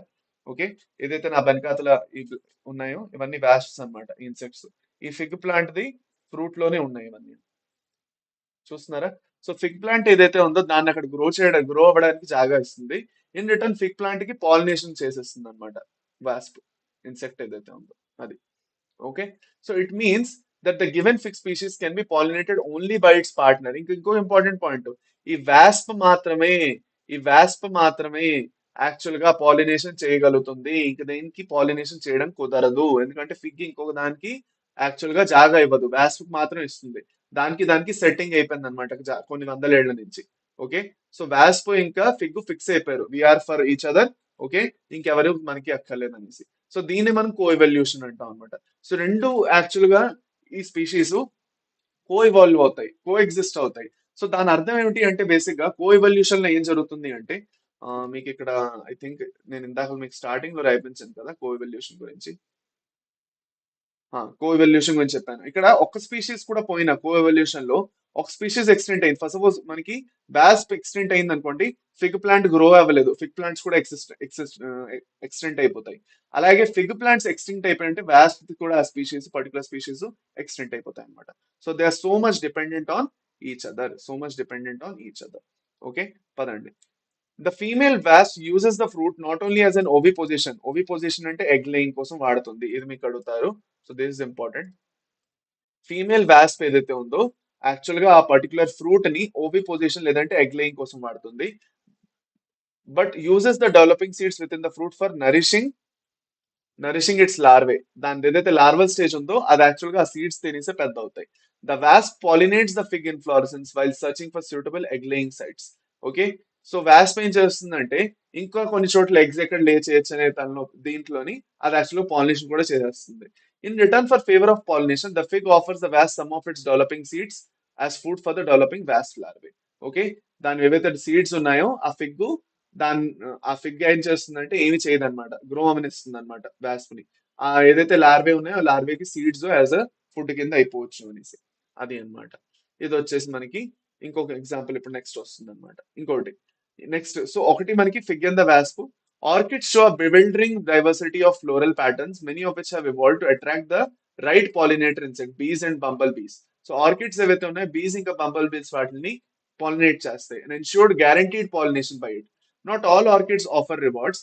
ద మెడిటేరియన్ ఆర్కిడ్ ఆఫరిస్ ఏదైతే ఉందో employs sexual deceit to get pollination done by a species of bee. Okay, so దీన్ని మనం సెక్షువల్ డిసీట్ అంటాం. ఏమవుతుందంటే ఆ మేల్ బీ ఏదైతే ఈ పర్టికులర్ ఫ్లవర్ ది ఏవైతే పెటల్ ఉన్నదో, ఈ పర్టికులర్ ఫ్లవర్ ది ఒక ఒక పెటల్. సో ఈ ఓఫరిస్ అని ఏదైతే ప్లాంట్ ఏదైతే ఉందో ఆర్కిడ్, దాని ఒక పెటల్ ఏదైతే ఉందో, ఓకే, ఆ పెటల్ వచ్చేసి ఆ బీస్ లేదంటే బంబల్ బీస్ ది ఫీమేల్ ఇన్సెక్ట్ ఏదైతే ఉందో దాన్ని రిసెంబల్ చేస్తుంది. One petal of the flower bears an uncanny resemblance to the female of the bee in size, color, and markings. So the male bee is attracted to what it perceives as a female. So male బీకి ఏమనిపిస్తున్నది, అది యాక్చువల్గా ఒక female ఏమో insect అనేసి వెళ్ళి copulation చేయడానికి try చేస్తుంది. బట్ అది సూడో కాపులేషన్ అవుతుంది, ఎందుకంటే యాక్చువల్గా ఫ్లవర్ అది, it is not a insect కదా. So with the pseudocopulates with the flower and during that process is dusted with the pollen from the flower. So pollen grains ఏవైతే ఉన్నాయో దాని back అంటుకుపోతాయి అనమాట, దాని బాడీకి అంటుకుపోతాయి. ఇప్పుడు ఇదే వెళ్ళి మళ్ళీ ఇంకొక పర్టికులర్ ఫ్లవర్ తో ఎప్పుడైతే సూడో కాపులేషన్ చేస్తుందో దానివల్ల పాలినేషన్ అనేది జరుగుతుంది అనమాట. సో ఒకదే రెండు చోట్ల దానికి ఫీమేల్ ఇన్సెక్ట్ ఉన్నట్టు అనిపిస్తుంది, బట్ యాక్చువల్లీ మేల్ ఫ్లవర్ నుంచి ఫీమేల్ ఫ్లవర్ కి అది ఏం చేస్తున్నది, పాలిన్ గ్రెయిన్స్ ని ట్రాన్స్ఫర్ చేసి పాలినేషన్ చేస్తున్నది బేసిక్ గా. అది అన్నమాట. ఇది వచ్చేసి మనకి సెక్షువల్ డిసీట్ కి ఒక ఎగ్జాంపుల్స్. ఎన్ని క్వశ్చన్స్ ఎక్స్పెక్ట్ చేయొచ్చు ఈ చాప్టర్ నుంచి? దాదాపు మనం ఒక 3 నుంచి 4 క్వశ్చన్స్ ఎక్స్పెక్ట్ చేసినాం మనం. ఈ చాప్టర్ పెద్దది కదా కొంచెం. సో 4 క్వశ్చన్స్ వస్తాయి ఈ చాప్టర్ నుంచి, ఈజీగా వస్తాయి. అప్పుడప్పుడు 5 క్వశ్చన్లు కూడా అడిగారు. సో ఈ చాప్టర్ మనకి ఇంపార్టెంట్. ఓకేనా? కానీ మాక్సిమం 4 ఎక్కువగా మోస్ట్ కామన్ గా అంటే మనకి 4 క్వశ్చన్లు అడిగారు. ఓకే, పదండి. Right. Here you can see co-evolution, how co-evolution operates. If the female bee's color patterns change even slightly for a reason during evolution, pollination success will be reduced unless the orchid flower co-evolves to maintain the resemblance of the petal to the female bee. అంటే in the course of evolution, female bee the colour, patterns, markings change అయిపోయాయి అనుకోండి, female be కొంచెం కొత్తగా కనిపిస్తుంది అనుకోండి due to variations and రికాంబినేషన్స్, అప్పుడు దాంతో పాటు ఈ ఫ్లవర్ ది పెటల్ కూడా దాని కలర్ మార్చుకుంటూ వెళ్ళాలి, దాని రిసెంబ్లెన్స్ మార్చుకుంటూ వెళ్ళాలి. లేదు అంటే కో ఇవాల్వ్ అవ్వలేదు అంటే మాత్రం ఆ మేల్ ఇన్సెక్ట్ దాని దగ్గర రానే రాదు. అది అన్నమాట. Okay, right. అది సో దీంతో మనకి నాన్న we're done with this chapter. Okay, మనకి చాప్టర్ దీంతో అయిపోయింది.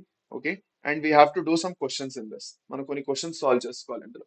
ఓకే, సో చేద్దాం మరి questions. Should we solve some questions? చెప్పండి నాన్న. రెడీ?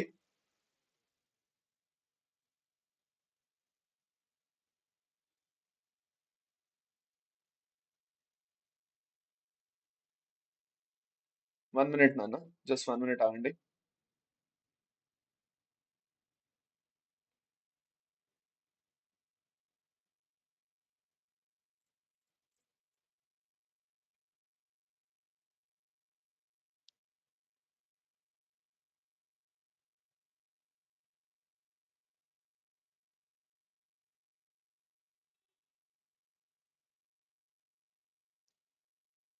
సో జస్ట్ 1 minute ఆగండి అన్న, will be solving some questions now. ఇంకా మనం క్వశ్చన్ సాల్వ్ చేసుకోబోతున్నాము. ఓకే, పదండి ఈ క్వశ్చన్ ఫస్ట్ సాల్వ్ చేద్దాం. దాట్ నాకు కొంచెం టైం ఇవ్వండి.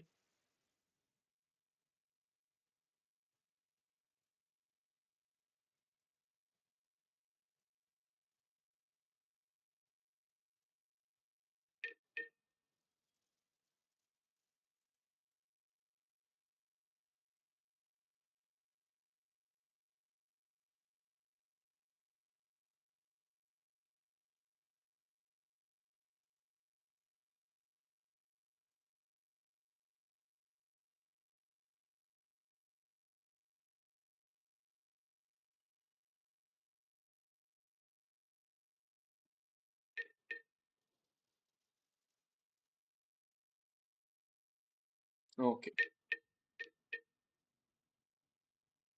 1 minute. ఆల్ రైట్, పదండి.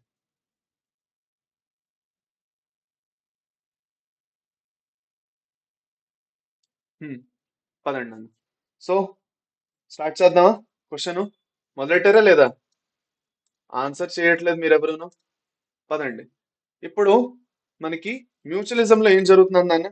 What is happening in mutualism? మనకి చూడండి ఇక్కడ మనకి చాలా క్వశ్చన్స్ ఉన్నాయి, ఒక 15-20 క్వశ్చన్స్ ఉన్నాయి దీంట్లోనే. ఓకే, పదండి, రండి. సో మ్యూచువలిజం మనకి ఏంటన్నా, మ్యూచువలిజం వచ్చేసి ఫోర్, రెండు ప్లస్ కదా. సో ఏది ఫోర్ అవుతుంది, ఏది ఫోర్, రెండు మూడు ఆప్షన్స్ లో ఉన్నాయి, తీసేసండి. కమెన్సాలిజం లో ఒకళ్ళకి బెనిఫిట్, ఇంకోళ్ళకి ఏమీ లేదు. ఓకే, సో సో బీది వన్ అవుతుంది, బీది వన్ ఎక్కడ ఉంది, ఇది తీసేసండి. ఓకే, దెన్ నెక్స్ట్ వచ్చేసి మనకి A4 B1 C2. ఎమెన్సాలిజం లో ఒకరికి న్యూట్రల్, ఇంకోటి హార్మ్ అవుతున్నది. D3 పారాసైటిజం లోని ఒకరికి బెనిఫిట్, ఇంకోటికి హార్మ్ అవుతున్నది. సో ఆప్షన్ ఏ అయిపోతుంది, option A.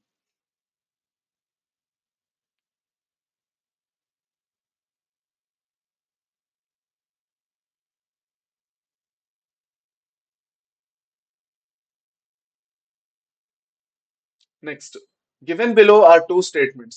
Gauss's competitive exclusion principle states that two closely related species competing for the same resource cannot coexist indefinitely, and the competitively inferior one will be eliminated eventually. ఇది correct అయిన statement?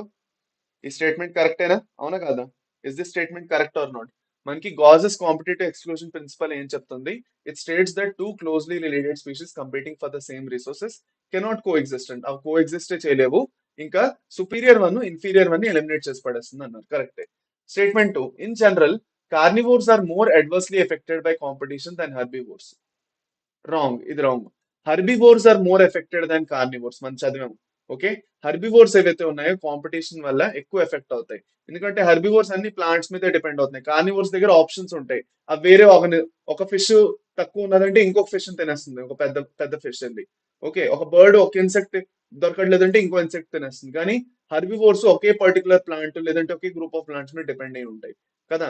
So అందుకే దానివల్ల అవి ఎక్కువ affect అవుతాయి అనమాట, herbivores competition వల్ల. Okay, so మనకి statement wrong. So that means statement one is correct, statement two is false. That means option B అయిపోతుంది, ఆప్షన్ బి.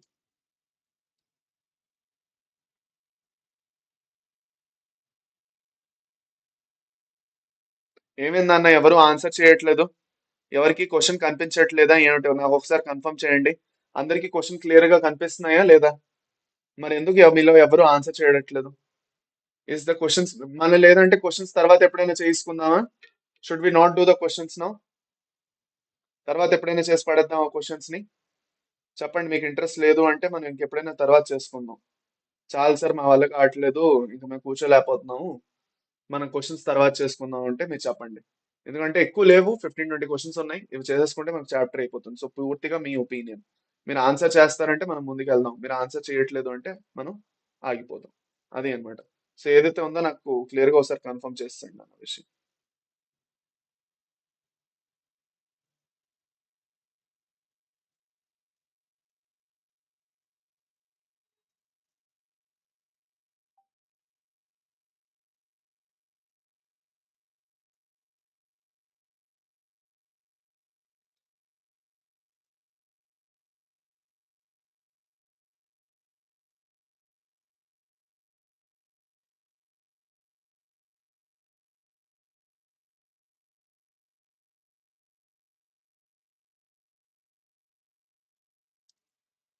1 minute.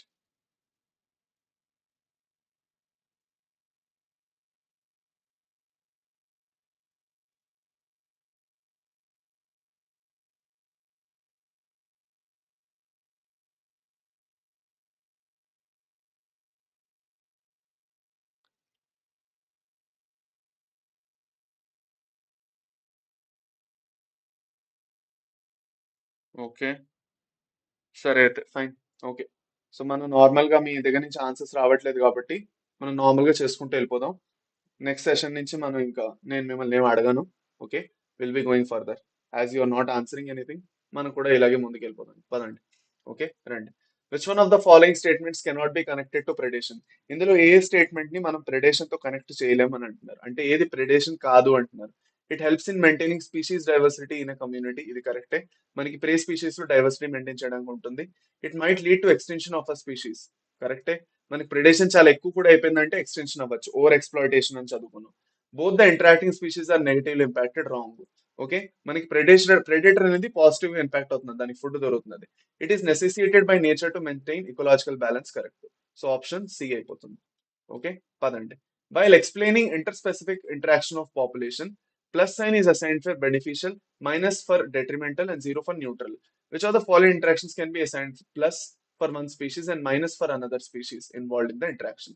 అంటే మనకి ప్లస్ మరియు మైనస్, ప్లస్ మరియు మైనస్ మనకి రెండింటికే ఉన్నాయి నాన్న. ఒకటి మనకి ప్రెడేషన్ కి ఉంటుంది. ఓకే, ప్లస్ మరియు మైనస్ మనకి ప్రెడేషన్ కి మరియు పారాసైటిజం కి ఉంటుంది. పారాసైటిజం కి ఉంటుంది. సో ఒక పక్క నుంచి ప్రెడేషన్, ఇంకో పక్క నుంచి పారాసైటిజం. వీటి రెండింటికి మనకి ప్లస్ మైనస్ సింబల్స్ ఉంటాయి. సో ప్రెడేషన్ ఉంది కాబట్టి మనకి ఆప్షన్ ఏ అయిపోతుంది. ఎమెన్సాలిజం లోని జీరో మైనస్, కమెన్సాలిజం లోని ప్లస్ జీరో, కాంపిటీషన్ లోని మనకి మైనస్ మైనస్, అది అన్నమాట. ఓకే, పదండి next question. Amensalism can be represented as, amensalism ఏదైతే ఉందో it can be represented as, దీన్ని మనం ఎలా రిప్రజెంట్ చేయొచ్చు? ఎమెన్సాలిజం అని చెప్పుకున్నాం, ఒక్క పర్టికులర్ ఆర్గనిజం ఏదైతే ఎమెన్సల్ గా ఉన్నదో దానికి ఏం బెనిఫిట్ లేదు, జీరో, న్యూట్రల్, కానీ ఇంకోటికి హార్మ్ అవుతుంది. సో జీరో ఇంకా మైనస్ అన్నమాట. ఓకే, జీరో అండ్ మైనస్ ఎక్కడ ఉంది నాన్న? ఇక్కడ ఉంది, option C. Okay, option C. పదండి నెక్స్ట్ క్వశ్చన్కి వెళ్ళిపోదాం.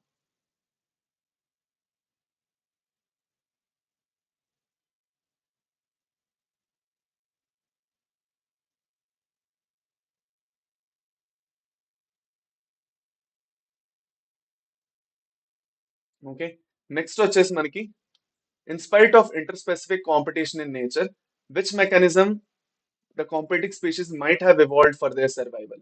Okay, in spite of interspecific competition ఉన్నా కూడా, okay, a mechanism, which mechanism the competing species might have evolved for their survival. Okay, so competing species ఏం చేయడం మొదలెట్టాయి?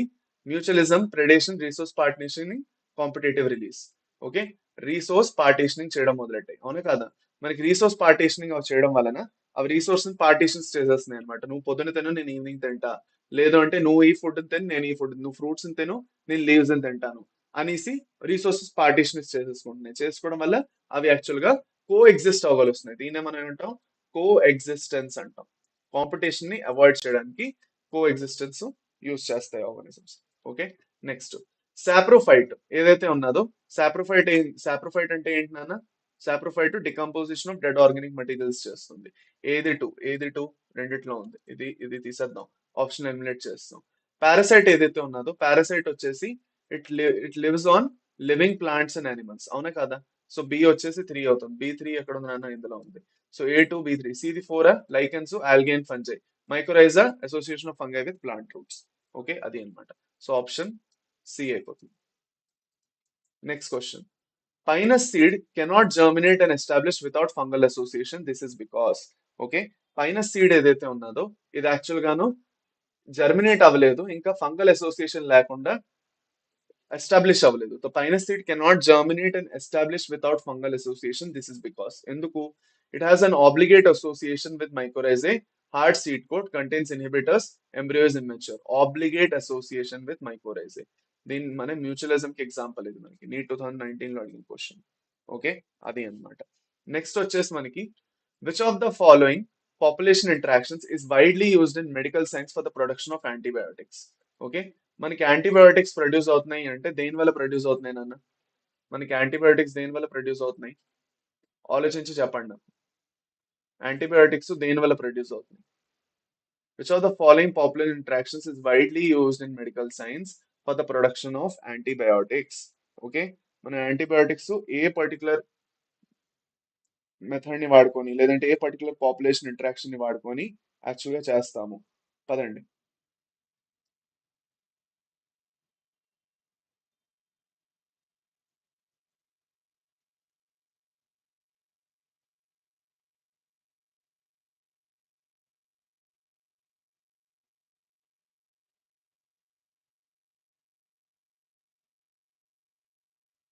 ఆలోచించి చెప్పండి నాన్న.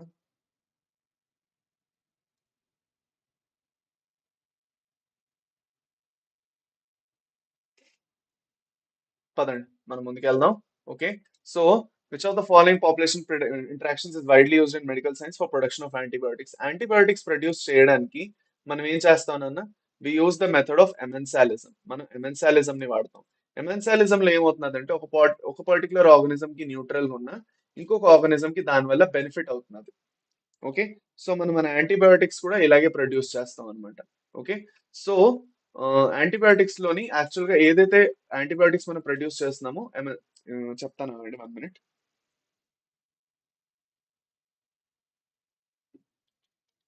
అండి.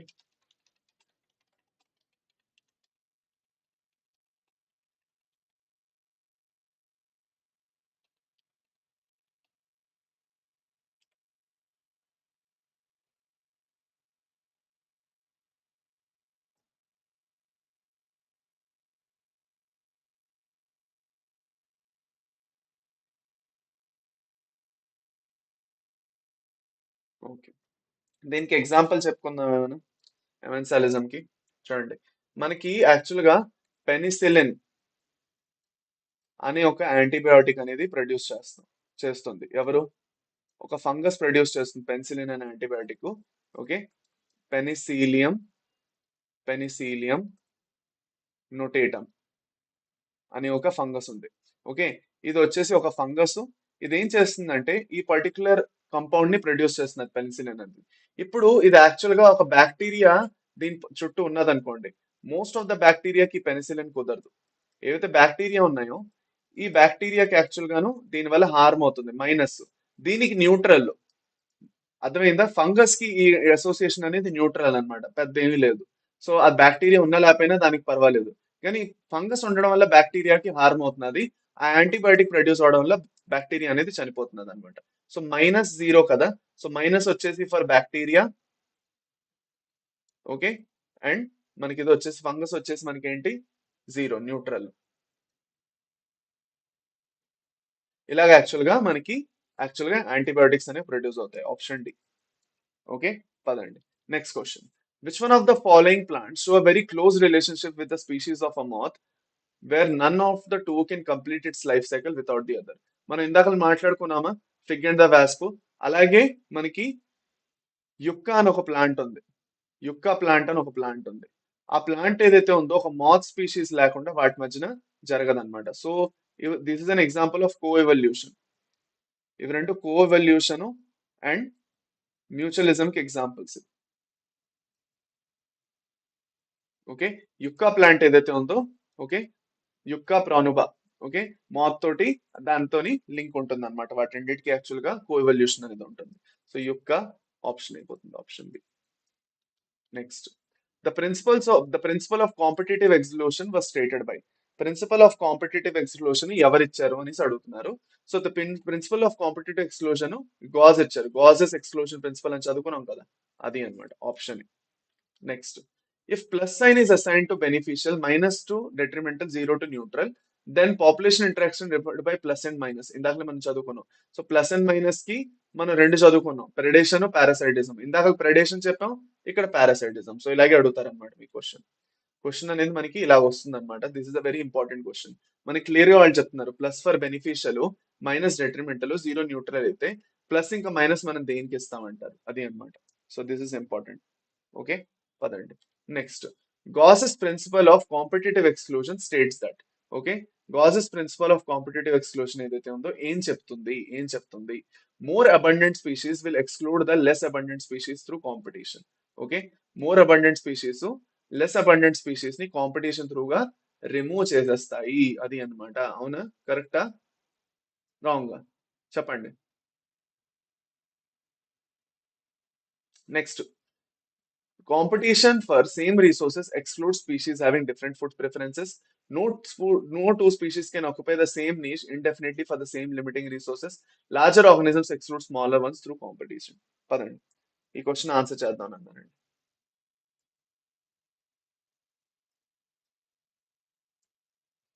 నీష్ అంటే ఫంక్షనల్ రోల్ నాన్న. నీష్ అంటే బేసిక్ గా ఫంక్షనల్ రోల్. సో ఒక పర్టికులర్ ఆర్గనిజం ఒకే ఫంక్షనల్ రోల్ ఏదైతే ఉన్నదో అది అదే ప్లే చేస్తున్నది, ఇంకో ఆర్గనిజం కూడా అదే ప్లే చేస్తున్నది, దానివల్ల వాటి మధ్యన కాంపిటీషన్ వస్తుంది అనమాట. సో రెండిటికి సేమ్ నీష్ షేర్ చేస్తున్నాయి. సో అందుకే no two species can occupy the same niche indefinitely for the same limiting resources. Option C, అది అన్నమాట. సో రెండు స్పీషీస్ కి మధ్యన సేమ్ లిమిటింగ్ రిసోర్సెస్ కోసం కాంపిటీషన్ జరగడం వల్ల ఒక సుపీరియర్ స్పీషీస్ ఇంకొక ఇన్ఫీరియర్ స్పీషీస్ ని చెప్తుంది. ఇక్కడ మనకి లార్జర్ స్మాలర్ అంటున్నారు కదా, అలా అనకూడదు వాళ్ళు. లెస్ అబండెంట్ మోర్ అబండెంట్ అనకూడదు. సుపీరియర్ ఇంక ఇన్ఫీరియర్ స్పీషీస్ అనాలి, అప్పుడే ఉంటే కరెక్టే ఉంటుంది. అందుకే మనకి ఈ స్టేట్మెంట్ ఇంక ఈ స్టేట్మెంట్ రాంగ్ అయింది. Next, in which of the following interactions both partners are adversely affected. అంటే మైనస్ మైనస్ అనమాట. మైనస్ మైనస్ మనం కాంపిటీషన్ లో మాత్రమే చూస్తాం. కాంపిటీషన్ లో మాత్రమే మనం మైనస్ మైనస్ చూస్తాం. మనం మ్యూచువలిజం లో ప్లస్ ప్లస్ చూస్తాము. పారాసైటిజం లోని మనం ప్లస్ మైనస్ చూస్తాము. ప్రెడేషన్ లో కూడా మనం ప్లస్ మైనస్ చూస్తాము. ఓకే, అది అన్నమాట. Next, a sedentary sea anemone gets attached to the shell lining of hermit crab. The association is, okay, ఏమిటి? సీ అనిమోను హర్మిక్ క్రాబ్ కి అటాచ్ అయిపోయింది. ఇది వచ్చేసి కమెన్సాలిజం ది ఎగ్జాంపుల్ అన్నమాట. కమెన్సాలిజం ది example. Okay, next, Cuscuta is an example of. Cuscuta అనేది ఏంటి నాన్న? Parasitic plant. It is a parasitic plant అన్నమాట. జస్ట్ 1 minute నాన్న, కాల్ వస్తున్నది.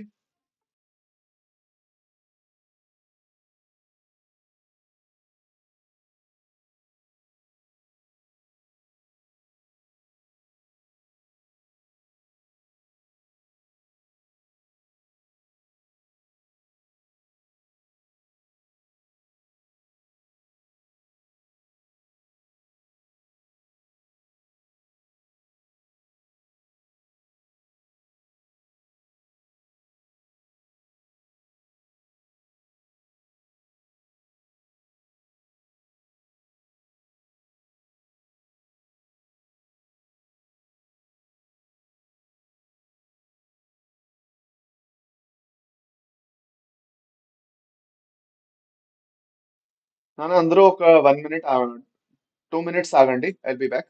Just 2 minutes. ఇంకొన్ని క్వశ్చన్స్ ఉన్నాయి, మనం అది చేయాలి. సో నాకు ఒక 2-3 minutes ఇవ్వండి. I'll be back. ఓకే, వస్తు వస్తున్నాను నేను. 1 minute.